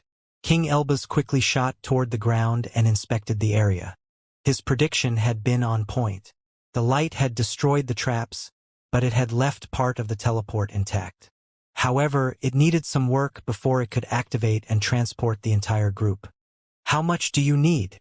Noah asked when he saw King Elbaz deploying countless formations with a wave of his hands. "Not much," King Elbaz replied without moving his eyes from the ground.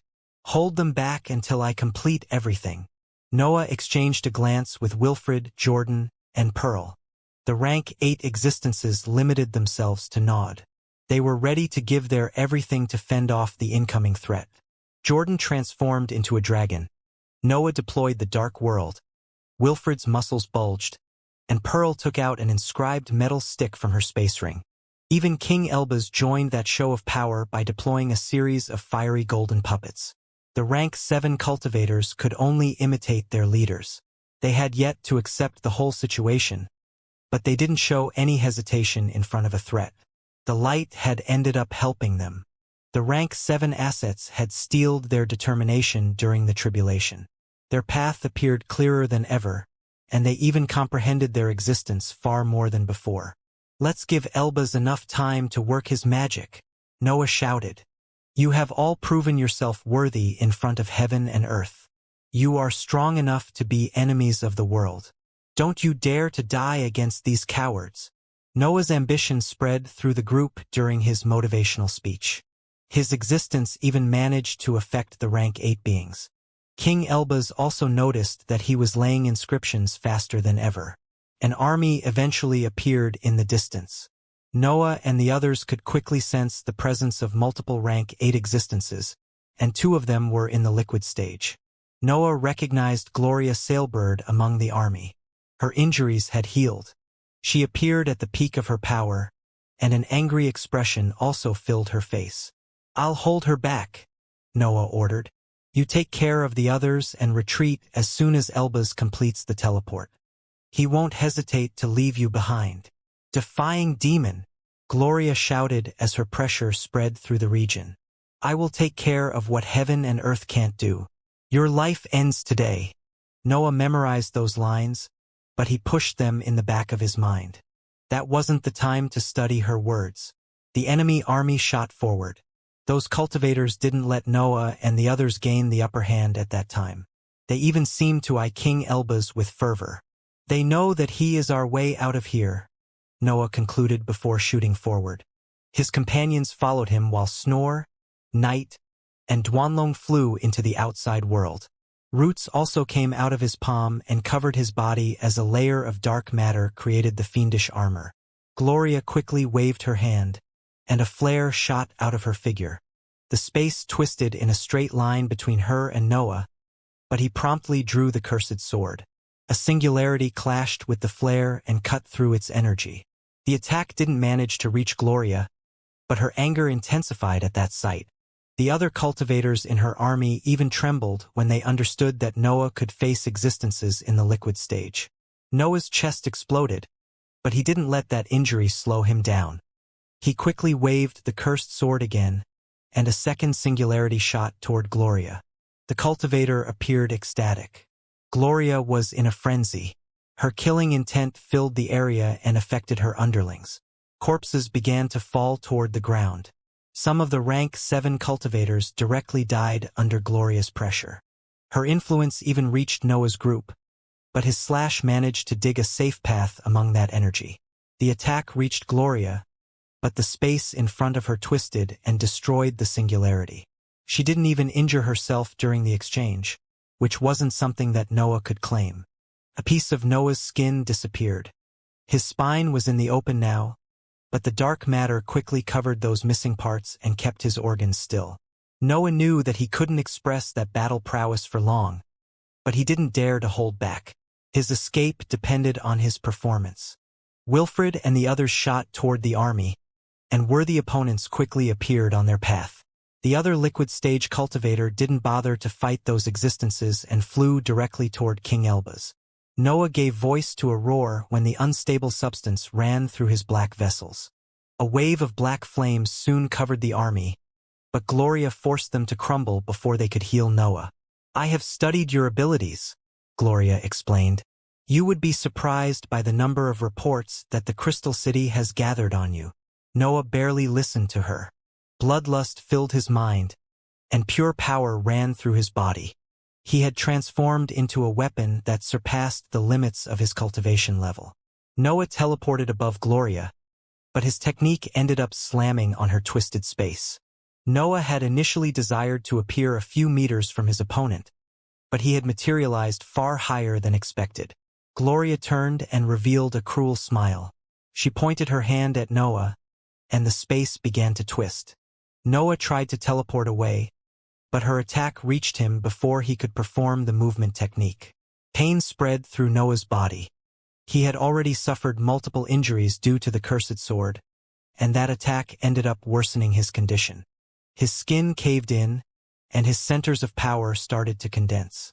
His fiendish armor couldn't fight that power, so it slowly retreated until it revealed his poor condition. Duanlong activated its innate ability to absorb part of that energy. Noah was slowly managing to free himself from that energy, but Gloria attacked again.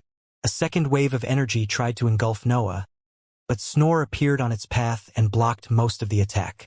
The blood companion crumbled, and cracks appeared on its ethereal figure, but it quickly reformed to launch its threatening feathers. Explosions echoed through the sky and filled the area with raging black matter. Most of the underlings on the battlefield died due to the massive discharge of energy, but those shockwaves soon condensed in Gloria's palm. "I acknowledge your power," Gloria exclaimed, "but you still can't fight me. You are paying too much to match my battle prowess. How many more exchanges can you even endure?" Noah ignored her. He had finally got rid of Gloria's energy, so he didn't hesitate to wave his weapons. A curved singularity fell toward Gloria, but it vanished once it met the twisted space. "Pointless," Gloria snorted before joining her hands. The space around Noah twisted and began to close on his figure. Gloria had blocked his escape routes, so he had to slash again to open a path among that technique. Noah teleported away, but a sense of weakness filled his mind. The last 2 attacks with the cursed sword and shattered the lower part of his body. His bloodlust was even about to take control of his thoughts. "What can I even do?" Noah wondered while glancing toward King Elbaz. A series of puppets and inscribed weapons flew toward the liquid stage existence that had reached King Elbaz, but his efforts only managed to delay the inevitable. His opponent's flames were slowly gaining ground. It wouldn't take much before the entire area burnt. "I have 2 or 3 attacks left," Noah thought. "I guess I need to risk everything." Snore covered Noah's figure, but he used that chance to teleport away. He reappeared among the army and spat dense fireballs toward multiple rank 7 cultivators. Gloria couldn't stop his entire innate ability at that time. A few flames eventually fused with Noah's body and started to rebuild pieces of his tissues. A determined expression eventually appeared on Gloria's face. The expert pointed at all the cultivators affected by the flames and reduced their bodies into a bloody pulp. She would rather kill her allies than letting Noah recover. Noah teleported again and reappeared above Gloria. The expert quickly waved her hand in his direction, but the space around her suddenly froze. Chandle's ability didn't manage to stop Gloria completely. The expert's hand continued to move slowly.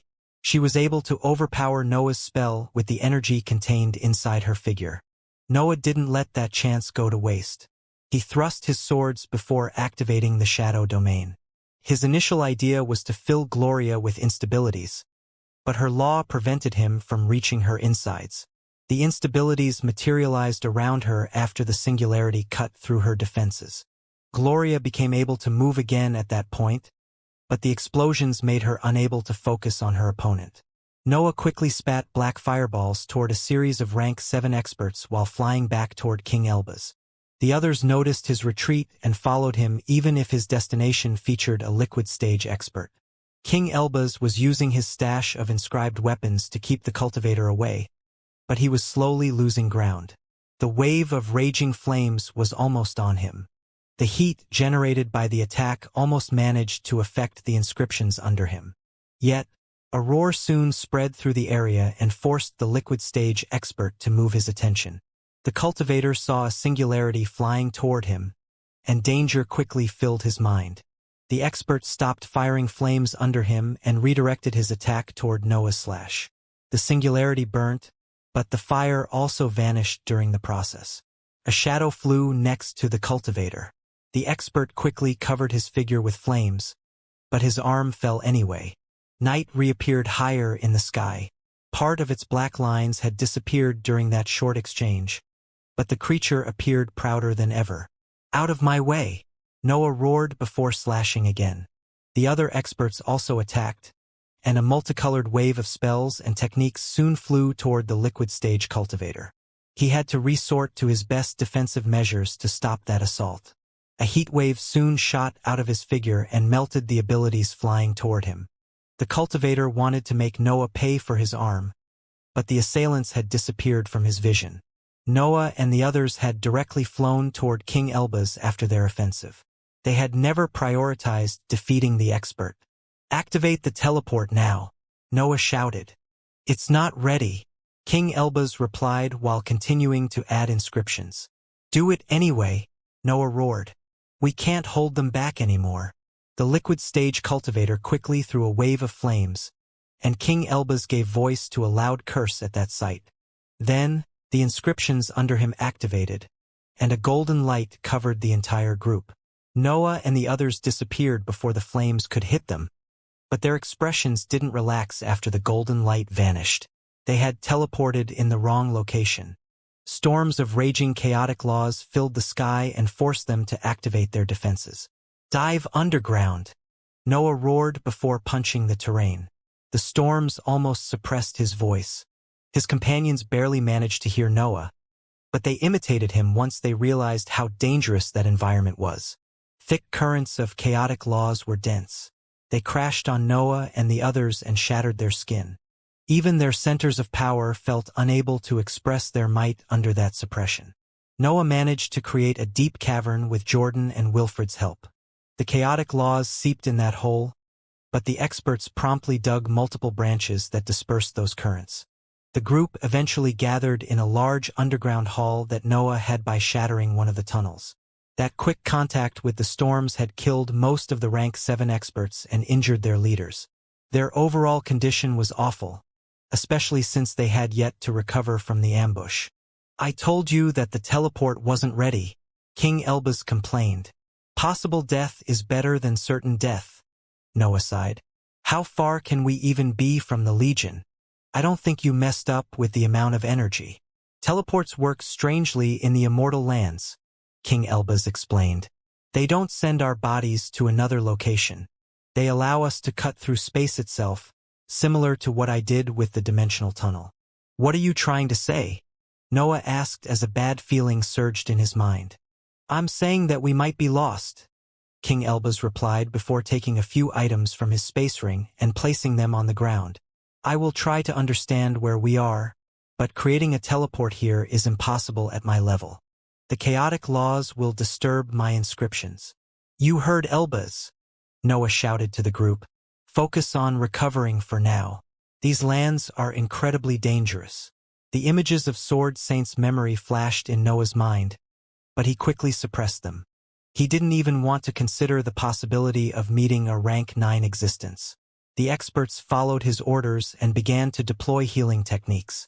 The cultivators didn't manage to take away much from their headquarters since they didn't plan to migrate, but they had a few potions and pills at their disposal. King Elbaz used that chance to take out his inscribed habitations. Jordan and the other rank 8 cultivators entered them to accelerate their recovery, and Noah didn't mind using those structures. The ground was tough and full of energy. Noah could use his flames, but he preferred to avoid using attacks until he felt sure that the area was safe. It didn't hurt him to resort to normal healing sessions for the time being. The experts recovered and let King Elbaz tinker with his inscribed items. Unfortunately, he seemed unable to pinpoint their exact location due to the interference of the chaotic laws, so he eventually started to build other tools that could ignore that hindrance. No threat appeared on their path. The experts could recover in peace and discuss their situation after a few years spent in seclusion. I have understood where we have to go, King Elbaz explained once all the experts gathered around him. Still, we have a problem with the distance of the travel. We are so far away that my inscribed notebook can't reach the Legion. This I already good, Noah added. We can start moving then. No point remaining here any longer. How do you plan on making this journey? Pearl asked. We can't travel on the surface. The voices about you must be true. You bring chaos and destruction wherever you go. Noah would normally contest those complaints, especially since he technically was Pearl's leader now. However, the expert had lost too much in the last period. Most of her friends and underlings had died. Her entire world had turned upside down after a single meeting. Noah decided to ignore the complaints and show Pearl how he intended to handle the situation. He neared a wall and threw a punch on its rocky surface. The wall crumbled, and a large hole appeared. Noah turned and pointed at the cavity before explaining the meaning behind his actions. We'll punch our way back to the Legion, Noah announced. Don't worry, this isn't my first time.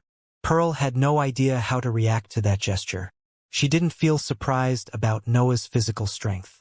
She remained speechless at the thought that Noah was willing to dig under entire regions to return home. I'm an expert in the magical beasts field, but you surpass me there, King Elbaz said while looking at the hole. I guess I need to rely on you for this task. Noah nodded before explaining all the precautions that he had in mind.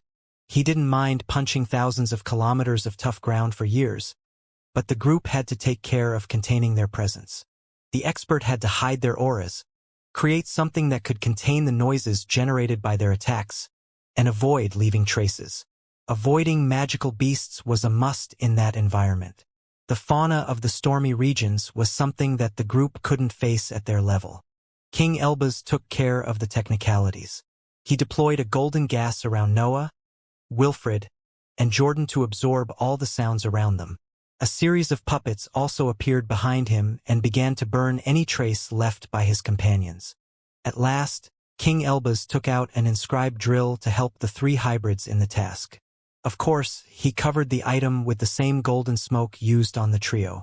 Noah, Wilfred, and Jordan began their annoying task at that point. The tough rocks prevented them from picking up speed, but they still managed to advance at a decent pace. Pearl and the few rank 7 cultivators who had survived the chaotic laws couldn't believe their eyes. They saw the 3 hybrids punching the rocks for entire months without ever taking a break. Their stamina was otherworldly. Noah and the others didn't dig all the time. They had to take multiple breaks to perform training sessions. Their centers of power needed that constant maintenance. Noah used those breaks to study the new pieces of Great Builder's inheritance. A quick read to the 3 books immediately allowed him to solve his issue with the rank 8 creations. Noah realized that he had ignored an important aspect of those powerful beings. I'm so blind at times, Noah exclaimed in his mind while holding the 4th piece of Great Builder's inheritance. Rank 7 magical beasts are easy because they don't need specific laws. Mines are perfectly fine for the task. However, those in the 8th rank need something more specific. Noah had created the structure and the insides of a rank 8 magical beast, but he didn't give them domains. His approach would have never worked because his products were no more than simple puppets rather than actual replicas of rank 8 creatures. I see, Noah thought while continuing to study the tomes. Great Builder describes 2 approaches to solve that issue. The first is to inscribe your materials beforehand. The second is to improve the fake cores. Noah could immediately understand what he had to do.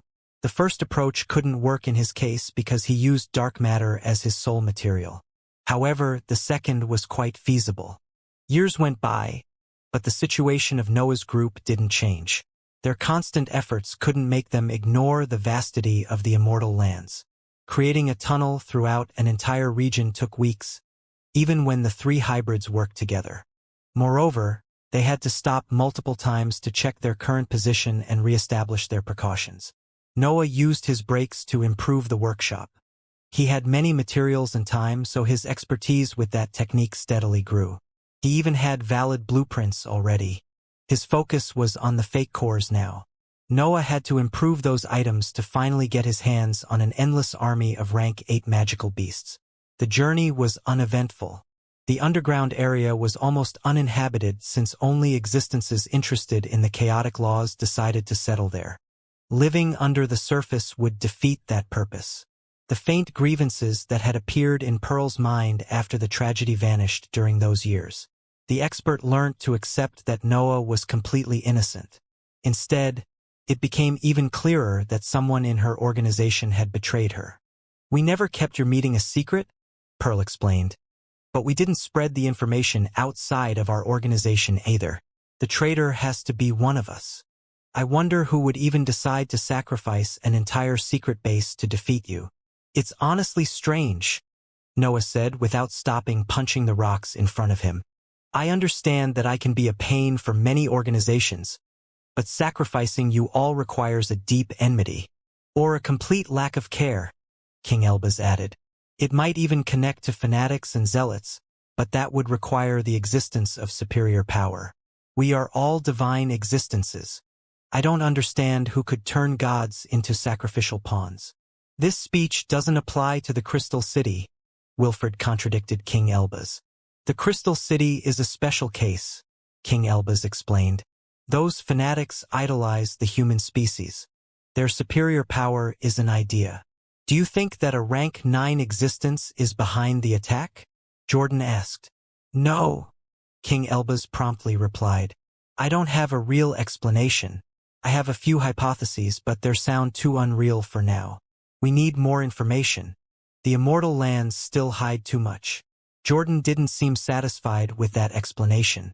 She wanted to listen to those hypotheses and see if they made any sense. Luckily for her, Noah rejoined the conversation and told her what King Elbaz had in mind. "Who is in control of the tribulations?" Noah asked. "Heaven and earth," Jordan replied. "Do you think rank 9 existences would bother to mess with heaven and earth to trigger a tribulation?" Noah asked. "That's pointless since they could directly kill us with their own hands." "Wait," Jordan exclaimed once a strange idea started to form in her mind. "You aren't suggesting that heaven and earth are behind the attack, right? We saw cultivators ready to kill those who managed to survive the tribulation. They had to be the reason behind the light." "They are suggesting that those cultivators worked with heaven and earth," Wilfred explained. But, Jordan stammered a bit before sorting her thoughts. "How is that even possible? Every god should theoretically be against heaven and earth system. How can you suggest that some cultivators are cooperating with them?" "Supreme Thief said that heaven and earth have followers," Noah thought, but he kept that information for himself. "Is it possible that we already met them?" "That's why I didn't want to speak about it yet," King Elbaz sighed. "The most logical explanation features a connection with heaven and earth, but I don't know what a god would desire from that." That was the major flaw in his reasoning. Gods often compromised to obtain a chance to gain more power, but heaven and earth were clear enemies of the cultivation journey. King Elbaz couldn't explain how a cultivator could decide to bow in front of those existences. The tribulations should be enough to scare everyone away from heaven and earth. Those conversations happened often. The entire group was inside a tunnel in the end. They had to do something to kill time. Noah threw a punch at some point, and the rocky wall crumbled, revealing an enormous crack that reached far deeper than his current position. The fissure seemed to spread for multiple regions, and chaotic laws filled its insides. Noah had to make the tunnel crumble to keep those storms outside, but that only solved part of his problems. "We have to go around it," Noah ordered before changing direction. The group would dig a tunnel next to the cavity and proceed in the right direction only after they surpassed the fissure. The chaotic laws made it impossible to cross, so that was their only approach. The troubles didn't end there, since Noah soon found another immense cavity. It seemed that a battle among powerful existences had happened in that area, and the ground was still carrying its aftereffects. Noah felt forced to turn again. His group wasted months of travel to avoid the fissures, and they soon found themselves in front of a large underground hall. The hall didn't reach the surface, so Noah and the others didn't need to change direction again. The chaotic laws couldn't fly into that place. The group could cross the area and press forward. Noah double-checked the area, but he didn't sense any danger. He quickly jumped in the air and led his group to the other side of the hall. Noah and the others didn't expect anything. Their consciousness, sensors, and instincts didn't pick up any danger. Yet, an earthquake soon ran through that area, and a few rocks began to move. 2 tall columns of rocks moved to reveal a yellow reptilian eye. Noah, Jordan, and Wilfred sensed an innate suppression landing on their minds. They were in front of a superior specimen that could submit them with a single cry. "Shut up and don't panic," Noah said while suppressing his instincts. "Don't attack. Just keep going." The group still had King Elbaz techniques around them. In theory, their presence was nothing more than a faint whiff of air moving through the world. Moreover, Noah had the faint sensation that the creature wouldn't attack them. They were too weak for its level. The creature blinked a few times before deciding to move. The earthquake intensified, and boulders began to fall inside the underground hall. A crack soon spread through the ceiling and uncovered the outside world on the other side. The fissure eventually became a proper hole due to the earthquake and revealed the entirety of the massive creature that had awakened at Noah's passage. Noah couldn't believe his eyes. An immense dragon filled his view and stared back at him. The creature was as tall as a mountain. It had a long, scaled neck and a fat body. Rocks covered most of its scales. It seemed that the creature had slept inside the ground for too long. "This is a rank 9 magical beast," Noah thought. "I've actually managed to find an existence at that level." The chaotic laws began to ravage their bodies, but the dragon suddenly breathed and absorbed the storms in the whole region. It would take them a while to return to a normal state. Then, the dragon lowered its head and inspected Noah and Jordan. It appeared clearly interested in those 2 experts who radiated a dragon-like aura. "Cubs shouldn't be in these lands." A female human voice suddenly came out of the dragon and stunned the experts. Noah didn't know how to answer. The dragon had surprised him, and his brain had yet to process that event. Yet, his survival instincts soon took over and made him perform a polite bow. "We have lost our way," Noah said. "It has never been our intention to invade your territory." The dragon didn't answer. Instead, it continued to stare at Noah and Jordan without even bothering to check the rest of their group. The creature seemed interested only in the 2 hybrids that had dragon's blood in their veins. "I see," the dragon said. "This is the right direction. The storms will start to lose power in a bit." Noah had so many questions. The dragon was a proper rank 9 creature.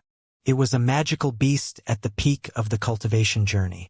It would definitely know many secrets about the immortal lands. Still, Noah was scared that his questions could trigger the creature's anger.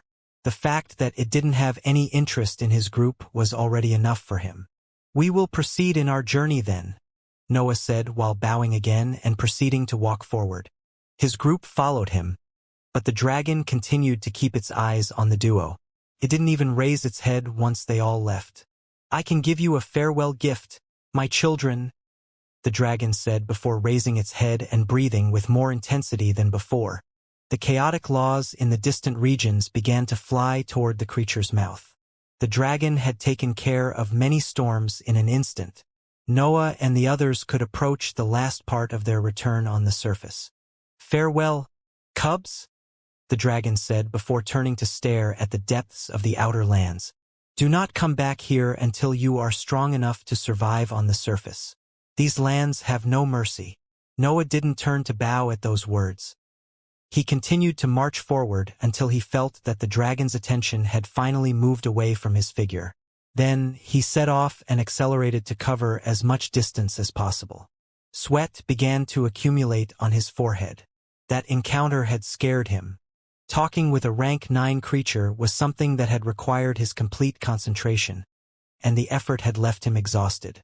The 9th rank is incredible, Noah thought once he managed to suppress the aftereffects of his previous conversation. That level of power isn't something that I can describe with words, and that was only a magical beast. The dragon could breathe to devour storms capable of hurting rank 8 existences. That threat was nothing more than a quick meal for the creature. The creature's power was in another world, something far superior to anything that Noah had ever met. I wonder if Supreme Thief was also like this when he was alive, Noah thought as his imagination went off. He should have been stronger, in theory. Still, I didn't expect magical beasts at that level to be so powerful. They could stomp their feet to destroy a distant region. Noah couldn't even come close to evaluate the dragon's power. His mind was unable to sense its energy. The creature appeared in a separate league that Noah couldn't approach, touch, or see. "Why did it even spare us?" Pearl asked. "Because we aren't worthy of its time," Noah explained. "Also, it should have something to do with our species." "Such a lucky encounter," Pearl commented while enjoying her flight. The dragon had cleared many regions, so the experts could finally fly again and make up for part of the time lost digging underground. "Lucky indeed," Noah commented. "We have a power level to strive for now." The group flew as fast as possible and felt forced to return underground once the storms resumed blowing through the sky. Still, they had covered a lot of land by then, so they could soon resurface again and finish the last part of their journey in the air. Various emotions appeared on the experts' expression at the sight of the blue regions. They were the most beautiful scenery in the world after spending entire years underground. However, Noah and the others could soon sense that something was off. A battle was happening in the distance.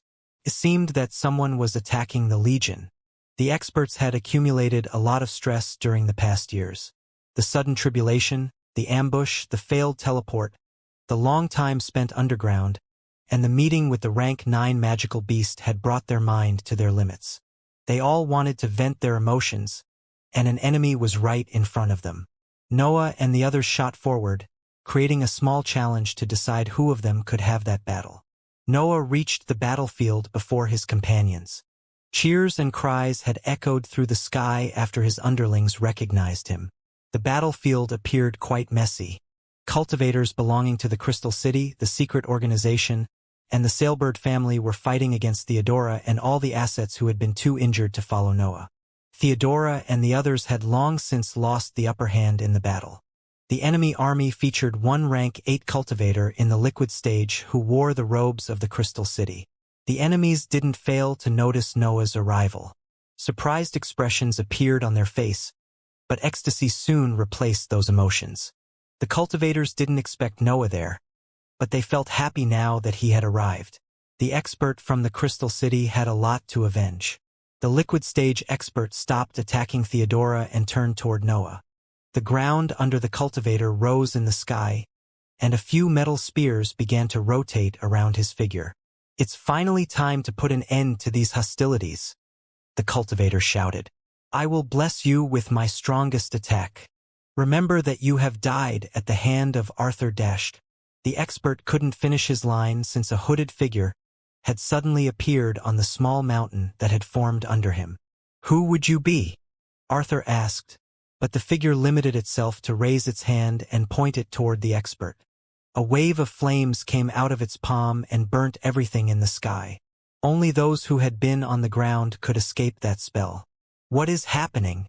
Noah wondered as his eyes went on Wilfred and Jordan. Nothing came out of the flames after they vanished. Arthur and all the cultivators behind him had turned into ashes. A single ability from that hooded figure had been enough to defeat many enemies. Wilfred and Jordan wore solemn expressions. Noah had never seen them so serious. It seemed that they had understood what was happening. Still, the duo was too interested in the spectacle to answer. Maybe I returned too soon. A male voice came out of the hooded figure. Why are you attacking us? The single-rank 8 cultivator that had remained on the ground raised his hand to point a finger toward Noah. Who is he, Wilfred? The man hidden by the hood asked. A new powerful asset, Wilfred explained. His physical strength is a match to mine. He might even surpass you in terms of hybrid quality. He is a friend then, the hooded man said before stretching his hand and launching a storm of lightning bolts that hit all the enemies and had killed them on the spot. Noah couldn't help but feel confused at that sight. He had seen the expert launching fire at the beginning of the fight, but he had now used lightning bolts. The hooded cultivator had taken care of the assault in no time. 2 attacks had been enough to kill all the invaders and clean up the battlefield. Who exactly is he? Noah asked while his mental waves spread through the destroyed battlefield to study the nature of the expert's attack. Noah knew that the Legion had other leaders among the immortal lands. The hooded expert was clearly one of them, but he seemed to be more special than most hybrids. His mental waves didn't manage to understand much. The expert had an unclear cultivation level, but it was high enough to confuse Noah's senses. Yet, Noah could see that mental energy still lingered both in the sky and on the ground. They were spells, Noah concluded in his mind. The hooded expert had used spells with 2 different elements. He wasn't like Jordan, who could spat flames even if she had a wind aptitude. A strange guess formed in Noah's mind. He had heard about a type of hybrids who could gain different abilities depending on the creatures that they ate. He couldn't help but wonder whether the expert belonged to that kind. He is the true leader of the Legion, Wilfred explained. At least when it comes to battle prowess and cultivation level. I can see that, Noah replied while focusing back on the hooded expert. The man glanced at the battlefield one last time before lowering his hood. Long golden hair and a pair of glowing red eyes became visible to everyone in the area. The expert had a youthful face, but his aloof expression gave him a faint maturity. It's been a long time, the man said while flying toward Noah's group. I'm Alexander. It's nice to see that the Legion has grown so much while I was gone. Alexander wanted to shake Noah's hand, but the latter sensed that something was off. Noah didn't know how to explain that feeling. His instincts were telling him that he shouldn't touch Alexander so easily. Good instincts, Alexander exclaimed while wearing a surprised expression. Most hybrids can't feel anything after I deploy my cover. You must be as good as Wilfred says. That compliment didn't make Noah happy. His senses were still unable to understand Alexander's cultivation level. He had felt a faint danger, but that was it. Don't be so serious, Alexander laughed. I only wanted to check your power. This ability requires physical contact, but I guess your instincts know how much you like to keep your secrets. How many abilities do you even have? Noah asked. I have forgotten that a long time ago, Alexander replied. I can't bother to keep track of them anymore. At least I can always recall what my aptitude is. Noah didn't ask that question randomly. He wanted to make sure that his guess was on point, and Alexander had confirmed his suspects. I didn't think that your kind could be so stable, Noah said. I knew that hybrids like you ended up caught in their hunger. Alexander's eyes widened. He didn't expect Noah to know so much about his species. Even the human domain was unaware of most of his features. I let myself go every once in a while, Alexander explained. I travel deep into the outer lands and let my instincts go wild for years. That keeps me stable for some time. How does it even work? Noah asked. Do you just eat magical beasts to develop their abilities? Well, it's not so simple, Alexander replied. Maybe this will make you understand more about my kind. Dark shades suddenly materialized above Alexander's figure and slid away. That darkness transformed into a black gas that dispersed into the sky and stopped covering his cultivation level. An intense surge of energy shot out of Alexander's figure and engulfed the entire area. Noah could finally inspect the expert's power, and what he discovered left him speechless. Alexander was a hybrid in the solid stage. Both his mind and body neared the peak of the 8th rank, but that wasn't his most peculiar feature. His aura was a mass of chaotic energy that featured countless faces. Noah could almost hear the cries of all the magical beasts that the expert had eaten throughout his life. Those faces were screaming in pain. Their cries intensified Alexander's instincts and made his pride overflow with power. Noah could sense the innate desire to bow in front of that existence. Alexander alone wasn't strong enough to trigger that reaction, but the countless faces in his aura made his influence impossible to match by a single being. Incredible, Noah thought while bathing in that chaotic aura. The sole fact that he is partially stable proves his value. Anyone would go crazy with so many creatures screaming inside their head. Even Noah didn't know for how long he would be able to suppress those cries. However, Alexander appeared entirely in control of his functions. He could even make sure that his aura didn't hurt anyone. "What do you usually do after returning to the Legion?" Noah asked as a faint smile appeared on his face. "The human side has dared to attack my dear organization," Alexander replied. "I can't let that slide, can I? Can I suggest a few names?" Noah asked as his smile broadened.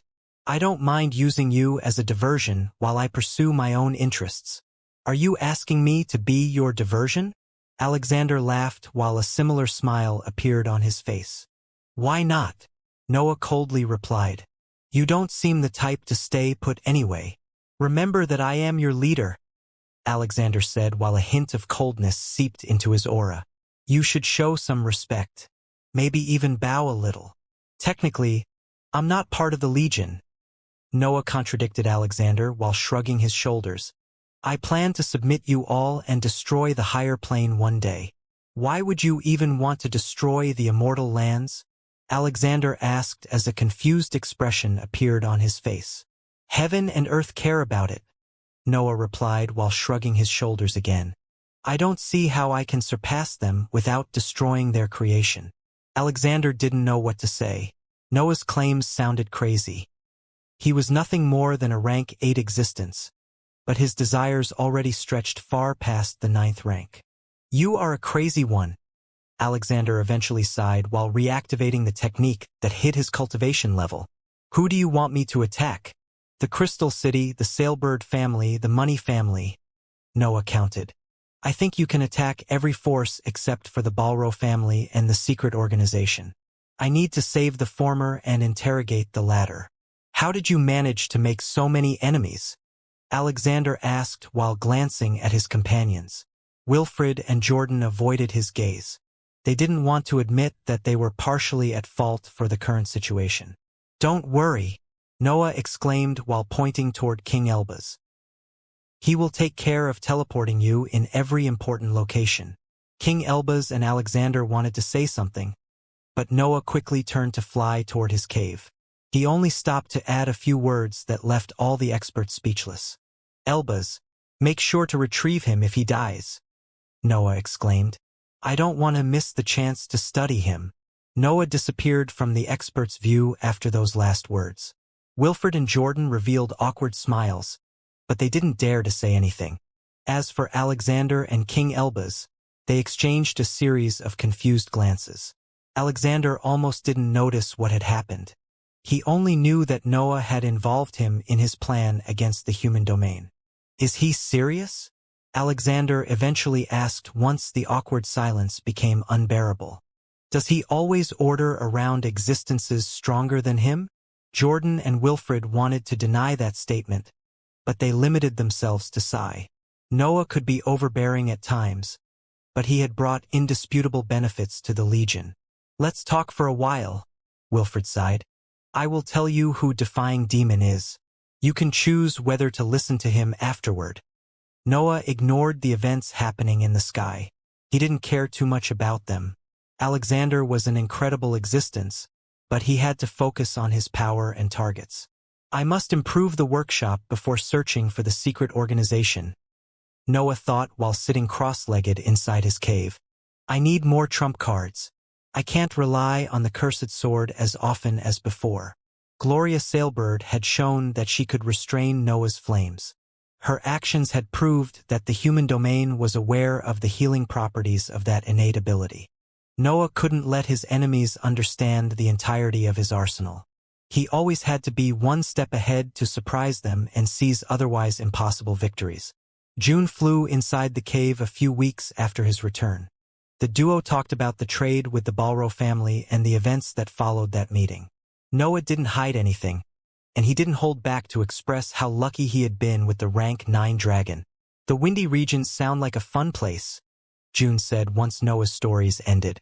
I can't wait to be strong enough to face those creatures. There is a lot that I don't understand, Noah sighed. I want to interrogate the secret organization right away, but I'm afraid that my current power isn't good enough for another exploration of the human domain. You never stop placing these impossible standards on your growth, June complained while taking his hands. Look at yourself. You have reached Divine Demon, you are on the right path for the 9th rank, and the whole human domain fears your potential. Give yourself some time to stabilize your power and improve properly. You know that I can't stop, Noah sighed. You are also unable to restrain your battle intent. Moreover, I can't stay put after witnessing that tribulation.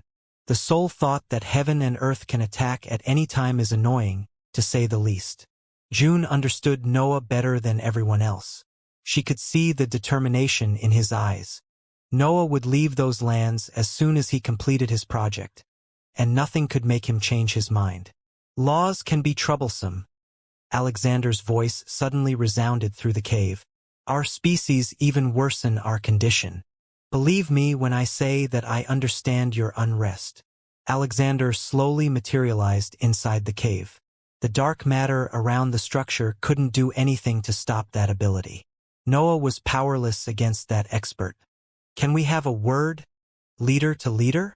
Alexander asked, and June let go of Noah's hands before walking toward a corner of the cave. Wilfred and Jordan told me a bit about you, Alexander continued once he landed in front of Noah. I bet you don't care about the Legion, but I can't deny how much you have helped it. Your victories against the Crystal City are also commendable. You are definitely an ally, even if you tried to order me around. You gave me the chance to inspect your aura, Noah said while fixing his eyes on Alexander. I heard the cries that fill your existence. You need to hunt, so I gave you targets. I won't fight a war for you, Alexander exclaimed. Fight it for the Legion then, Noah replied. You can keep all of them safe for a few years, but your instabilities will return at some point. You have to make sure that the human domain doesn't dare to attack these lands even after your departure. Alexander remained silent. Noah's words made sense, but his pride prevented him from accepting those words so easily. Alexander couldn't let a weaker hybrid give him orders. I can't accept your orders, Alexander eventually announced, but we can seal a pact. I can give you the diversion that you need, but I want something in return. What can you possibly want from me? Noah asked. It's pretty simple, Alexander laughed. The drawbacks of my species will eventually kill me. I managed to survive in the windy regions for so long because I have countless survival instincts fused in my mind, but I will definitely die someday. I want you to promise me that you will take care of the Legion at that point. Noah's eyes widened. It was rare for experts at that level to care so much about their organizations. Those powerful existences usually severed their ties with the political world to focus on reaching the 9th rank at that point. Yet Alexander seemed different. I would have done it anyway, Noah answered. They are allies, and I already consider them part of my pack. That's good to hear, Alexander sighed before standing up. The human organizations will focus their full firepower on me once they learn about my return. Don't waste this chance. Alexander appeared strange. His words resembled a farewell, and Noah almost took pity in that cursed existence. Alexander was one of the strongest hybrids that Noah had ever met, but his existence was a mess. The expert had amassed so many abilities that his law had begun to vanish under their pressure. You know, Noah said while the expert started to become ethereal. I might be able to find a solution to your drawbacks one day. Try to stay alive until then. I want to add your battle prowess to my organization. I thought you wanted to dissect me, Alexander laughed. I only hate to waste materials, Noah replied. You probably are the best rank 8 resource in the world. It's better to keep you away from the large organizations. That might be true, Alexander laughed again before wearing a serious expression. I will attack as soon as you leave these lands. I will take your friend with me. Noah nodded, and Alexander vanished. His departure left only June and Noah in the cave, but none of them spoke. An existence cursed by the same features that make him amazing, Noah thought while trying to imagine Alexander's life. We are similar under some aspects. I wonder if that's why I want to help him. Noah had already solved issues connected to the hybrid status. Alexander's situation was a bit outside of his expertise, but Noah wanted to help him anyway. How long will it take you to be ready to go out? June asked and disrupted the silence. Will you come with me? Noah asked after sensing the meaning behind her question. Of course, June replied. The secret organization has hurt us.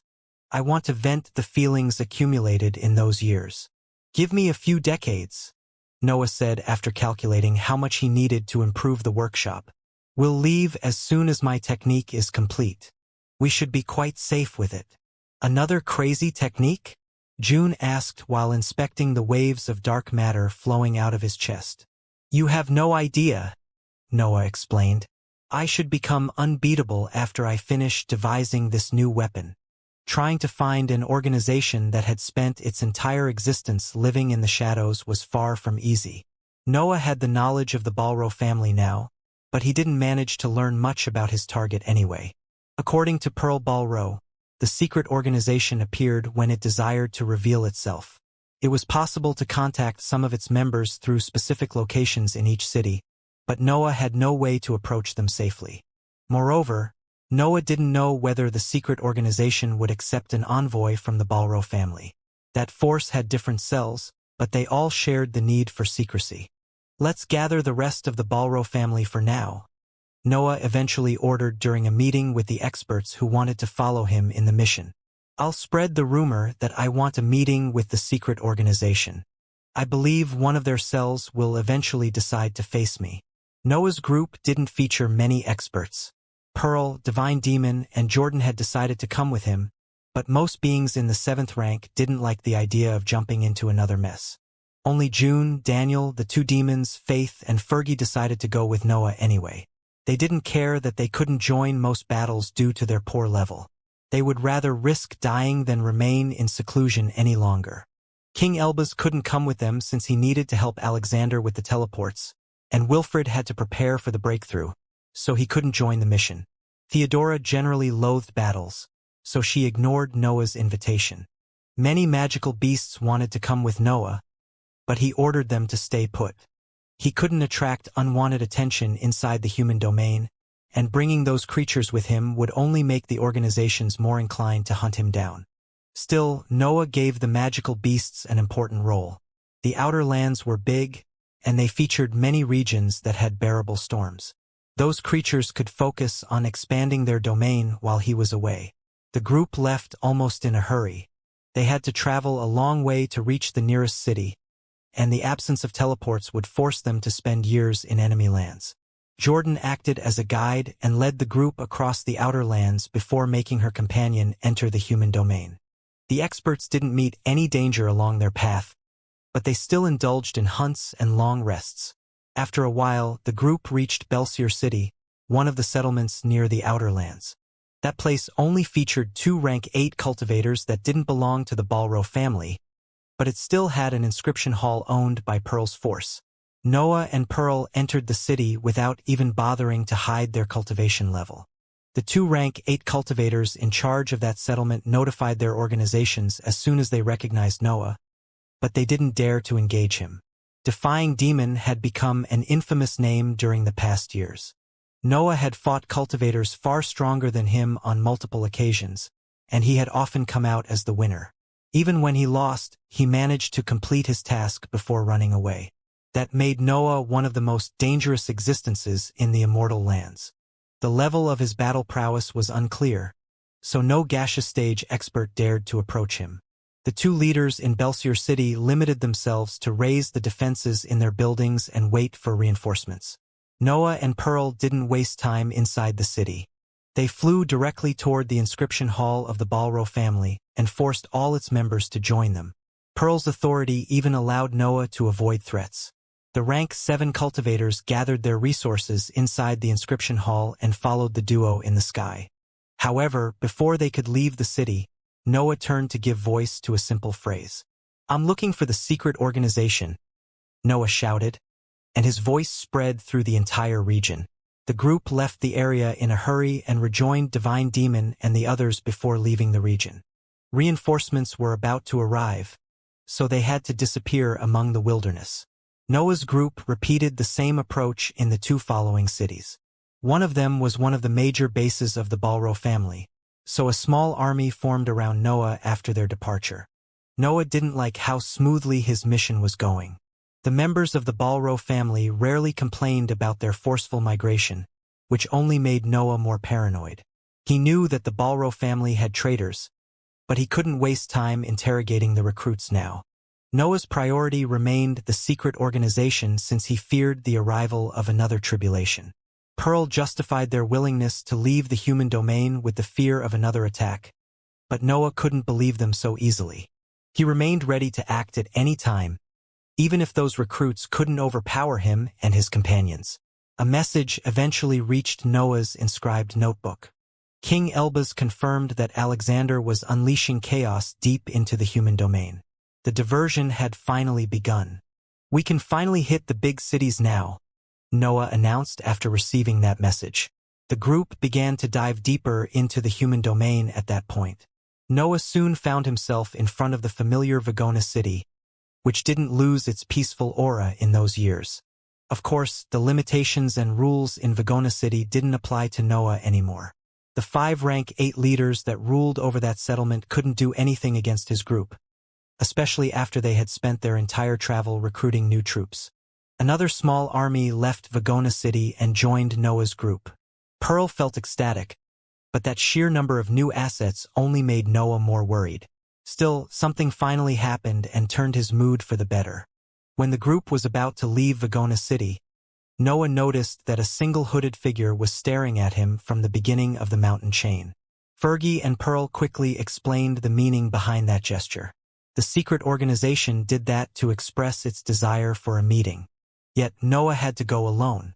"Remain in the mountain chain," Noah warned before leaving to meet that envoy. "Defying Demon of the Legion," the hooded figure announced with a female voice when Noah reached her. "The secret organization thinks that you deserve far more than a simple meeting, but we'll make it do for now. Do you belong to one of the cells that want to kill me?" Noah teased the envoy before landing on the ground. The hooded woman was a simple rank 7 cultivator. Being so close to Noah made her understand how immense his aura was. His influence even generated black lines on her body. "Let's move," Noah said while turning toward the envoy. "I have never been good at waiting." A chill ran down the envoy's spine and forced her to move. She quickly brought Noah deeper into the mountain chain and pressed on a few inscriptions that appeared at their passage. The scenery soon changed. A few mountains disappeared and revealed a large passage that led underground. Noah hesitated a bit before deciding to follow the envoy into the underground structure. He kept his trump cards ready, even if his instincts were reassuring him. The lack of danger didn't let Noah relax. Once the duo reached a large underground hall, Noah recognized one of the rank 8 cultivators sitting at the table. He saw Luke sipping some wine while wearing his iconic sly expression. "This is an ambush then," Noah exclaimed while unleashing his aura. His entire existence became ready to fight, but Luke promptly stood up and begged him to stop. "My cell ended up having a change of heart," Luke explained. "We don't want to have anything to do with the Crystal City anymore. We are ready to give you full support to make up for our mistake." "I only want to kill you," Noah exclaimed while drawing the demonic sword. "Are you sure?" Luke asked as a sly smile broadened on his face. Don't you want to know how simple cultivators have managed to trigger a tribulation? Noah had a firm policy about his enemies. Luke had been part of the kidnapping of his friends, so he had to die. However, he had information that Noah couldn't wait to obtain. Speak before I turn this place into a mess. Noah threatened without storing the demonic sword. His aura expressed how serious he was about the whole situation, but Luke remained unfazed. The threat didn't ruin his sly smile.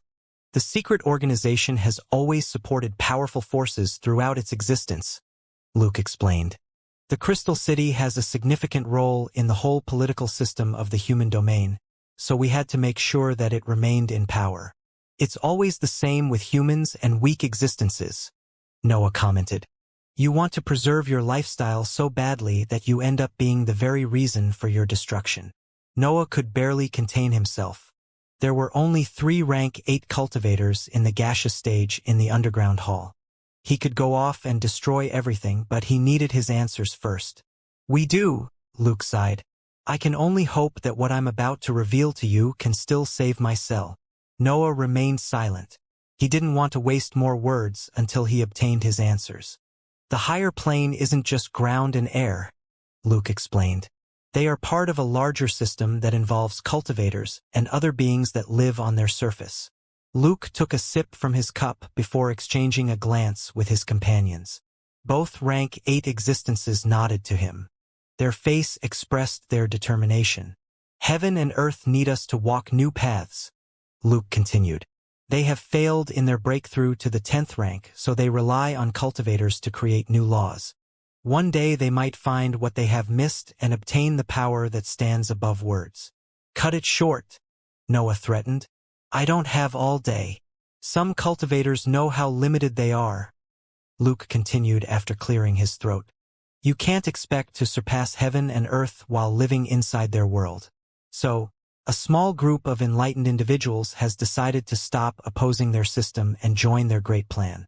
They will take care of generating new laws in exchange for the chance to live in the new world. That sounds like a weak motivation, Noah replied.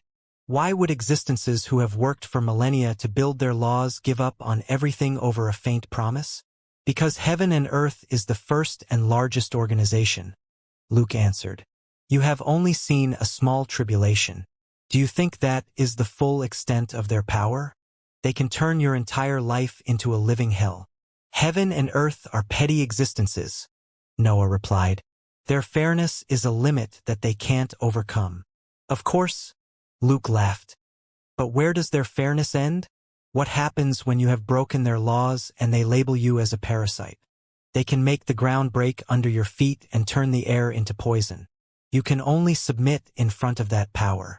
Why did you decide to meet me? Noah asked while giving voice to a cold laugh. Don't tell me that you want to submit me? I wouldn't dare to try anything, Luke explained. I'm only here to tell you what will happen if you continue on this path. The world will become your enemy, and your very existence will turn into a curse. That's enough. Noah sighed while his aura unfolded through the room. Let's kill each other. I'm tired of this speech. Good luck with the rest of your life then, Luke announced, and a humming noise suddenly followed his words. Noah's instincts began to shout. Something strange was happening, but his consciousness couldn't understand the nature of that threat. The air that touched Noah's body started to scream. It began to fight his very existence and self-destroy when it found itself unable to kill him. The same happened to the ground. The terrain didn't accept that Noah could step on it. Cracks opened and forced him to float to remain in the same position. Crackling noises spread through the world. The air generated sparks that targeted Noah's existence. An ominous aura converged on his figure and made him sense danger all around him. What is happening? Noah shouted in his mind while inspecting his surroundings. His consciousness couldn't sense the presence of inscriptions or traps. It seemed that the world had labeled him as an enemy and was trying to get rid of his existence. Noah found himself unable to breathe. The air would rather crumble than end up in his lungs. He had become something that the world didn't accept. You should be proud of yourself, Luke announced. Very few existences have managed to obtain this treatment. You are the first rank 8 existence in history who has reached this point. All the others had to step on the 9th rank before becoming enemies of the world. Noah unfolded the dark world. His ambition seeped into his surroundings and forced the laws around him to obey his will. He became able to breathe again, but his achievements only triggered harsher punishments. A lightning bolt suddenly pierced the ground and fell on the dark matter that covered his figure. The attack didn't manage to reach his skin, but the danger didn't diminish. A second lightning bolt fell into the underground hall and tried to pierce the dark world. Noah could only watch as that destructive energy filled his technique and dispersed among the currents of dark matter. The dark world slowly condensed to create the fiendish armor. Noah was livid. Heaven and earth wanted to punish him, but he would fight back. "You shouldn't have done this," Noah roared. "We didn't do anything," Luke replied. "This is all heaven and earth's work." Luke and the others began to turn ethereal. Their bodies started to disappear while the world continued to attack Noah. Noah's ambition shot forward and filled the whole hall. His violent energy disrupted the technique that was teleporting the experts away and forced their bodies to return material. "Did you really expect that I would let you go away?" Noah roared. "You can't stop us with your aura alone." Luke laughed while a wave of inscriptions spread through the rocky surfaces of the underground hall. "We are still willing to cooperate, but you must overcome this challenge first. We'll contact you if we learn that your existence can survive this." Barriers and techniques activated. Luke and the others began to disappear again, but Noah promptly waved his sword to interrupt those inscriptions. The singularity that shot out of his figure didn't manage to pierce the barriers, but Noah promptly drew the cursed sword and slashed again. His attack made the barriers tremble, but it failed to pierce them again. Luke and the others vanished and left Noah alone. Noah couldn't describe how angry he was.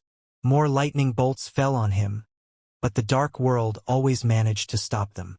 Noah filled the area with flames to heal the damage caused by the cursed sword. The ground burnt and gave its energy to his body. The white sky eventually appeared in his vision, and Noah could see that sparks had covered the whole region. There was nothing to destroy. The sky didn't feature any tribulation. The air itself had become the punishment that the world wanted to force on Noah. The immortal lands expressed their rage. Crackling noises filled the sky, and lightning bolts shot toward Noah's figure. Noah didn't know how to handle that situation. He didn't have anything to defeat. The world had become his enemy without giving him a target. Jordan and the others wanted to come in his aid, but Noah raised his hand to stop them. "Don't come near me," Noah shouted. "I need to handle this on my own." The world continued to launch lightning bolts that landed on his figure and destroyed part of his fiendish armor. The black hole always rebuilt it, but Noah still felt unable to find a solution to his issue. Vagona City fell into chaos due to the crisis. The sparks didn't target its buildings. Yet, the cultivators didn't feel at ease in front of such a display of might. "How do I solve this?" Noah shouted in his mind, but his situation seemed helpless. His instincts were telling him that something had broken. Noah felt exposed to heaven and earth's will, and nothing he did could turn his situation back. The armor began to transform. Noah focused on suppressing his existence and hiding his aura. His dark matter created a personal space that forced only matter affected by his ambition to exist. His higher energy took care of removing every trace of heaven and earth's will from his surroundings. The dark world expanded before condensing. Noah was creating a spell meant to hide his existence from heaven and earth. His understanding of the immortal lands fused with his higher energy and gave it properties that could shield him from external influences. Noah had to remain in the same position for entire days. The experts inside Vagona City tried to summon reinforcements, but no one arrived since Alexander was taking care of that aspect of the mission. Jordan and the others also enveloped the city in their threatening aura. They made the 5 leaders understand that they shouldn't do anything against Noah. Noah had to wave his sword multiple times to fend off the incoming lightning bolts. Those attacks never put him in real danger, but they were relentless. The world never stopped assaulting him and depleting his energy. A change happened at some point. The dark matter found a wavelength that could cover his presence from the world. The crackling noises suddenly stopped, and some peace spread through the sky. The dark world began to condense in the shape of a thin, transparent layer that covered his skin. Noah felt as if a bubble had appeared around him. He felt as if he had severed his connection with the world. This can't be a lasting solution, Noah thought while inspecting his new spell. The layer of skin relied on the black hole to work.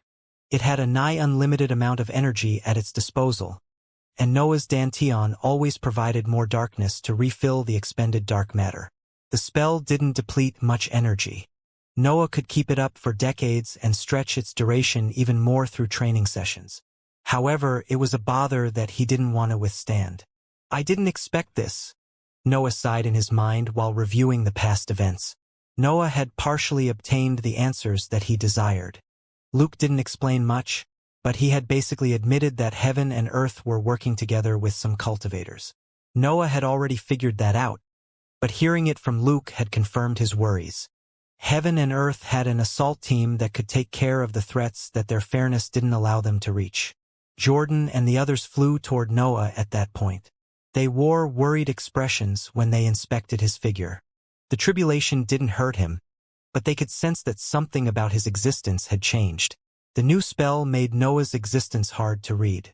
The rank 7 cultivators were almost unable to sense him at all. Even their eyes struggled to focus on his figure.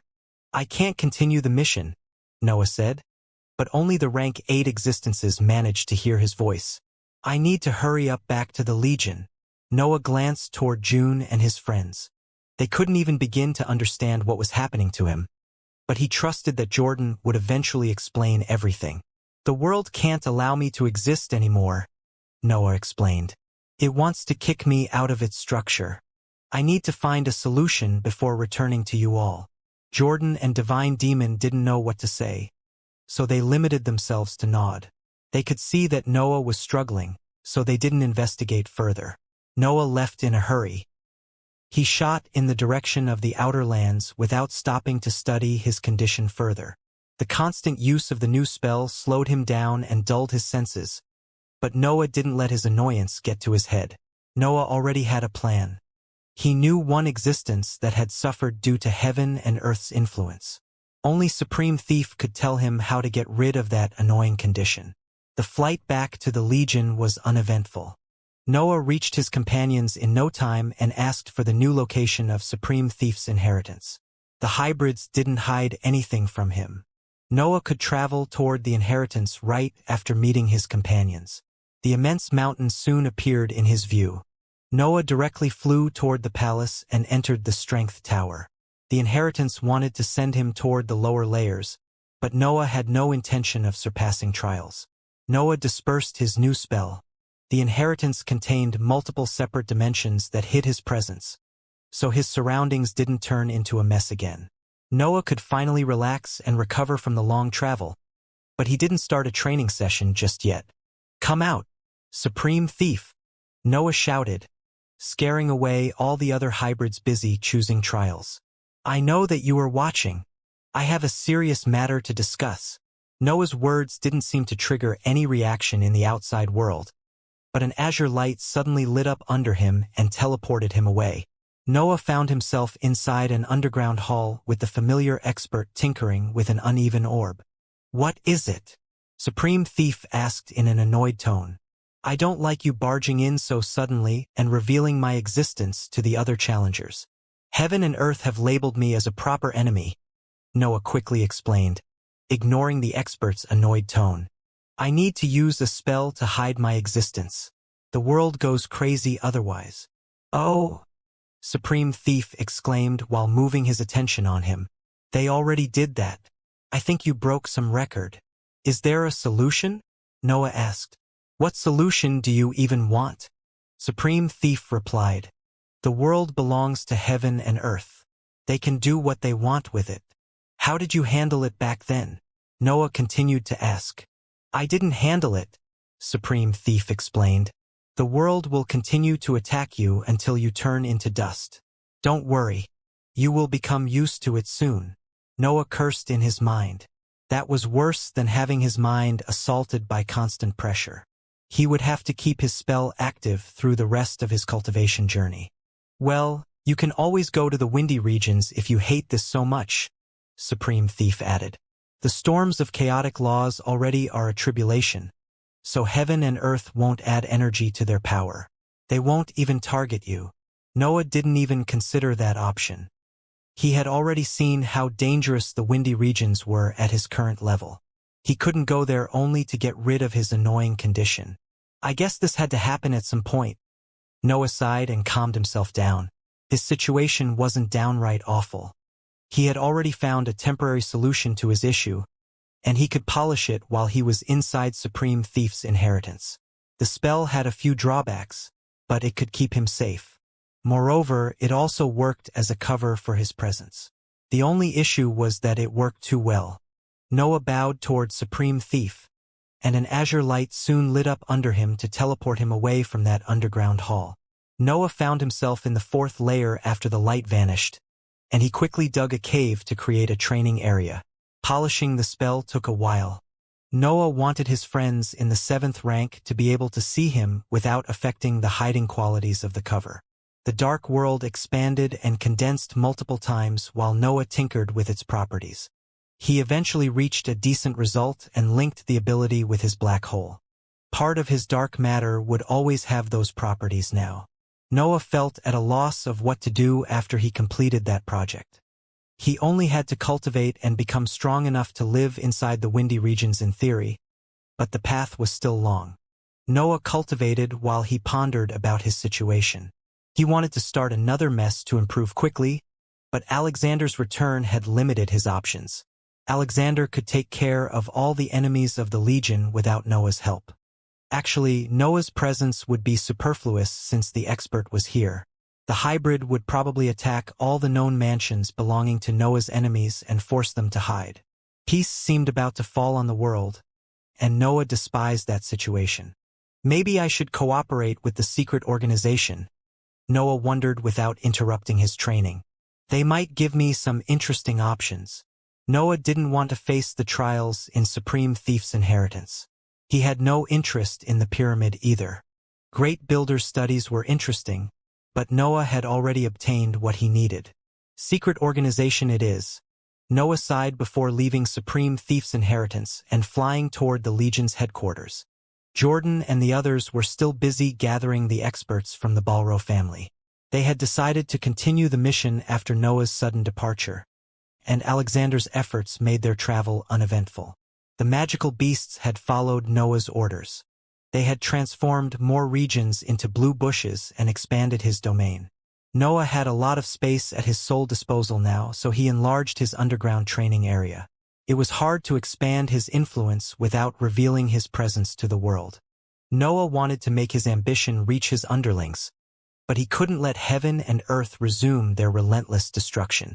Noah had to create large spheres made of his condensed aura to solve that issue. He built portable dispensers of his influence and placed them in specific spots of his domain. He had to cover the spheres with his dark matter to hide his aura from the world. That approach allowed him to avoid the world's destructive force while unleashing his ambition anyway. June and the others eventually returned with most of the Balro family. Pearl didn't manage to find a few experts even after searching all the mansions of her organization. It was as if they had disappeared from the human domain. Theodora used her innate ability to scan those new assets. She found many biases toward the hybrids in those cultivators, but they were innocent when it came to the crisis. The Legion decided to put that force in the outskirts of its domain. Only time would tell whether they could become trustworthy assets. For now, they had to remain unaware of the true power of the hybrids. "What will you do now?" June asked Noah while the duo rested in his cave. "Wait until something happens," Noah sighed. "I'm too weak for the deep areas of the outer lands but too powerful to bully weak forces. I don't even find Supreme Thief's inheritance interesting anymore at my current level." Noah didn't have to wait for long. A small group of envoys soon reached the borders of his domain and requested a meeting. Luke and other cultivators from the secret organization had flown across the entire human domain to meet Noah again. The experts wore solemn expressions when Noah and the other rank 8 experts of the Legion encircled them. But they didn't show any fear. "You managed to put it under control," Luke exclaimed after inspecting Noah. "We weren't wrong in deciding to side with you. Did you come back to taunt me?" Noah asked. "Your evasive maneuvers can't keep you safe forever, especially in these lands." "We have no intention to fight the Legion," Luke replied. "We actually helped you. Heaven and Earth wanted to label you as their enemy right after the Light Tribulation.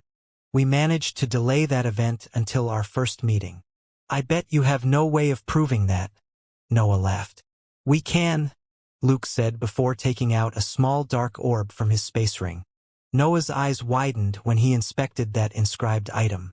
The orb seemed to radiate an aura similar to his ambition. Heaven and Earth even began to attack it as soon as it touched the air. "It was far bigger before," Luke explained. "We had to use many valuable resources and inspect those who had interacted with you to build this. It has baited Heaven and Earth's destructive force since the tribulation." Lightning bolts fell on the orb and finished destroying it. The world fell silent after that, and Luke revealed his sly smile at Noah's surprised expression. "What can you give me if I decide to cooperate with your cell?" Noah asked. "The secret organization is one of the oldest forces in the Immortal lands," Luke explained. "We have studied most of their known surface and have kept track of any valuable resource that came out of the windy regions. We also have experts capable of prying into Heaven and Earth's mind. I think you can come up with something that you need." Luke's words managed to capture Noah's attention, but he couldn't trust him. The secret organization was too shady, and nothing could reassure him about its actual loyalty. "What do the other cells say about this meeting?" Noah asked. "Some of them agree with our new position," Luke sighed. "Others feel that only by fusing with Heaven and Earth we can unlock the 10th rank. I believe they will create countermeasures to our knowledge at some point. You might want to make use of us soon." "Start talking then," Noah snorted. "I will decide what to do with you after listening to everything you know about the higher plane and Heaven and Earth. I also want the names of those involved in the ambush." "As you wish," Luke said while a broad smile appeared on his face. "However, do you want to do this here, in front of so many ears?" "I have nothing to hide from them," Noah announced. "What about that strange existence hiding in her clothes?" Luke asked while pointing at Faith. Noah and the others suddenly turned toward Faith. Their consciousness scanned her figure, but they couldn't find what Luke had mentioned. "Come out," Luke said while taking out a series of mirrors that gathered around Faith. "It's commendable that you managed to hide yourself from rank 8 existences, but your methods can fool the secret organization." "Crap?" A familiar voice resounded in the area before white flames slowly came out of Faith's robe. Noah couldn't believe his eyes. The flames condensed to take the shape of an existence that he knew far too well. Second Prince suddenly materialized among the experts and heaved a loud sigh. "I had grown tired of pretending that I was an inscribed item anyway," Second Prince exclaimed. "Well, I can't wait to see my father now." Second Prince's appearance left everyone on the scene speechless. Those from the secret organization and the hybrids couldn't understand the whole situation, but the experts' feat managed to surprise them anyway. "Care to explain?" Noah asked before Faith and the others could vent their anger. Second Prince's cultivation level was in the solid stage of the 7th rank. He was as strong as June, but his presence was faint. Even in his new form, Noah could barely sense him. "What's there to explain?" Second Prince announced. "I fixed the dimensional portal and hitchhiked a passage to the Immortal lands. I planned to reveal myself only once I reached my father's level, but this shady guy ruined my big surprise." "Wait!" June shouted. "Have you been with us since before the Ascension? Did you watch while the Crystal City tortured us?" "What do you want me to say?" Second Prince shrugged his shoulders. "You are worthy of being Noah's friends. I reached the other world when you were in the middle of a war. I decided to hide since you were too powerful for me, but your situation didn't improve in the Immortal lands. Then, seeing that my father couldn't sense me felt good, so I continued to remain hidden. How did you even shield yourself from our senses?" Noah asked while disbelief still filled his mind. I'm not a human, remember? Second Prince replied. I can easily turn into an inscribed item, robe, or even something that doesn't radiate any cultivation level. The hardest part has been opening the dimensional tunnel without anyone noticing it, but the rest has been quite easy. Noah didn't know what to say. He couldn't even understand Second Prince's motives properly. Were you too scared to reveal yourself? Noah eventually asked. Of course, Second Prince shouted. You are all madmen who do nothing but fight. I didn't want to go through years of battles again, so I remained hidden while accumulating power. Everything was going so well. I guess you know each other, Luke exclaimed, but Noah shot an angry glance at him. The expert fell silent, but he didn't stop smiling. Luke found the whole situation quite funny, and he didn't even try to hide his feelings. Did you hide on me the whole time? Faith asked as anger seeped into her aura. Daniel reacted in the same way. Clear anger seeped into his aura, but he managed to keep his cool. It has never been sexual, Second Prince snorted. Also, I even helped with your training. Why do you think you are closer to the solid stage compared to the others? Fight back there, Noah said while pointing toward the edges of the blue regions. I need to talk about serious stuff. Won't you protect me? Second Prince asked, but Noah had already begun to ignore him. Faith, Daniel, and Second Prince eventually left that area, and the noises of a battle soon echoed through the sky. Noah didn't even bother to check the fight since Luke claimed his full attention. You were about to reveal why I should cooperate with the secret organization, Noah said. Right, Luke replied. As you already know, the secret organization has the best network in the Immortal lands. We learn about important events or resources far before other forces. You and the other cells, Noah contradicted him. The other forces will learn everything anyway since the secret organization will continue to help them. You are only balancing the field here. Alexander is making a mess in the human domain, Luke explained. Every organization fears you and the Legion. No force would dare to start a fight now. It's the perfect moment to turn that balance into an advantage. This implies that you already have something valuable at hand, Noah added. Of course, Luke exclaimed. Something has appeared at the border with the windy regions. We suspect that it comes from a rank 9 existence. What makes you believe that? Noah asked. Even the immense Immortal lands had seen only a few rank 9 existences, Luke explained. The secret organization had always kept track of them, so we can understand when a place carries their mark. Is it an inheritance? Noah asked while some curiosity surged in his mind. We aren't entirely sure, Luke continued. It resembles a lair rather than an actual building. We believe you all should be perfect for the exploration. Noah didn't buy that. That chance sounded too perfect for him. He would rather believe that the secret organization had chosen to give up on one of its valuable locations to create that alliance with the Legion. The noises of the battle happening in the distance eventually stopped.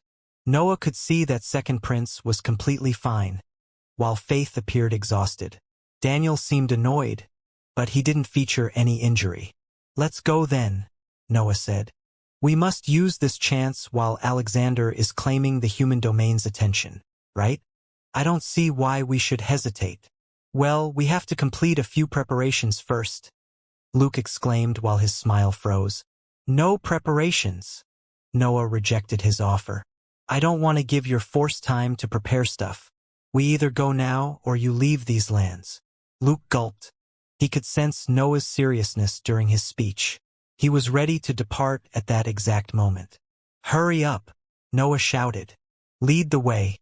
You all are free to come. Noah broke that encirclement and turned toward the depths of the outer lands.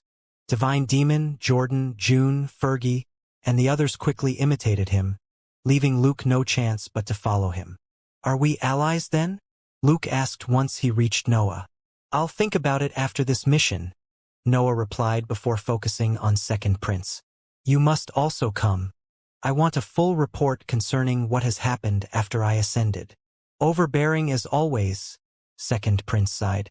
There isn't much to say. I rebuilt the dimensional tunnel and remained hidden. End of the story. I thought you would rebuild the tunnel for my friends in the other world, Noah replied. Well, Second Prince hesitated while trying to find the right words to describe those past events. You were only a newly ascended god, and my existence is quite peculiar. I broke free of your oath but respected your desires anyway. I just handled them differently. Noah couldn't help but sigh. He had to admit that Second Prince was as unique as he claimed. The expert's existence was strange since he didn't belong to any of the three major species. Don't worry, Second Prince continued. I didn't forget what you did for me. I am an ally and I'll eventually prove it. I don't want to fight with you ever again. Noah didn't answer. He began to ignore Second Prince and moved back to Luke. The expert was leading the group now, but Noah still wanted to probe him about that resource. We managed to connect that place to Radiant Eyes, Luke explained. She has always been interested in hybrids throughout her life, but the reports about her become vague after she approached the peak of the 8th rank. We'll see what this is all about soon enough, Noah exclaimed while moving the focus on a different topic. Now, tell me about the resources that you decided to keep a secret from me. Noah's guess had been on point. Luke had withheld crucial information and only revealed one of the valuable locations that could interest Noah. Yet, the higher plane was vast and had seen many powerful existences throughout the eras. All the experts who had managed to approach the 9th rank had left something important behind, and the secret organization had kept track of most of them. The main issue behind those locations was that the entirety of the secret organization knew about them. That made every force in the human domain aware of those resources since the many cells would have different agendas. Alexander was giving Noah the chance to inspect the location connected to Radiant Eyes, but the human domain wouldn't normally remain on the sidelines in front of those resources. Many organizations had even taken control of some of them during the past years. Noah let go of that topic to focus on something far more important. Luke and the other 2 rank 8 cultivators from the secret organization knew a lot about heaven and earth, and Noah wanted to learn everything. It turned out that almost every large organization had experts connected to heaven and earth. An existence would gain a chance to join them after approaching the solid stage. Luke's force had specific cells meant to recruit assets for that task. Of course, joining that part of the secret organization wasn't mandatory, but heaven and earth's offer was quite appealing. The lack of constant punishment was tempting, but that wasn't everything. Heaven and earth had complete control over their system. They could help certain existences as long as they surrendered their laws. Luke didn't know the specifics behind that process, but he had gained a general idea of what it caused in cultivators. Noah could vaguely understand that point and why certain existences couldn't ignore that offer. However, he knew that most cultivators wouldn't give up on the laws that they had built over millennia so easily. The main issue was that cultivators had no way to escape heaven and earth while in the immortal lands, which made the whole journey harder.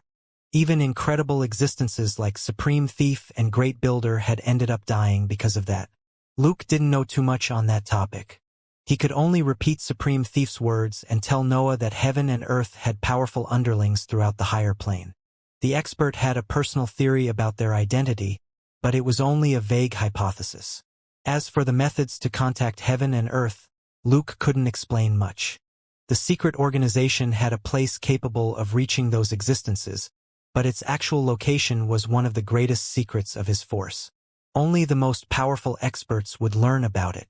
The conversation left Noah with many doubts. Luke had revealed that every existence would eventually have to face heaven and earth suppression at some point. The records even showed that only a few of them managed to remain alive after that. You can't develop proper countermeasures to that issue, Luke explained. You are against worlds builder beings. Techniques can hide your existence for a while, but you will always deplete your energy before heaven and earth. And you get the lackeys if you end up creating something that can last for a long time, Noah sighed. Exactly, Luke exclaimed. It's honestly hopeless. Why did you have a change of heart then? Noah asked. You could have lived a peaceful life. I'm still a cultivator, Luke snorted. I will walk on every path before giving up. There have to be flaws in the system. It's all a matter of finding them in time. Noah didn't know how honest Luke was, but he respected the idea behind his words. The expert's determination wasn't something that he could hide. Luke sounded driven and serious about his whole plan. The wind intensified as the group flew through the outer lands. It wouldn't take them much to reach their destination, and Noah even began to sense the arrival of the dangerous regions. A strange structure eventually appeared in his vision. A scarlet mountain that featured countless cavities stood at the center of a barren region filled by intense gales that seemed to ignore the ground. Barren regions were a rare sight in the Immortal lands and often featured unique environments, but the mountain seemed to be the cause for that phenomenon in that case. The structure attracted the chaotic laws and made them flow inside its cavities. The mountain seemed alive. It wasn't an inscribed item like Supreme Thief's Palace and the Pyramid. It appeared as a proper living being that had taken an immense shape. Noah could finally understand what Luke had meant before. The mountain didn't have the aspect of an inheritance, but it contained a lot of power. "Are you sure that this isn't a mine?" Noah asked while inspecting the mountain. "We found some soul stones around the edges of the cavities," Luke explained. "Yet, they stop appearing deeper in the tunnels. Something else absorbs that energy. Didn't you explore it any further?" Noah questioned the expert. "We found this place only a few centuries ago," Luke revealed. "The secret organization has kept it hidden while it studied the political environment. We wanted to show this place to some powerful forces before resuming its exploration." Noah nodded before nearing the mountain and covering it with his mental waves. His consciousness couldn't seep inside the cavities, but he could understand that the structure hid some danger. "How did you even connect it to a cultivator?" Noah asked once Luke approached him. "What can you tell me about Radiant Eyes?" "Her interest in the hybrids had always been famous," Luke explained. "Legends say that she has eventually managed to obtain a body similar to a magical beast. She liked bees, and this has the aspect of a beehive." Noah knew how hard it was for cultivators to alter their existence after reaching the divine ranks. He didn't believe that Radiant Eyes had managed to overcome that issue, but it was hard to predict what powerful experts were capable of. Night appeared in the open and shot inside one of the cavities. Noah kept track of its movements through the mental connection, but the insides of the tunnels disrupted it. "We tried something similar with a few inscribed items," Luke explained. "This whole structure isolates and absorbs energy, so you can't send and receive much. I guess we can't only enter it and explore its insides," Noah replied while recalling Night. "You are free to enter whenever you want," Luke continued. "The secret organization has sent some powerful assets inside the mountain. Still, those who have reached its depths have yet to come out." "Don't worry," Noah said. "We will have a powerful guide and a few meat shields this time around." "Do you trust me so little?" Luke sighed when he understood the meaning behind Noah's words. "Even less than you think," Noah promptly replied. "Now go before I start a mess. The same goes for your two companions. I will follow behind you." Luke could only sigh again before calling the other rank 8 existences on the scene. The 2 cultivators joined him in the front lines and continued to follow him even after their sense of danger told them to go back. Noah followed closely behind them and threatened to remove his cover whenever one of them trembled. The cultivators felt danger both in front and behind their backs, but that didn't affect their overall performance. Noah's group entered the tunnels slowly. They didn't dare to seize the few soul stones at their entrance for fear that it could trigger a reaction in the whole mountain. "It seems alive," Noah thought while inspecting the rocky surface of the tunnels. The rocks and ground seemed able to breathe the chaotic laws flowing in their insides. It felt as if those materials were actively attracting the gales to feed on their energy. Second Prince tried to use inscribed items to learn more about the whole structure, but his inspections didn't lead to significant results. The group could only rely on their instincts and mental waves to search for dangers. Noah felt that something was off, but he couldn't pinpoint the source of that sensation. The mountain appeared dangerous, but for reasons that he couldn't explain. A red halo illuminated the tunnels and prevented the group from flying through complete darkness. Many branches spread through the mountain's insides, but most of them seemed to lead toward its core. A bright fissure eventually appeared in their vision. The tunnels had led to an underground hall that featured a large scarlet crack that tore space itself. This does look like an inheritance, Noah thought while studying the crack. The fissure seemed to lead to a separate dimension. That portal never closed since the mountain took care of absorbing energy from the storms. But Second Prince quickly understood that there was more to it. The mountain used most of the chaotic laws to keep the portal open. The space in the Immortal lands was incredibly resilient, so that crack consumed a lot of energy. Yet, Second Prince calculated that part of that energy ended up inside the separate dimension. Something on the other side of the crack consumed that power, but the expert couldn't understand much from his position. It's probably something for rank 8 experts or above, Noah commented while glancing at his rank 7 companions. His words didn't manage to scare them away. June and the others wanted to see the other side of the crack. Their existence badly needed those adventures. We respected our side of the deal, Luke announced. I don't see a reason to linger any further. I wish you good luck and a series of meaningful reward dash. You first, Noah said, interrupting the expert's line. I think I prefer this spot, Luke replied. I don't think you do, Noah contradicted him, and his companions supported him by shooting glares toward the expert. Luke suddenly found Divine Demon, Jordan, and Noah glaring at him while wearing severe expressions. It was clear that they wouldn't let the expert back off now that they were so close. Off you go, Noah said, and Luke sighed before jumping inside the crack. The other to rank 8 cultivators from the secret organization did the same, and Noah studied the reaction of the portal before feeling confident about its functioning. The passage of the 3 experts didn't seem to affect the crack at all. Noah could even sense their existence disappearing as they traveled through that area of unique space. Noah didn't manage to suppress his curiosity any longer. He nodded at his companions and jumped inside the dimensional tunnel before his vision became a mess. The familiar sensation of a teleport filled Noah's mind before a bright scarlet light appeared in his vision. Noah suddenly found himself inside a barren red world that rarely featured different shades. Luke and his companions were there.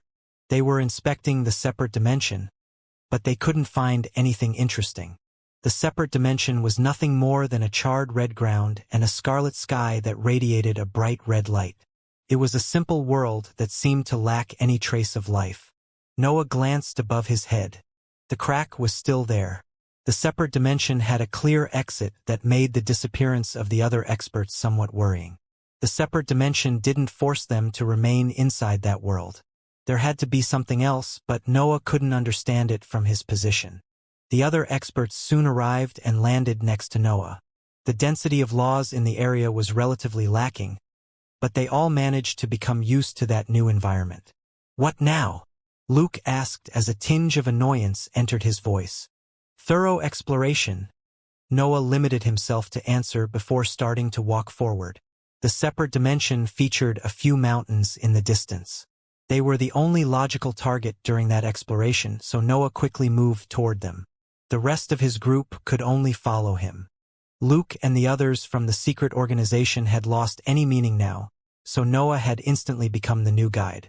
The separate dimension seemed empty, but Noah couldn't shake away the constant dangerous sensation that tried to take control of his mind. The scenery rarely changed, but the mountains drew closer. It took the group a while to reach the mountains, and a few peculiar features appeared on their surface when the group arrived at their base. Those structures had the same cavities seen outside, only smaller and without the absorbing properties. Noah and the others quickly climbed the mountains, but they didn't see anything meaningful after reaching their peaks. The separate dimension seemed to end there, but a buzzing noise soon spread through the area. The noise came from underground. Cracks suddenly opened on the terrain and the surface of the mountains, and large creatures came out of them. An army of giant bees quickly filled the sky and began to point their stings toward Noah and the others. The experts activated defenses at that point, but Noah's loud cry made them almost forget where they were. Noah roared as the unstable substance spread through his black veins. The swarm of bees featured multiple rank 8 specimens in the lower tier, but Noah didn't care. He had already tested that he could handle that danger. It didn't matter that the bees were nimble and had 3 meters long stings. Noah had transformed into the best lower-tier weapon in the world. Noah leapt forward without relying on movement techniques. The sheer strength generated through the unstable substance made him arrive among the specimens in an instant. A wave of black flames soon spread among the bees. The rank 7 specimens among the swarm died as soon as they touched Noah's innate ability. Meanwhile, he launched singularities toward the rank 8 creatures. Noah's decision to attack made his companions far more confident about the whole situation. The bees were big and hideous, but they were relatively easy to kill as long as attacks went past their tough exoskeleton. Divine Demon and the others began to assault the swarm, even if Noah seemed able to handle the situation by himself. Snore and Duanlong appeared among the bees while Night severed countless heads in seconds. The rank 7 cultivators tried to help, but their spells appeared lacking compared to Noah's offensive. His flames, slashes, companions, and sheer physical strength inflicted massive damage to the swarm. Noah was unstoppable among that army of powerless magical beasts. The bees tried to hit Noah with their stings, but their body parts would always stop before piercing his skin. He ended up taking care of the whole army almost by himself. Divine Demon and the others wanted to help, but they soon lowered their hands. Noah was giving them a spectacle that they didn't want to miss. Noah was an exceptional warrior. He could fight without allowing those bees to touch him. However, the situation didn't require him to be so careful. The bees' stings often landed on his body, but they never managed to leave marks. The clash with his skin generated clanging noises that spread through the red sky but never led to injuries. The unstable substance turned Noah's body into something more than simple skin and flesh. It allowed him to step past perfection and become almost immune to magical beasts in the lower tier. Bees would shatter whenever his sword flashed. Night was an untouchable shadow that severed heads whenever its figure reappeared. Snore was an all-devouring monster that covered the sky with violent dark matter. Duanlong's innate ability weakened most of those creatures and dragged them into its mouth. It was a massacre. The bees never managed to gain the upper hand, but they didn't retreat either. They continued to assault Noah until he exterminated all of them. Noah slowly landed back on the ground. His eyes didn't end up on his companions. He was busy reviewing the battle since there was something off with the bees' behavior. Why didn't they try to escape? Noah wondered while using his dark matter to devour the various corpses that had accumulated on the ground. It was rare for divine creatures to keep fighting a battle that they had no hope to win. Only the orders of a powerful leader could force them to be so selfless. "This place is strange," Noah commented when he noticed that his companions were waiting for his evaluation. "You can't expect rank 9 existences to be normal," Luke commented. But Noah didn't feel at ease anyway. Inheritances had specific structures and layers. They put rewards behind trials meant to find a suitable heir. Yet, the separate dimensions seemed to have a different purpose. "The surface shouldn't have much," Noah eventually said. "I say we dig until we meet creatures in the middle tier. We can't face anything more than that." Doubts had appeared in Noah's mind after the battle. The strange layout of the mountain made it a danger zone rather than an inheritance. That small adventure had instantly become far riskier after that realization. The others didn't challenge Noah's evaluation. They trusted his expertise, and the sight of so many rank 8 magical beasts had also made them aware of how dangerous the separate dimension could be. Noah and the others began to enlarge the cracks opened by the bees. They dug the red terrain and performed multiple inspections to remain aware of their surroundings, until the journey led them into a large underground structure. A series of underground halls connected by tunnels appeared in their vision. Multiple chrysalises covered those scarlet walls, but most of them were open. Only a few of the chrysalises were still intact, even if they appeared wilted and dead. It seemed that the magical beasts inside them had failed in the breakthrough. "These are fresh," Noah thought while inspecting the open chrysalises. A dense fluid still flowed out of those silky spherical structures. It covered the walls and seeped into the floor. The scarlet rocks and terrain didn't stop it. Instead, they absorbed that material until it completely disappeared from the hall. It didn't take an expert to understand what had happened. The previous bees had flown toward the sky right after coming out of the chrysalises. Is this a defense mechanism? Noah wondered. Did the separate dimension force them to wake up? The chrysalises were also strange. They didn't resemble the nourishing materials that usually preceded a breakthrough. Luke described this place as a beehive, Noah thought while pointing at the floor. His companions quickly understood his intentions. They began to punch or launch spells at the terrain to dig toward deeper parts of the separate dimension. The experts had to dig the ground for hundreds of meters before they could find something interesting. A second series of underground halls and tunnels appeared under them, and their walls even featured chrysalises. There are almost 500 chrysalises here, Noah counted after expanding his consciousness. They didn't react to our arrival. Noah could see the bees inside the chrysalises in the second layer.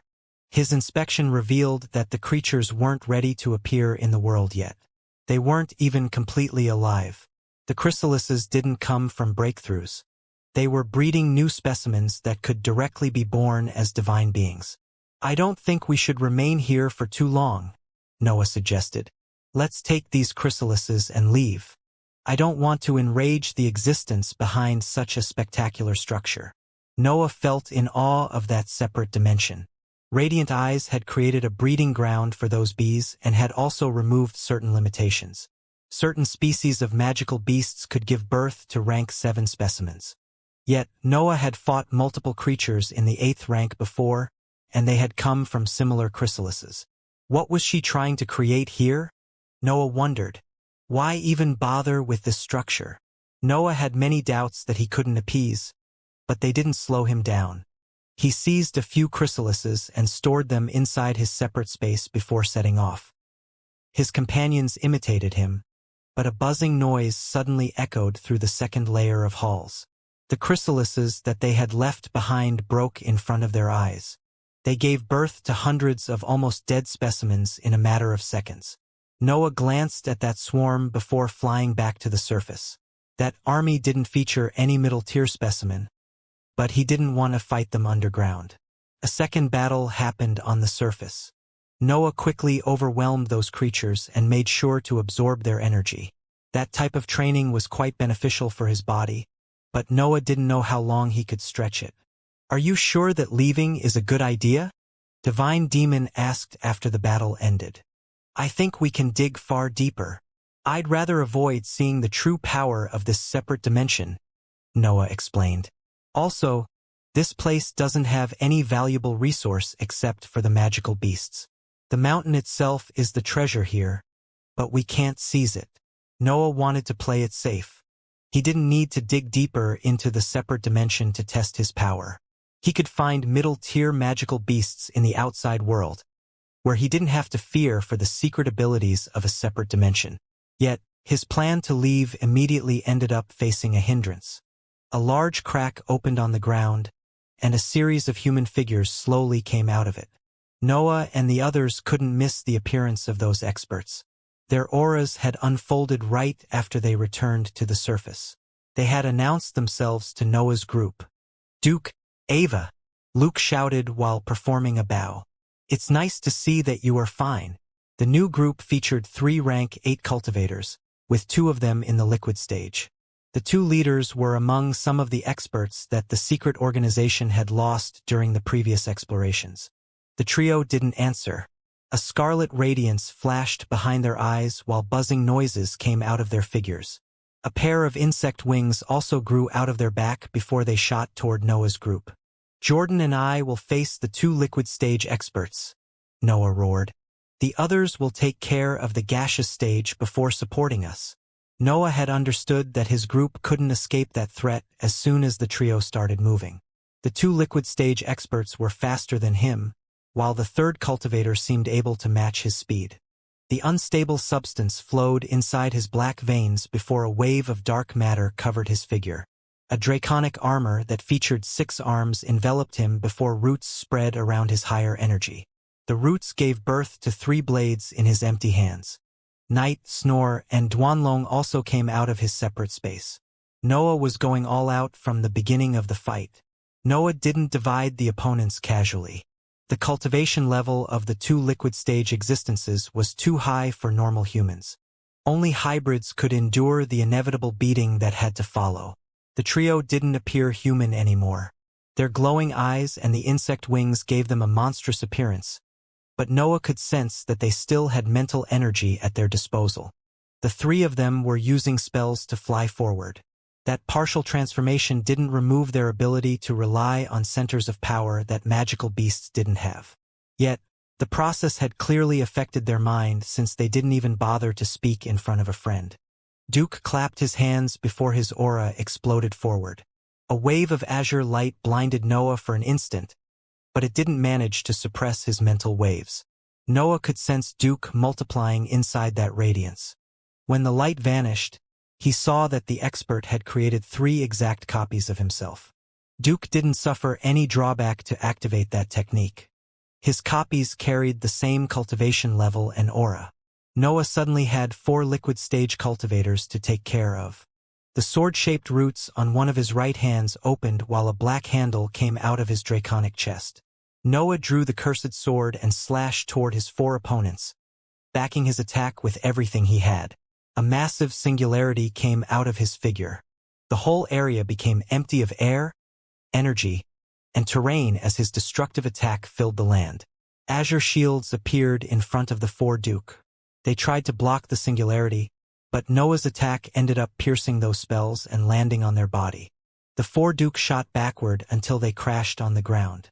Limbs and pieces of their torso had disappeared after the clash. One of them had even lost his head, but his body continued to move. What the fuck?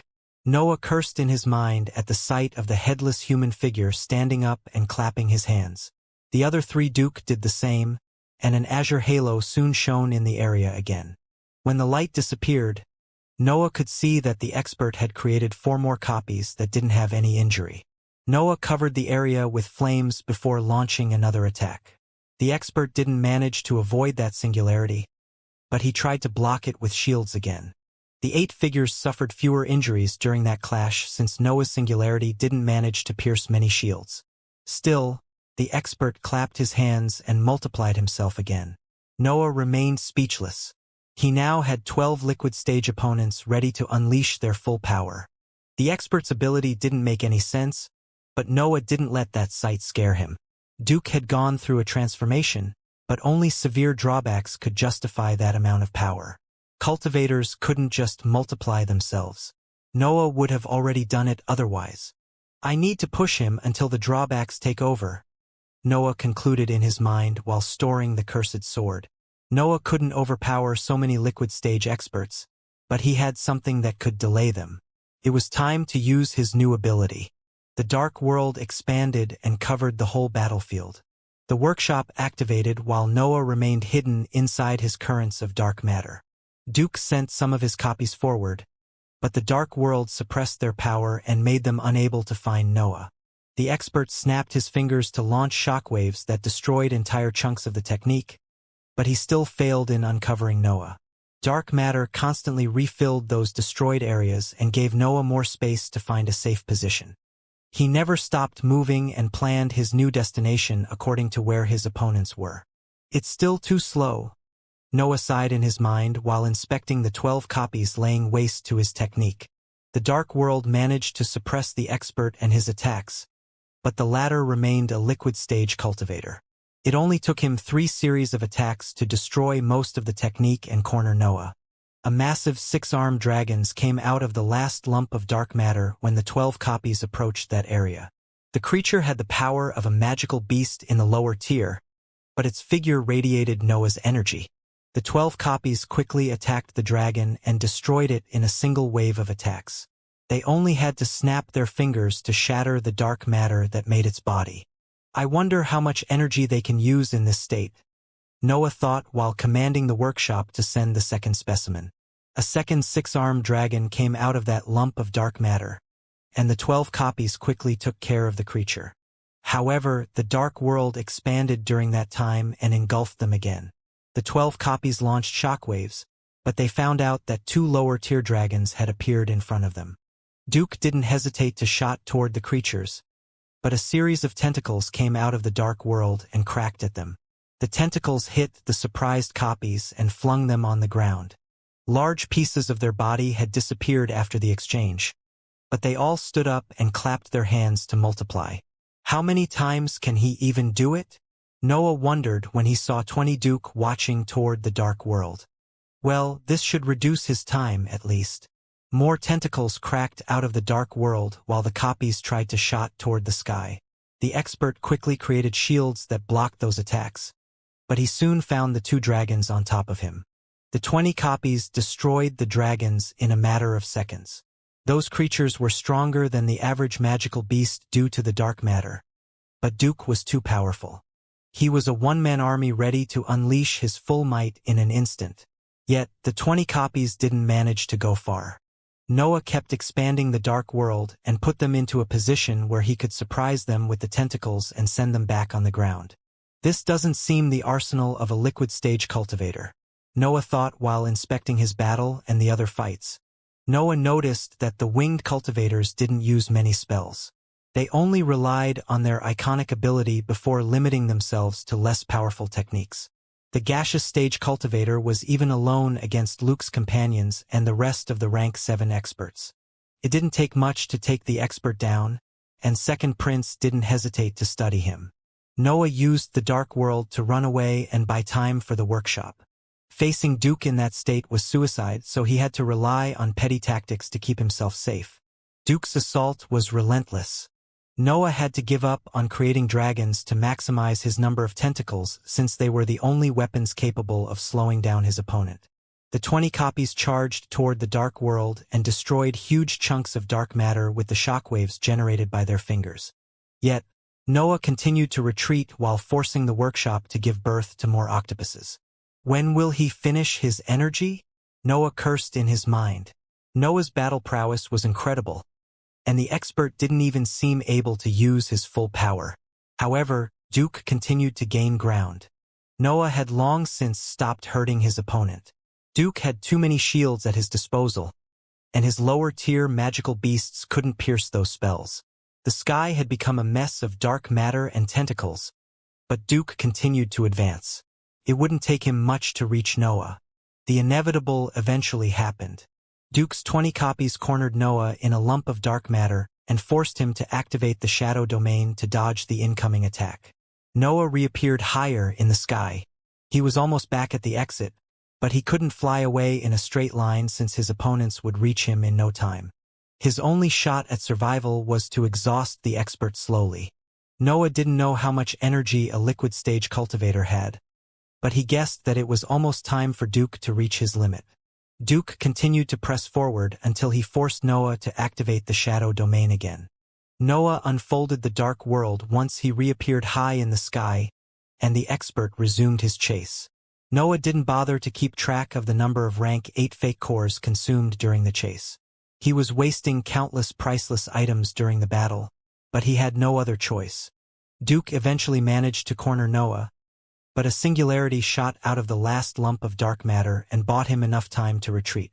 Then the dark world expanded again, and the chase continued. Noah had almost reached the exit when something happened. Duke's copies began to slow down, and their assault lost power. Some of them even stopped relying on the shields when the tentacles cracked in their direction. Almost there, Noah shouted in his mind while forcing the workshop to produce even more octopuses. The tentacles created a storm that the 20 copies seemed unable to overcome. They managed to destroy those creatures in a couple of attacks, but Noah always had new beasts to throw at them. The copies slowly grew unstable. Their skin started to radiate an azure light that dispersed part of the energy contained inside their centers of power. Noah began to use the cursed sword more often at that point. His new limit was around 10 attacks, and he didn't hesitate to use all of them to increase the amount of damage that those copies had to suffer. Then, some copies detonated and released a massive wave of energy that forced Noah to use the shadow domain. He decided to reappear closer to his companions at that time, and his dark world promptly followed that event. The copies continued to detonate, but Noah was aware of that ability now. He stayed away from Duke and let his magical beasts handle the rest. That safe approach forced Noah to waste more fake cores, but he ignored that loss. The bloodlust that filled his mind made that task easy since he could only think about destroying Duke. The copies continued to explode until only one of them remained. Duke appeared exhausted after that long chase, but the buzzing noise still came out of his figure. It's similar to what has happened with the bees, Noah thought. Something forces him to fight even if his dantian is mostly empty. Noah was quite fine even if he had gone all out. He had mostly relied on the dark world and workshop during the chase, so his dantian and mental sphere didn't waste much energy. How do I kill him now? Noah wondered before summoning Snore inside the dark world. Duke flew inside the currents of dark matter even if the technique suppressed his influence. The expert didn't even have the power to fight against those restrictions, so Noah could wait until he was deep inside the dark world to launch his attack. Snore unleashed the full power of its wings and gave birth to a series of explosions that destroyed the dark world and generated shockwaves. The violent dark matter spread in every corner of the battlefield, but Noah was too far away to affect his companions. Duke had reactivated his shield to face that attack, but his defenses eventually shattered due to his lack of energy. The violent dark matter managed to land on his body and crush him piece by piece. The expert tried to use his remaining brim of energy to fend off that power, but night cut off his head before he could change his approach. Of course, his body continued to move even after the beheading. Noah didn't know how to handle that existence, so he limited himself to launch everything he had on Duke. Night could finally show its actual value in that battle since the expert didn't activate defenses anymore, but Noah also relied on Snore and Duanlong. Night cut Duke piece by piece while the other companions assaulted him or ravaged his energy. Noah also relied on the demonic sword and the sword-shaped roots to launch more attacks. Duke eventually crumbled under Noah's relentless offensive. The expert crashed on the terrain and slowly transformed into the dense liquid that Noah had seen underground. Noah didn't let that happen. His flames, dark matter, and Duanlong flew toward Duke and used their destructive power to absorb the energy contained in the dense liquid. Part of the dark world even seized that liquid and stored it inside Noah's black hole. He wanted to study what had caused the transformation. He was very curious about the story behind that mountain, and only the corpse could give him answers. Most of the corpse ended up fusing with the ground, but Noah managed to obtain a large chunk of energy for his centers of power and Duanlong. He even seized a second sample of the liquid, so he considered himself lucky. I did it, Noah exclaimed in his mind before dispersing the dark world and inspecting the outcome of his battle. Duke wasn't at his best, and his ability had evident drawbacks. However, Noah had managed to hold his ground against a being capable of liquid stage might. That was something that even his ambition acknowledged. Noah felt his potential surging whenever he reviewed the scenes of the battle. His shadow domain, unstable substance, workshop, and cursed sword gave him great flexibility in a fight, and the base power of those abilities almost granted him the chance to make his might step on the next stage. Noah wasn't sure whether his battle prowess had reached the liquid stage since his opponent had many flaws. Still, he had finally killed an expert at that level. He felt as if his ambition could burst out of his waist and fill the entire world. They should end their battle soon, Noah eventually thought while glancing at the fight happening in the distance. Jordan had followed Noah's orders and had handled Ava's offensive while her companions took care of the gaseous stage opponent. However, Divine Demon had eventually seized control of the battle and forced the others to settle for a supportive role. Ava was like Duke. She only used a fixed set of abilities during her battle. Her law made her able to turn her blood into different weapons that exploded whenever they touched her opponents. Instead, her spells forced the ground to wither and used its energy to fuel various barriers. The winged expert usually used her blood to create spears that flew toward her opponents. Jordan had quickly become unable to handle that offensive since her attacks couldn't match the power of a liquid stage existence. So Divine Demon took her place. Divine Demon's law countered Ava's spells. The expert tried to use the ground to fuel her shields, but Divine Demon took over the world and forced it to help him. The azure halo around him never ceased to shine, and it eventually overcame the scarlet radiance that filled the separate dimension. Give me more, Divine Demon shouted. I shouldn't even be able to touch you, but your techniques can't match my expertise. Is that everything you can do? Divine Demon's taunts didn't manage to make his opponents flinch. Ava wore an aloof expression that didn't reveal any emotion. She limited herself to open her skin and draw blood that turned into various weapons. Spears, swords, hammers, and more flew toward Divine Demon, who deployed all the energy taken from the world to create marvelous techniques. Divine Demon didn't need Noah's teachings on the path toward the 9th rank. He had always been a monster capable of following his journey without lingering on bottlenecks and similar hindrances. Still, his cultivation level didn't allow him to defeat Ava. He didn't even have Noah's incredible techniques and advantages at his disposal. He was a simple cultivator, so his law had to create unique abilities to fend off that offensive. The space opened whenever Divine Demon's influence spread through the area. Those cracks attracted the various weapons and sent them into the void. The others could attack Ava at that point. Jordan, Luke, and their companions sent waves of spells toward the winged expert, who didn't manage to create defenses due to Divine Demon's influence. Noah observed the exchanges. He had never underestimated Divine Demon, but he knew that his influence shouldn't surpass Ava's. His achievement mainly depended on the same flaws that had afflicted Duke, even if it remained pretty amazing. The ability to take over the world's energy with a liquid stage cultivator contending that power spoke for Divine Demon's might. That feat left Ava defenseless and allowed her opponents to injure her weak body. Noah could finally notice how Ava's body seemed above the human standards. She wasn't near the level of the magical beasts, but she went beyond the limits of her species anyway.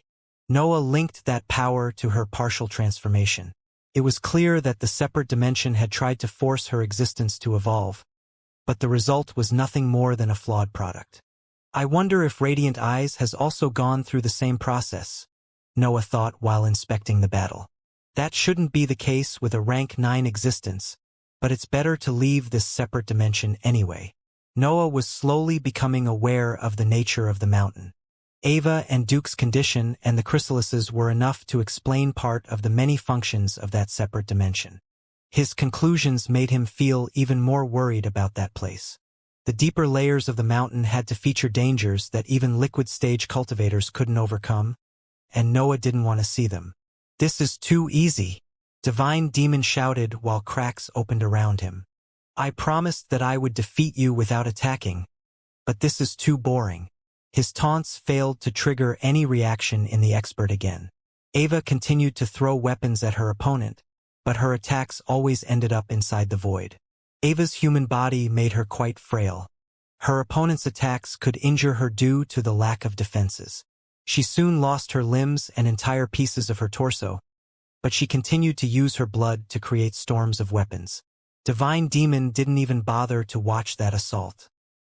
He crossed his legs and sat on the air before taking a jug of wine from his space ring and filling a cup. Dark red weapons were flying toward him, but the world opened to protect him. His companion's offensive always followed that event. Jordan and the others used that chance to launch their attacks and inflict injuries on their opponent.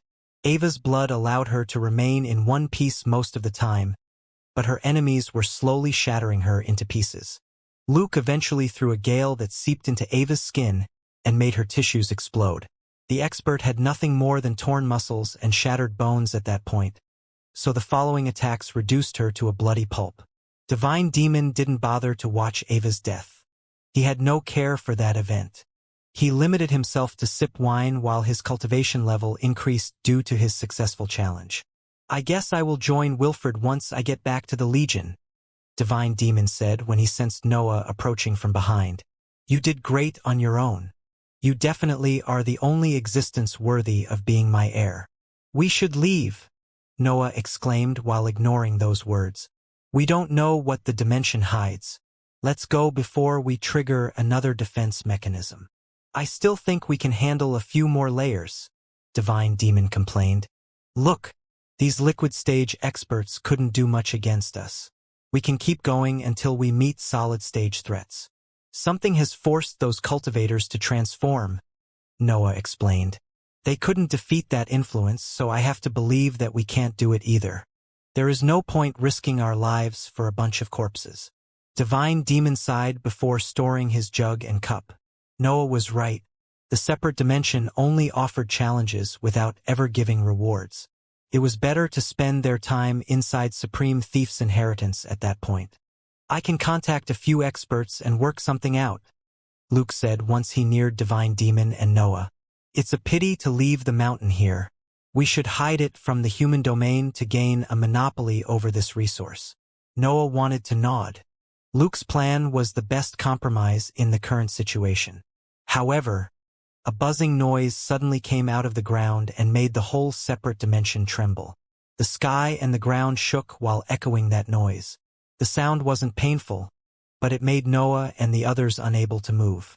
They felt as if an external power had taken control of their bodies. Noah felt unable to use his consciousness. He could still think, and he even retained complete control of his thoughts. Yet, he couldn't use them to manage his centers of power. Even the black hole went dormant. The buzzing noise was suppressing his law and influence, and it gave him an order that he couldn't oppose. Noah and the others quickly formed a platoon and began to attack the ground. They created cavities and dived into them in a matter of seconds. The orders carried by the buzzing noise didn't feature human words, but its meaning was clear. The sound wanted the group to reach the bottom of the separate dimension, and they didn't have the power to fight it. Noah could vaguely understand what was happening.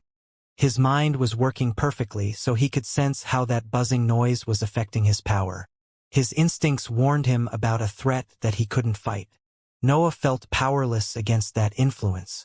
His entire existence was under the control of the vague orders conveyed through that sound. Noah's group dug large tunnels through the separate dimension's ground. They reached the second layer and continued to dive deeper into the insides of that structure. A third layer eventually appeared in their vision. That structure was almost identical to the previous, but it featured far more chrysalises on its walls. Noah let his instincts study his surroundings. He couldn't cover the underground hall with his consciousness, but his senses were still active, and they could inspect the environment. They don't have middle-tier magical beasts in this hall, Noah thought while his body moved on its own. Noah didn't have much time to study his surroundings. His eyes went on the ground as soon as he reached the third layer, so he had only caught a glimpse of the chrysalises. Still, he couldn't see any middle-tier creature during that short inspection. The buzzing noise forced the group to dig deeper. It led the experts into the fourth layer that featured even more chrysalises. Noah repeated his short inspection while his eyes moved through the area and landed on the ground. He didn't see middle-tier magical beasts there either, but he began to wonder whether he had ended in the wrong hall. The answer to his doubts arrived after the group reached the fifth layer. Noah could finally see middle-tier bees inside chrysalises at that point, and that sight only made him sigh. Why is this even happening when we stopped so early? Noah wondered while the noise forced the group to dig deeper. Risks always accompanied explorations through the immortal lands. That was part of the cultivation journey. Yet, many danger zones often allowed careful experts to cross them. Noah had always been careful unless his situation required him to do otherwise. He had used the same approach inside the mountain, but it seemed that his luck had run out. I guess it had to happen at some point, Noah sighed inside his mind. Being careful can't keep you safe forever. You will eventually find a danger that you can't overcome in a plane that features rank 9 existences. Noah felt at peace. He had long since accepted that experts could be unlucky at times. It was impossible to avoid that randomness in a world filled with experts stronger than him. The group reached and went past the 6th layer. More underground halls continued to appear as they kept digging through the separate dimension. Noah could even lay his eyes on chrysalises that contained upper-tier bees at some point. The buzzing noise intensified as the group dived toward the depths of the separate dimension. That sound eventually lost any obstruction when they reached the 20th layer, but their eyes couldn't see anything since they felt forced to stare at the ground.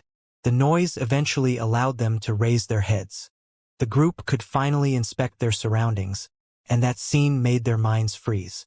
Countless silk-like threads covered the floor, walls, and ceiling of that underground hall.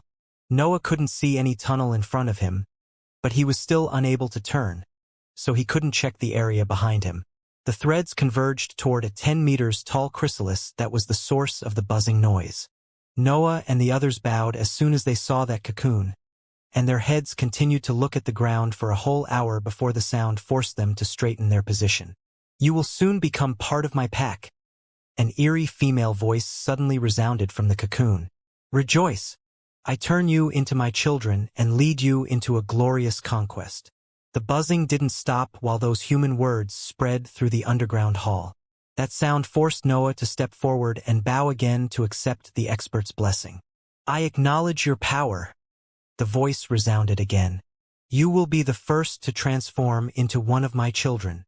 A dense liquid came out of the scarlet floor and enveloped Noah.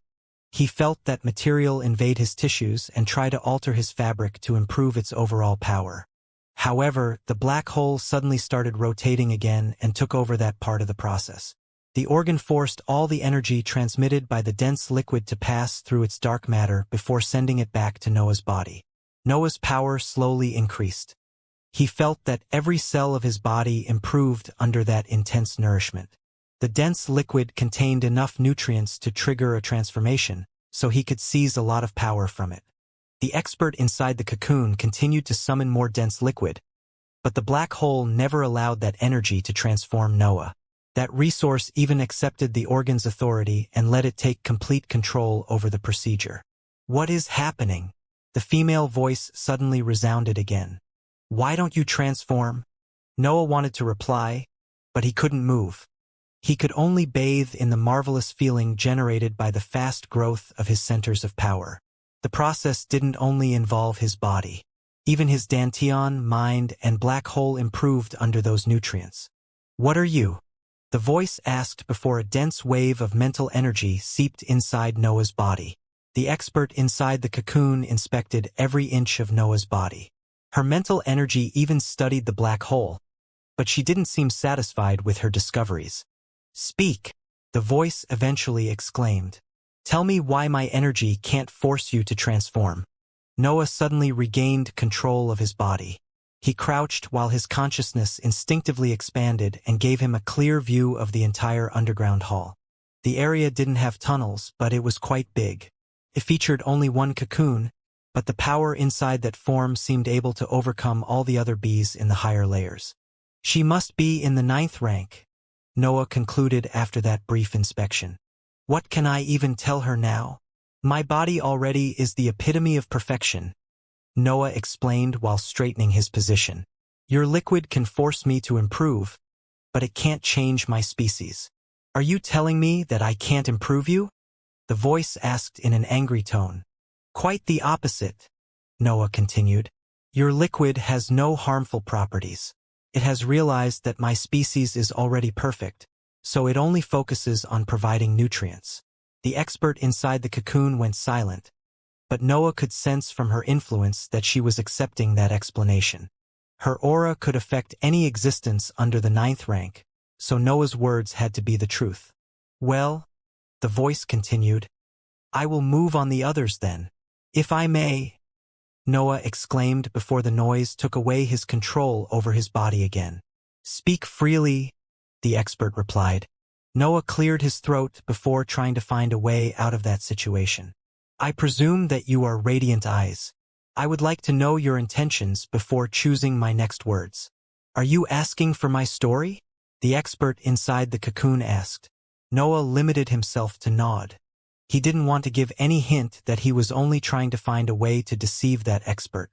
"My story is quite similar to every other existence who managed to approach the 9th rank," the expert explained. "I departed toward the storms once my cultivation level had reached the proper level and worked to perfect myself." "Why did you build the mountain?" Noah asked while wearing a curious expression. "Hybrids are undeniably better than every other species in the immortal lands," the expert replied. "I had to evolve myself to fend off heaven and earth's annoying punishment. I couldn't stand another day of that constant tribulation during my time as a simple human." "I do happen to suffer from the same punishment," Noah revealed. My hybrid status can't protect me, sadly. Did you trigger heaven and earth's rage at your level? Radiant Eyes asked. I had to overcome the breakthrough to the 9th rank before receiving their offer. No wonder my influence can't improve you. Noah bowed again in front of that compliment. His curiosity wasn't a lie, but his behavior wasn't sincere. Noah felt nothing but respect toward experts who had managed to reach the 9th rank. Radiant Eyes had also refused to join heaven and earth, so she deserved his admiration. However, Noah didn't care about those polite gestures. He was truly curious about the expert's story, but he was going out of his way to please her. I built this mountain after reaching the 9th rank, Radiant Eyes continued. My patience was at its limits, so I had to do something. This whole structure is a breeding ground capable of turning energy into magical beasts that follow my orders. It can also alter other species to make them similar to my idea of perfection. Noah nodded, even if his worry intensified. He had avoided Radiant Eyes' influence due to his black hole, but his companions didn't feature his same perfection.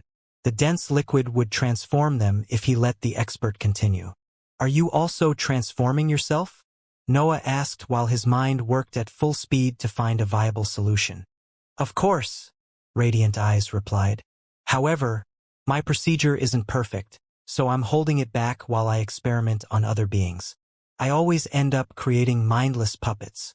May I suggest something? Noah asked as an idea popped into his mind. Always, Radiant Eyes explained. I'm not an arrogant leader.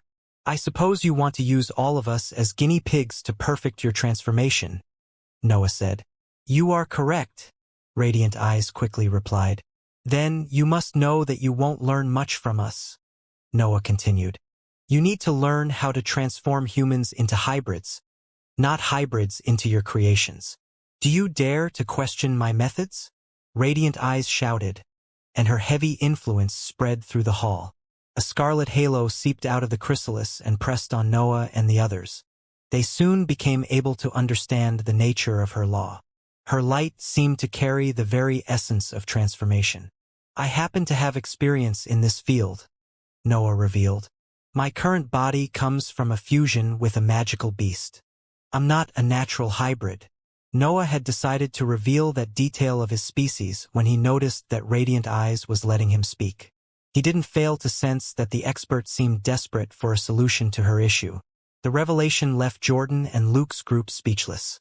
They had always thought that Noah was a natural hybrid, but it seemed that they had to add that feat to his many achievements. How did you manage to succeed?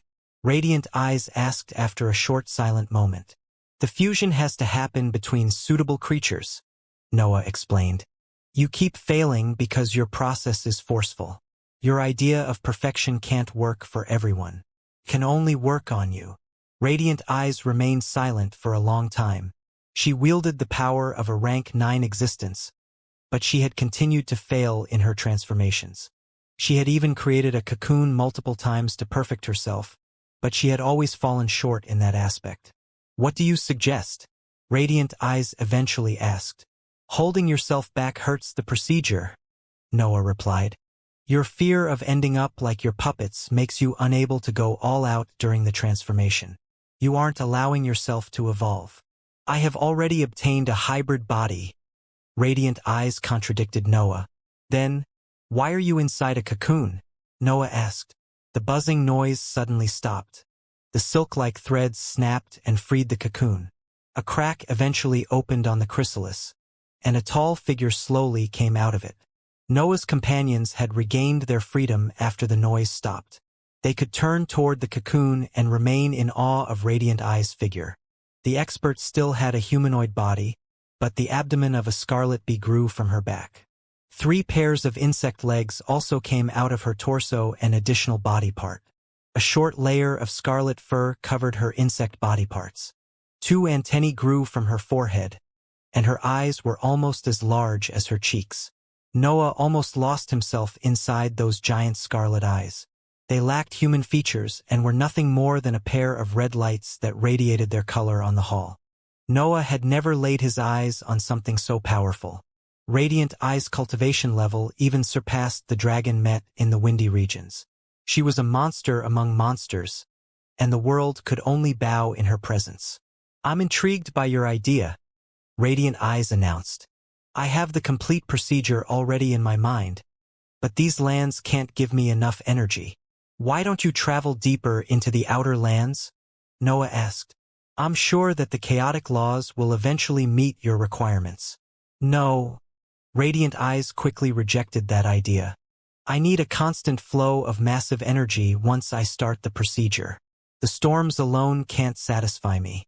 I need existences who contain a lot of power, and many of them. Noah had felt slightly relieved after Radiant Eyes had accepted his idea, but that new development had made his worry return. He didn't know what the expert had in mind, but it didn't sound good. The magical beasts are too weak, Radiant Eyes pondered. I don't want to sacrifice the hybrids either. I guess that the humans will do. Radiant Eyes stepped forward, and the ground morphed under her influence. The terrain opened before the whole hall shot upward and carried Noah's group across the superior layers. The entire separate dimension began to transform. The underground layers broke while carrying all the chrysalises toward the surface. Tall mountains quickly began to fill the insides of that area and changed the very nature of the whole structure. I won't be able to gather energy once I start the procedure, Radiant Eyes explained. You will side with my bees and gather resources from the human domain. Bring me back as many cultivators as you can. Don't hold back even with the experts in the 7th rank. When will you start your plan? Noah politely asked while eyeing his friends. Jordan and the others could understand the many meanings hidden behind his gesture. They needed to find a moment to inform the rest of the Legion and get Alexander out of the human domain. We'll start it immediately, Radiant Eyes announced before waving her hand to bring the exit closer to her position. I have wasted too long due to my fear. The crack flew toward Radiant Eyes and enlarged until it could envelop Noah's group. That fissure crossed them and brought them to the outside world, in one of the fissures that filled the mountain.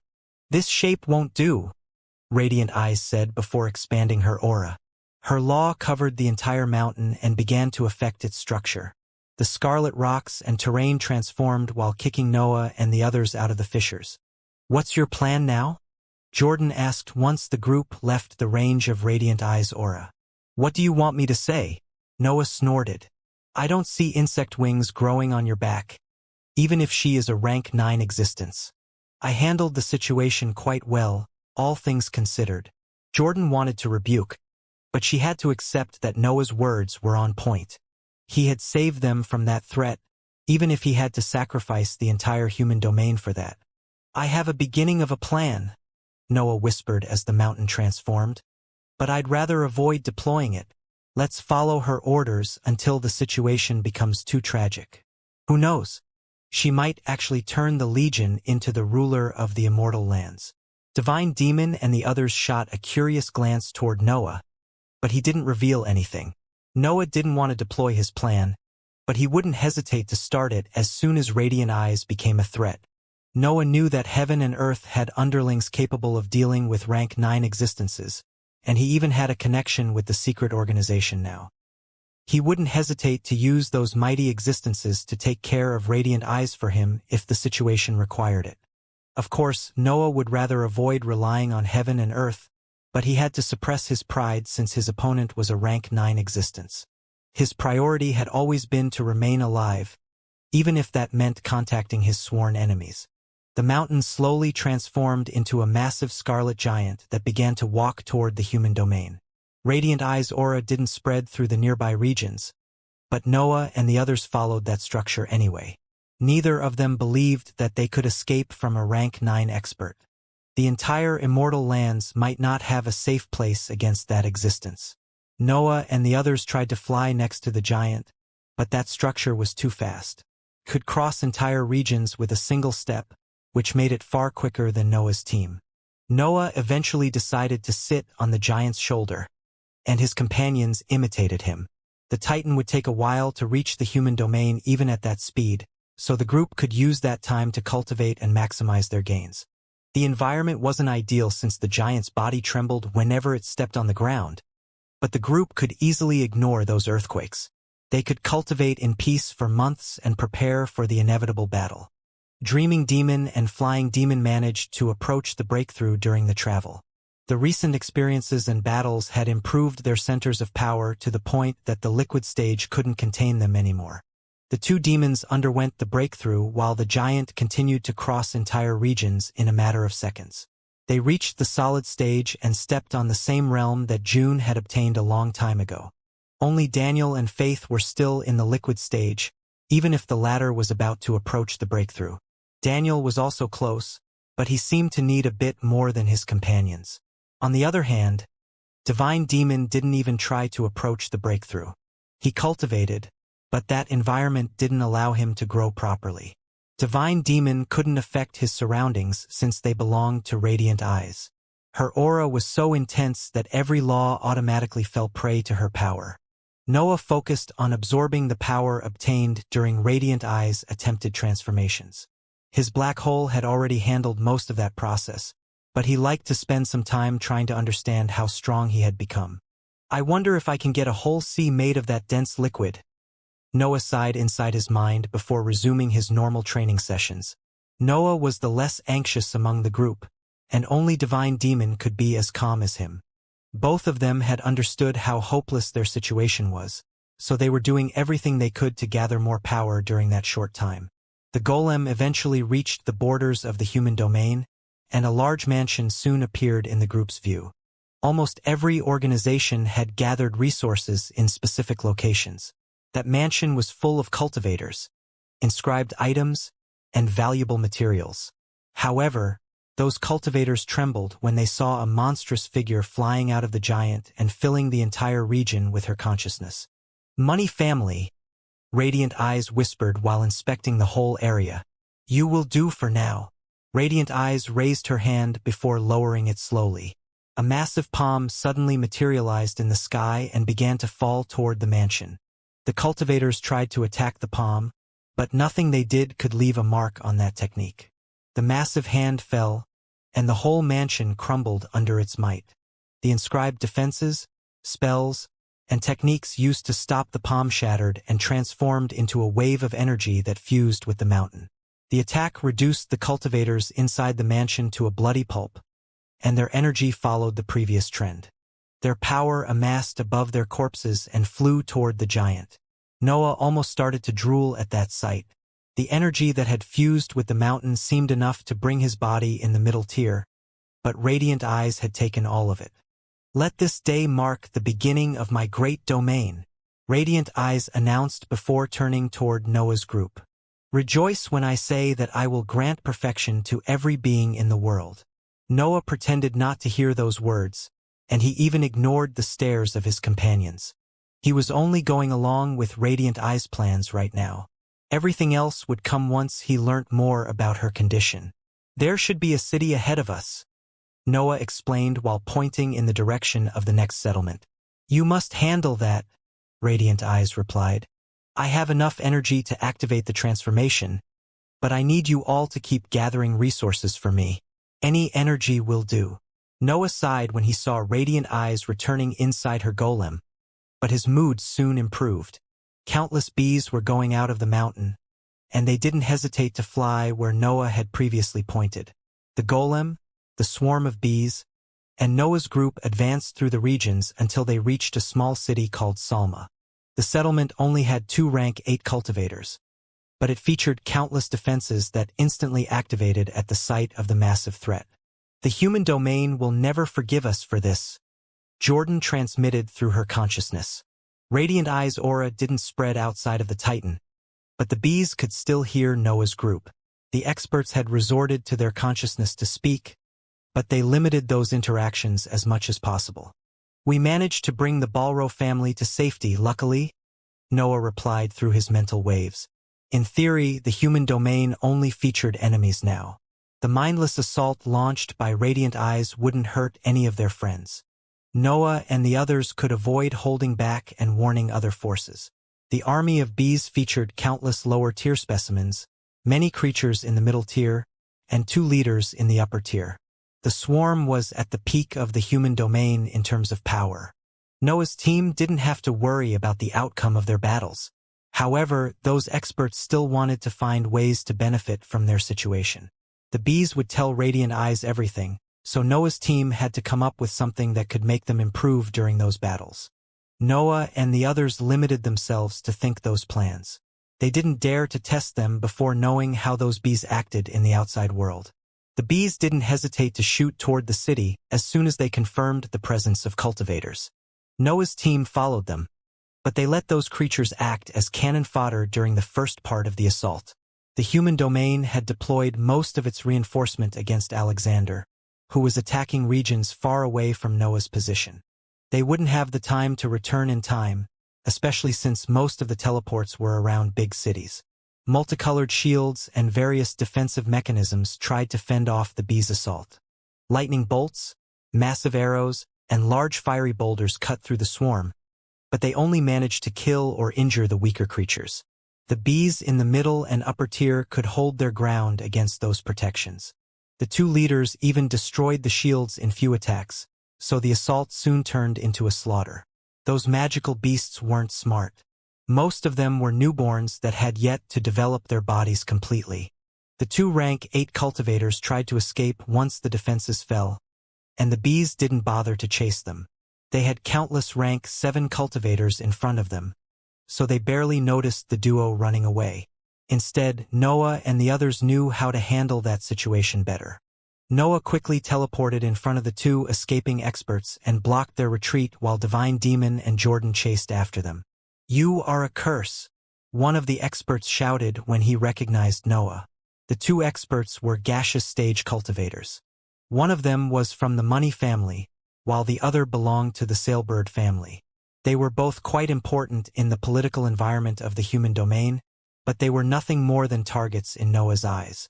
Noah glanced at the swarm behind his targets before focusing on the two experts again. He suppressed a roar when the unstable substance entered his black veins and shot forward to secure a quick kill. The cultivators deployed their best abilities. Dense mental waves created an ethereal barrier, and potions exploded in the area to give birth to toxic clouds. Noah drew the demonic sword and summoned Duanlong to weaken those abilities. The dragon took care of a large chunk of the toxic clouds before Noah slammed on the ethereal barrier. The dense mental waves tried to seep into Noah's mind and alter his thoughts, but that technique didn't manage to do much against him. Noah had opposed his bloodlust since he obtained the cursed sword. That influence succeeded in slowing him down, but it only delayed the inevitable.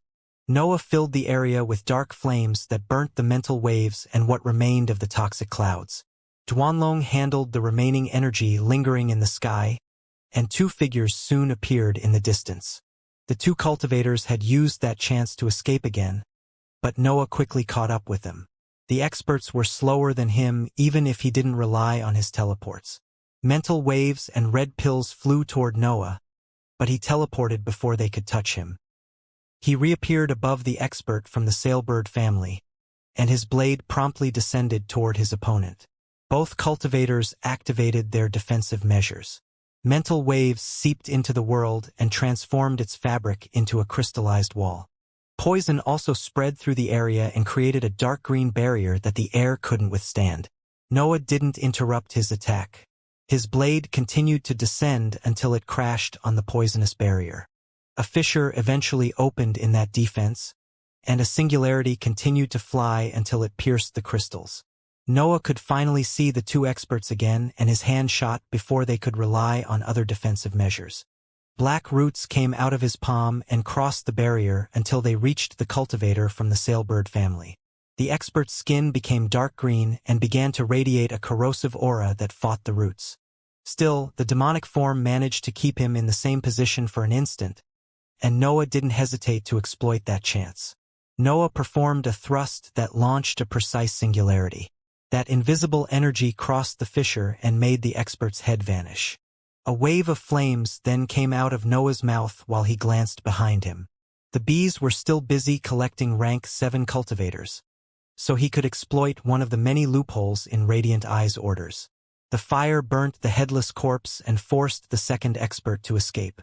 Noah didn't hesitate to chase after him, but a white beam soon pierced the sky and blocked the cultivator's path. More flames also covered the area. Jordan and Divine Demon had finally reached that part of the battlefield, which left the cultivator alone against 2 monsters and a dragon. "The money family will reward you if you spare me now," the expert shouted. "I serve no purpose as dead. You can use me as a consultant if you need it. Can't you see what is happening?" Noah laughed while shooting forward and grabbing the expert's neck. "A rank 9 existence is roaming through these lands. The old rules don't apply anymore. Please," the expert pleaded, but Noah pierced his low waist before he could continue. Dark matter quickly covered the expert's dantian and sent its energy back to the black hole. Noah then crushed the cultivator's neck and stored everything in his separate space. The bees didn't sense anything. They even rejoiced when they saw Noah throwing the corpse toward the Titan, which disappeared as soon as it touched those scarlet rocks. "This might even work better than I expected," Noah thought while the bees finished gathering corpses to throw at the Titan. "I expect these creatures to improve, but it doesn't hurt to exploit this situation for the time being." Noah was a prisoner, and his companions weren't any better. However, the poor control over the battles gave them the chance to seize a few benefits. June and the others didn't actively join the assault. They had no reason to fight rank 7 cultivators when they had a swarm of rank 8 bees battling on the front lines. The same went for Luke and his 2 companions. They could exploit the chaos of the battlefield to seize the many resources hidden inside the city. Jordan and Divine Demon had done the same after Noah killed the second rank 8 expert. The battle had lasted a little more than a few minutes, but Noah's team had greatly benefited from that victory. Noah was happy as long as he continued to gather resources. Cultivators provided far more nutrients than magical beasts due to their dantian, so they were perfect targets. Salma City wasn't as important as Vagona City or other larger settlements. However, it had still existed for eras since it was far from the border with the magical beast's domain. Yet, a few minutes had been enough to turn it into a pile of bloodied ruins. The bees gathered didn't stop at the rank 7 cultivators. They began to seize the various debris across the city and send them into the giant. After all, every building in the Immortal lands featured valuable materials. Noah and the others helped in the process, even if they had different motives. They did their best to uncover every deposit or inscribed container to seize valuable resources while the bees were busy prioritizing their queen's well-being. Cleaning the entire city took a bit. The battle had been far shorter in comparison. Still, the army soon set off to travel toward the next settlement. Luke had memorized the entirety of the human domain throughout the years, so he was a perfect guide. He led the Titan toward a new settlement, even if he often stopped to clear packs of magical beasts. Radiant Eyes had been clear. She needed energy, and those magical beasts could provide it. It didn't make any sense to avoid them only because they weren't the perfect target for the rank 9 existence. The bees seemed to have similar thoughts since they always followed Luke inside the wild regions. Noah and the others joined those battles, but they couldn't enjoy them with 2 upper-tier specimens fighting with them. Easy fights provided a limited number of benefits, especially for battle-oriented existences. June suffered more than anyone else in the group since her laws wanted her to go all out often. The army eventually reached another small city, and Noah had to witness the same one-sided battle again. That settlement also had 2 rank 8 cultivators, but he could seize only 1 dantian since the bees had grown smarter after the first assault. Noah didn't manage to fight on his own at that time. A middle-tier bee had flown toward him as soon as he attacked the 2 leaders. He had to cover the area with flames to pretend that killing his target had been an accident. Radiant Eyes didn't speak anymore. She was completely immersed in her transformation and only required more energy. The 2 upper-tier bees were in charge of the army, even if they needed Noah's group to point the way. Luke became a guide that led the army across the human domain. The group attacked cities, mansions, and any settlement. They didn't even spare the many magical beasts met along the way. These cowards didn't hesitate for a second before sending a tribulation against me. Noah cursed in his mind after completing his 7th battle. Yet, they let an all-devouring army led by a rank 9 cultivator roam freely through the human domain. Damn it! Don't tell me that I really have to rely on heaven and earth for this crisis. Noah liked his current situation, but he didn't accept his lack of a solution.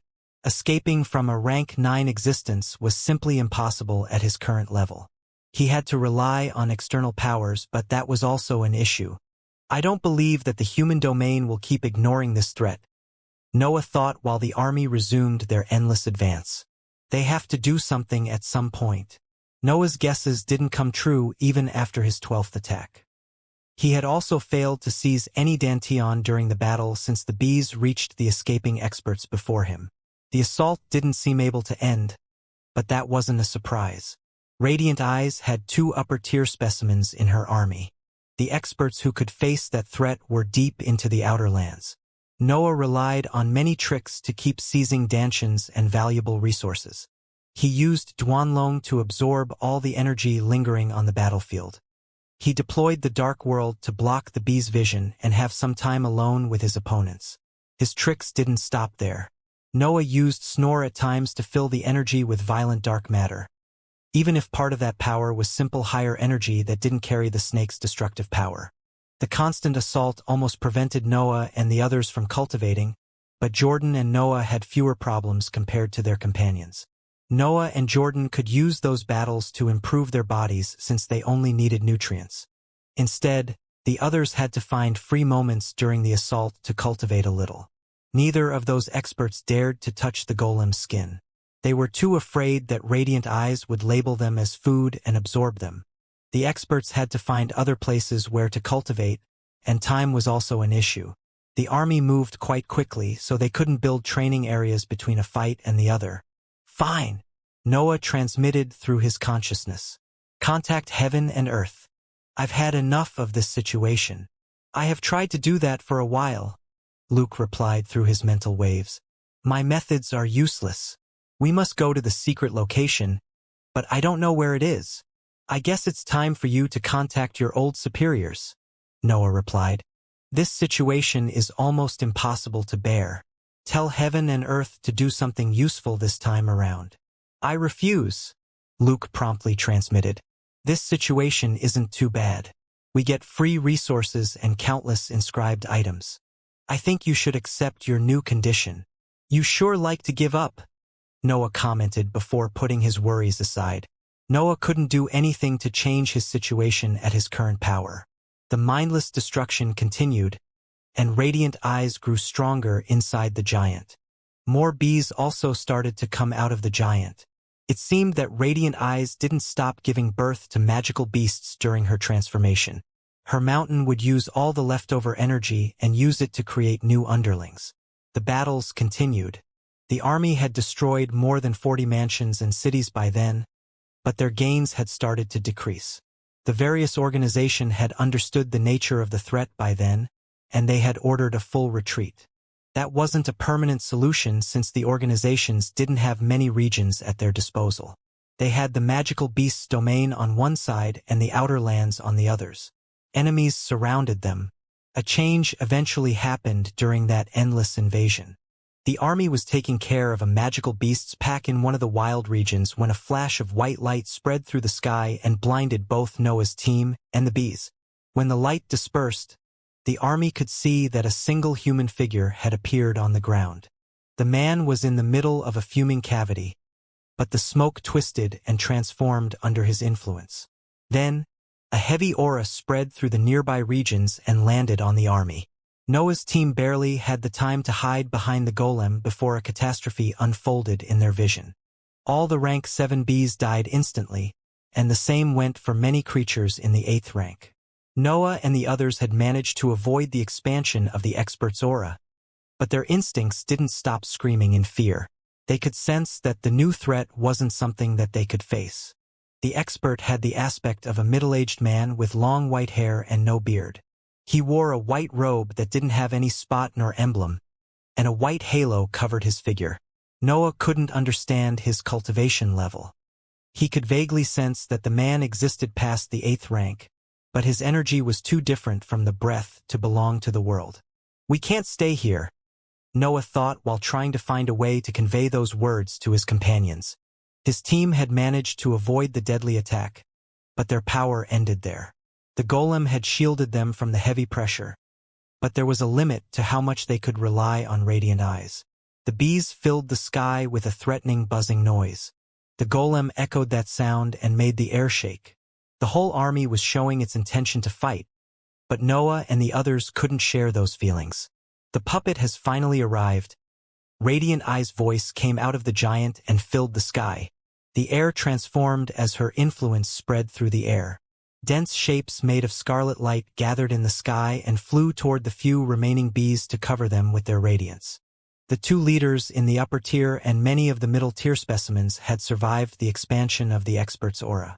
The buzzing noise released by their wings intensified when the scarlet halo covered their figure, and their power also increased under that nourishment. The expert raised his eyes toward the army. Pure disgust appeared on his face when he looked at those magical beasts.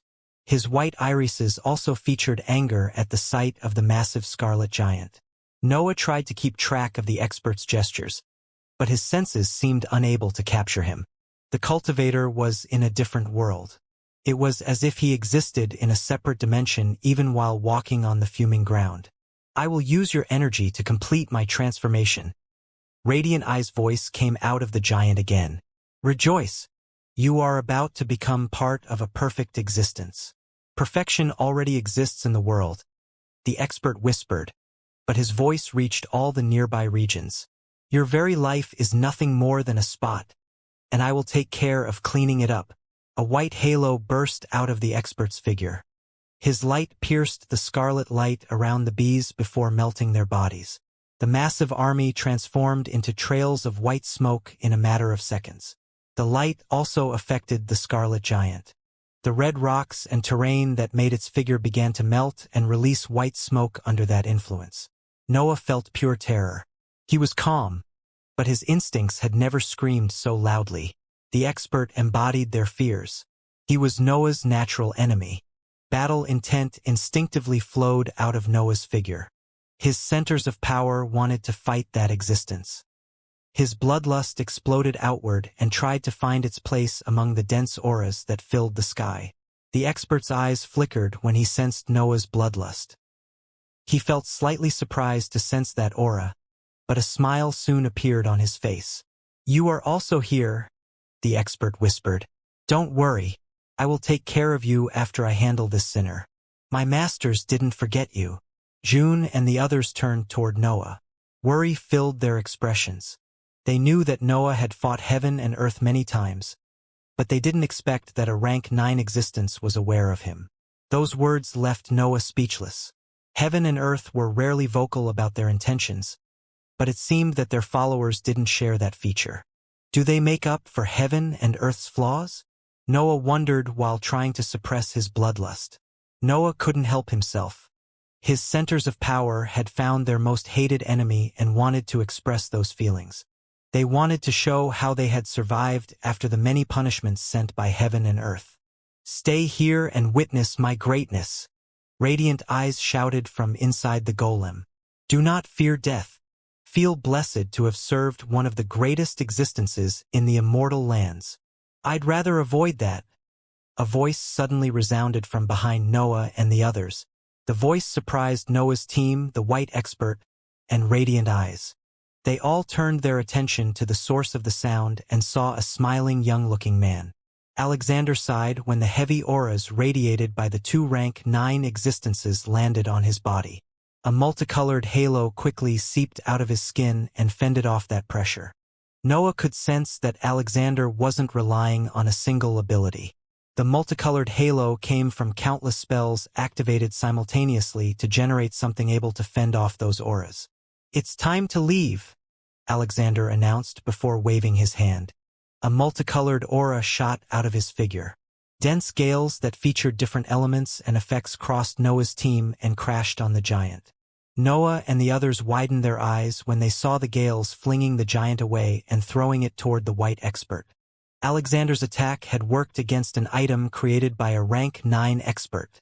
A series of formations suddenly appeared under Noah's team. Golden flames also flowed out of those lines and covered them in a dome that quickly affected their figures. Noah and the others became ethereal before disappearing. Their vision went black before a blue light shone on their faces. The familiar regions of the Legion filled the scenery and made them feel relieved. "How did you even cause this mess in a few years?" King Elbas shouted and made Noah's team turn toward him. "Well, congratulations, you mindless brutes. We have to deal with 2 rank 9 experts now." King Elbas' anger froze when he saw Second Prince standing among Noah's team. Countless emotions surged on his face, while he tried to understand how to react to that sight. "You have failed to sense my arrival," Second Prince proudly announced. "You have actually failed to sense me at all." Noah ignored that interaction and shot toward Alexander. The expert was on the ground, and pure pain filled his expression. Alexander started to slam his head on the ground while giving voice to different roars. The many magical beasts' faces inside his aura spread forward, but he managed to suppress them before they could reach his companions. Noah waited for that violent aura to return inside Alexander before approaching the expert. His mental waves flew inside his mind and studied his mental sphere to understand what was happening, and the scene left him speechless. Countless ethereal figures were spreading chaos inside Alexander's mental sphere. His mental walls shook whenever their cries spread through that area, and waves of mental energy surged in a desperate attempt to suppress them. The ethereal figures depicted countless magical beasts. They weakened Alexander so much that Noah could easily inspect the insides of his mental sphere. Noah had never witnessed such a chaotic mental battle. Alexander's mind contained an army of magical beasts that tried to destroy his mental walls as soon as his suppression vanished. The various specimens had different levels.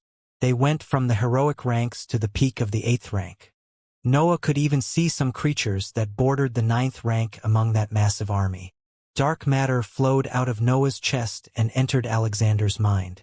The expert's mental walls could withstand that pressure, especially since Noah focused on stabilizing the mental walls. His black mental energy also entered Alexander's mind. His mental waves immediately attacked the weaker ethereal figures and devoured them to reduce part of the power of the immense army. Alexander slowly regained some clarity. His mental waves stopped being a mess of violent waves and began to suppress the various magical beasts through organized attacks. Noah continued to use his mental energy to devour the ethereal figures while slowly withdrawing his dark matter. Alexander didn't need the higher energy anymore after Noah's efforts. Alexander eventually calmed down, and Noah stopped devouring ethereal figures.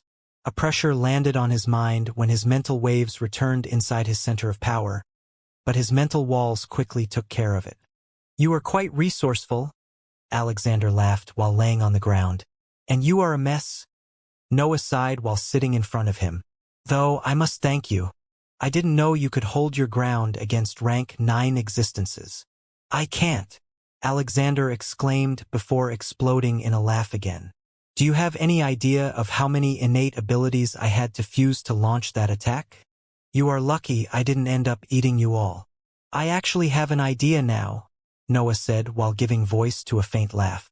The others went through different emotions while watching that interaction. Initially, they remained speechless at the sight of their leaders ignoring the imminent threat. Then they sighed before sitting next to them. It was clear that they had to discuss how to handle Radiant Eyes and the White Expert. They had escaped before understanding how the battle between the rank 9 existences would go, but they had to prepare for the worst. Yet they had some time now. Alexander had managed to get them out of that hopeless situation so they could prepare for the threat. Of course, they didn't have many ideas when it came to fending off rank 9 existences. Divine Demon took out a few jugs of wine before handing cups to the other experts. No one dared to reject that offer, so they soon found themselves drinking in silence. "Do you lose abilities when the ethereal creatures vanish?" Noah eventually asked. Alexander shook his head. "No. They are part of my drawbacks. They become part of my existence and try to break out of my mind whenever I turn my attention elsewhere. I might be able to take care of that issue one day," Noah explained. "I can even start working on the weaker magical beasts for now." "Your mental waves are quite peculiar," Alexander replied. "I won't mind relying on you in the future. The Legion needs strong leaders." Does anyone want to talk about the two monsters in the human domain? Jordan eventually asked and forced the group to focus on the main issue. I can't fight them, Alexander quickly said. Maybe I can block an attack, but that's it. They might kill each other, Second Prince exclaimed. Luck won't help us, Noah sighed. We can only hide for now. Let's gather our troops and move deeper into the outer lands. Actually, we can hope in heaven and earth's victory, Luke explained. They won't come after us, not with a rank 9 cultivator at least. How can you be so sure of that? King Elbaz asked. They must respect their fairness, Luke continued. The laws of the world will lose power if they break their own rules. Luke's explanation gave the group a greater understanding of the immortal lands. Those few words managed to make them consider the higher plane as a consequence of heaven and earth's individuality. There might be something else now that I think about it, Noah suddenly announced as an idea appeared in his mind. Talking about heaven and earth had reminded him of the two existences who had died because of those powerful underlings. Great Builder and Supreme Thief had been monsters during their eras. Noah didn't know whether they were stronger than Radiant Eyes, but having them at their side would significantly improve their situation. How can you even have ideas that can work against rank 9 existences? King Elbaz snorted. Are we about to do something completely crazy, right? I have done crazier, Noah whispered.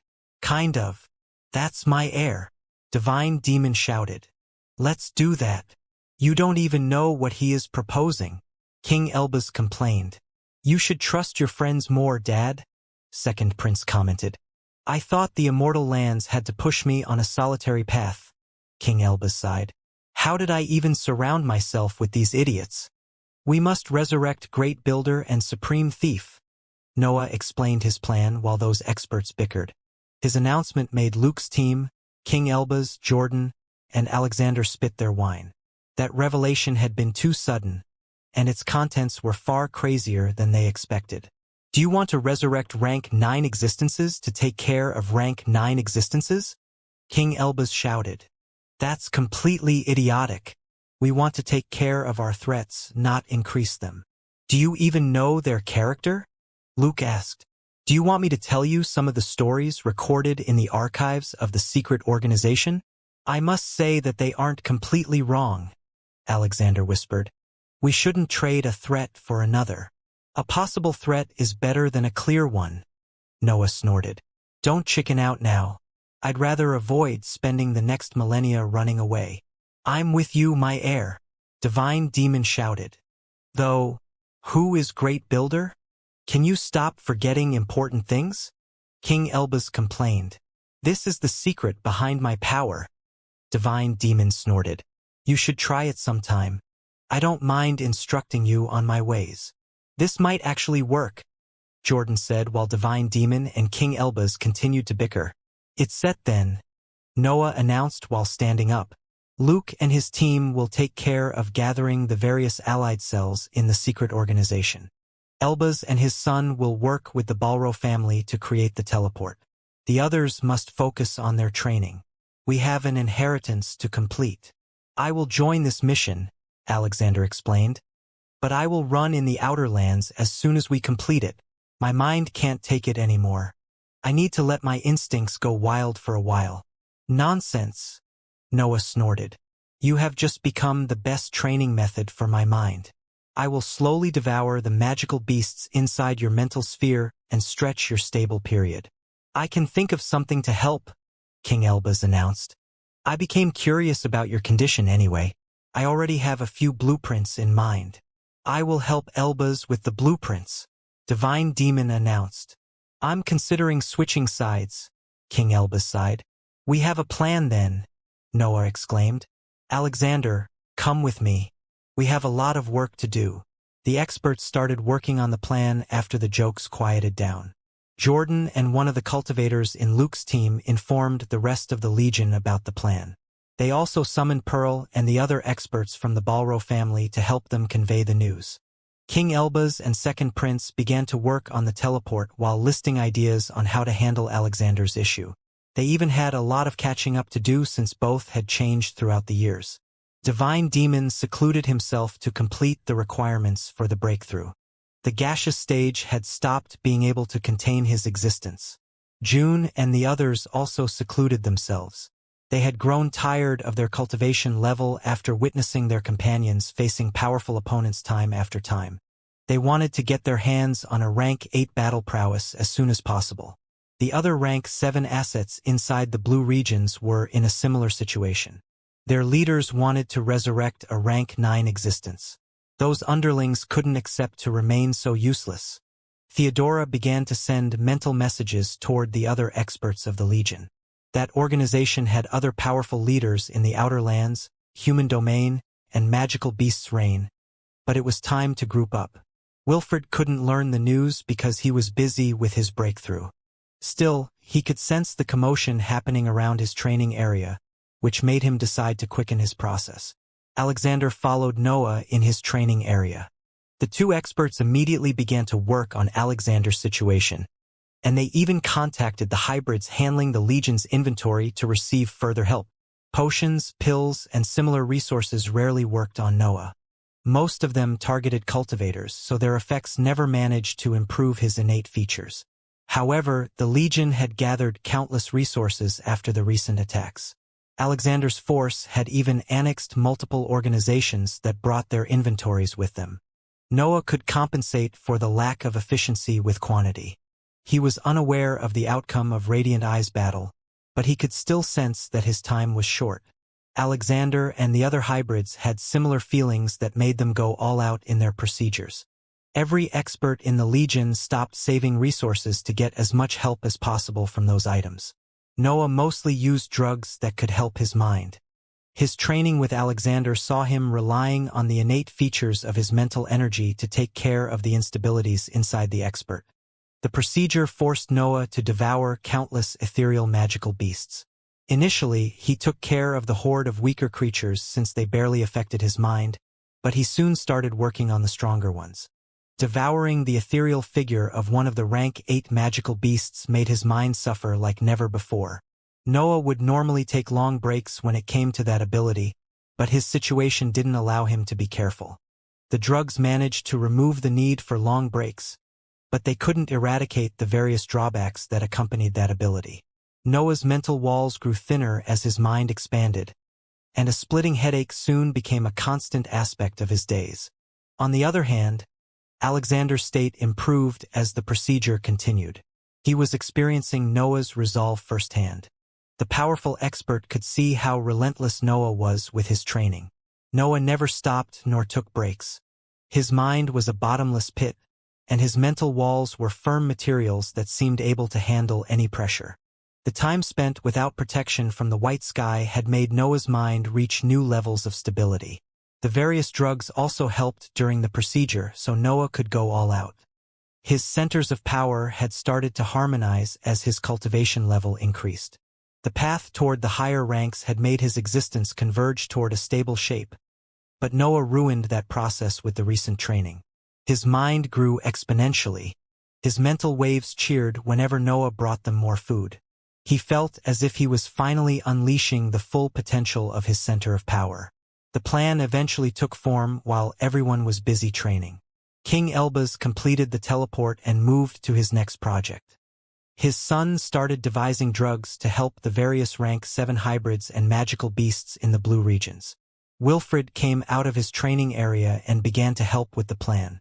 His breakthrough had been a success. He was a proud existence in the liquid stage now. Divine Demon also approached the breakthrough during that period, and he eventually advanced. He didn't meet any problem during the procedure, so he could soon join the others and help where he could. Daniel and Faith also advanced in that period, and Fergie pushed his power toward the peak of the 7th rank. It was evident that Noah's first underling would reach the next level before his old friends. Noah did his best to fill the regions with his ambition after Alexander left. He bathed in the white light of the immortal lands and cultivated in the open while his pack thrived around him. Pearl and the other experts from the Balro family taught everything they knew about the pyramid to the various experts in the Legion. Their force had cleared the 4th layer, so their knowledge was vital to the mission.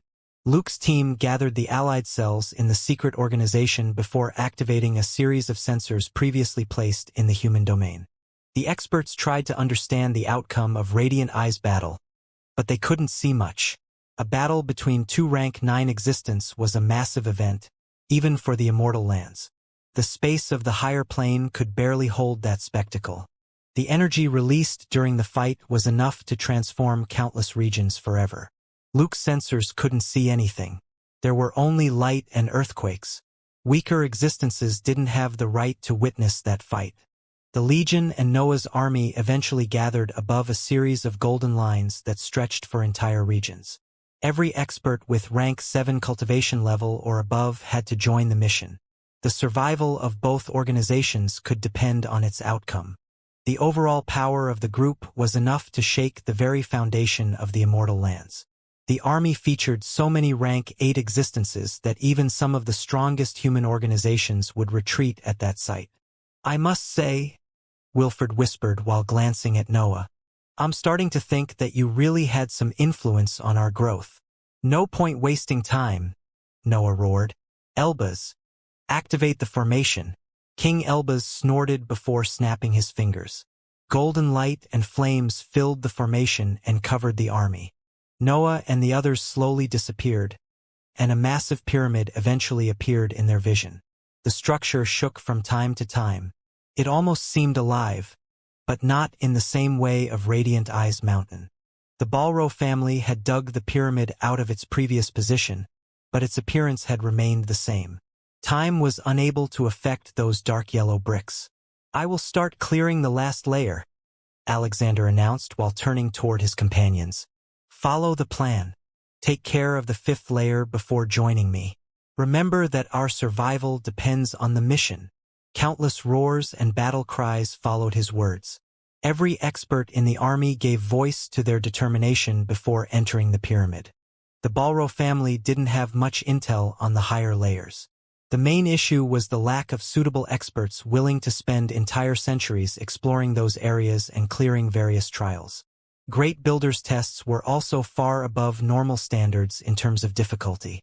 The expert was a monster, so only monsters could obtain his resources. Noah felt partially out of place in the 5th layer. In theory, only existences in the liquid stage could overcome the tests there, and his battle prowess had yet to reach that level completely. However, Noah wasn't alone. The whole Legion and his organization were with him. Wilfred and Divine Demon were in the liquid stage. King Elbaz and Second Prince were geniuses of the inscription field, and the various magical beasts and hybrids had nigh-endless resilience. Noah could rely on his companions to take care of most of the tests. The corridors of the pyramid had enlarged after the army's arrival. The structure wanted to be able to contain those troops. Yet the tests didn't change. Noah had initially thought that overcoming the tests would be accessible in that situation. After all, he had a whole army behind him. However, he soon had to accept that Great Builder had foreseen that possibility. The tests on the 5th layer mainly featured environments that negated the advantage of Noah's group. The experts had to cross poisonous corridors, ethereal blades that tried to take control of their mental waves, and seemingly endless armies of middle-tier puppets. The various layers of the pyramid were also labyrinths. Noah and the others had to spend a lot of time finding hidden doors and secret passages to reach the deeper parts of their floor. Of course, their wealth increased as they continued to overcome trials. Great Builder wasn't stingy on the rewards. The group obtained mountains of soul stones, inscribed items at a suitable level, and even techniques that inscription masters could add to their arsenal. The quality of those rewards was incredible, and they were even valuable enough to become a core part of the Legion's assets. King Elbaz could barely contain himself in that environment, and most of his companions shared his feelings. Only the rank 7 assets couldn't do much on that floor. They limited themselves to swarm certain trials with waves of attacks, but that was it. Their cultivation level was too low for the 5th layer. "How long until you can take down that annoying shield?" Noah roared while ducking to dodge a massive tail. "I told you that it was better to approach these defenses with fewer troops," King Elbaz shouted. "This almost goes past my expertise." Noah and the others were fighting a massive, scaled sphere that floated in the middle of a large corridor. A series of long tails had grown on that inscribed item after the experts started the trial, and their number matched the contestants. The sphere also had a dark yellow shield that protected it from every attack. Noah and the others had yet to touch it because of those defenses. King Elbaz had understood the features of the scaled sphere before approaching the trial, but Noah didn't want to send only a small group. Divine Demon, Jordan, Wilfred, Pearl, and Luke had joined the battle, which made the item grow 7 tails. The tails were far faster than all the contestants. They could land on the experts before they even noticed the attack. Noah, Divine Demon, Wilfred, and Jordan had ended up acting as baits for those limbs since they were the only ones who could withstand them, but that led to further problems. The 4 experts had to deal with 7 tails while King Elbaz, Pearl, and Luke tried to find a viable solution to the shield. Still, the process took a while, which forced Noah's team to endure the assault of the tails for a long time. A tail cracked on Noah before he could straighten his position. A large cut opened on his chest as the brute force carried by the limb flung him away. The unstable substance made Noah able to survive the clash and stop himself at some distance from the trial, but his companions had to handle all the tails during that time. Divine Demon's aura made the tails lose track of him from time to time. He could sneak past those limbs and reach the scaled sphere, but the dark yellow shield around the item made it impossible to touch. Wilfred was even better off. His recent breakthrough had made his battle prowess skyrocket. Many tails would land on him, but they only managed to leave marks on his skin. Jordan couldn't do much. She had a giant hybrid body, but her transformation only made her an easy target. The tails shattered her scales whenever they landed on her, and her complexion slowly began to suffer from that constant beating. "I'm almost there," King Elbaz shouted, and Noah gave voice to a loud curse before shooting toward the scaled sphere again. 2 tails quickly flew in his direction and slammed on his body. They opened 2 large cuts on his chest, but the dark yellow shield suddenly vanished and allowed his companions to exploit that moment. Tails flew toward Jordan, Divine Demon, and Wilfred, but the latter quickly leapt forward and attracted the attention of the other limbs. They crashed on Wilfred's chest, arms, legs, and head, but they only managed to push him back. Divine Demon and Jordan could use that chance to reach the scaled sphere and launch a proper attack. Jordan used her dragon's claws to target the flaws pointed out by King Elbaz, while Divine Demon transformed his azure energy into something that could damage the item. Jordan's attacks were effective even if her cultivation level didn't put her at the same level of the inscribed sphere. Still, King Elbaz's tactic was on point, so she could focus her efforts on the structural flaws of that defensive mechanism. The battle went differently for Divine Demon. King Elbaz had explained to him how to handle that defense, but the expert didn't care. His azure energy turned white, and a series of spears gathered next to him before shooting toward the sphere. His attack shattered many scales and allowed Noah to see the insides of the item. He could even find a fake core after its superficial layer had fallen apart. The sphere tried to activate the shield again after that offensive stopped, but King Elbaz spread a peculiar powder through the area that stopped that function. Noah and the others could alternate between the tails and the main item at that point, and they soon managed to inflict consistent damage.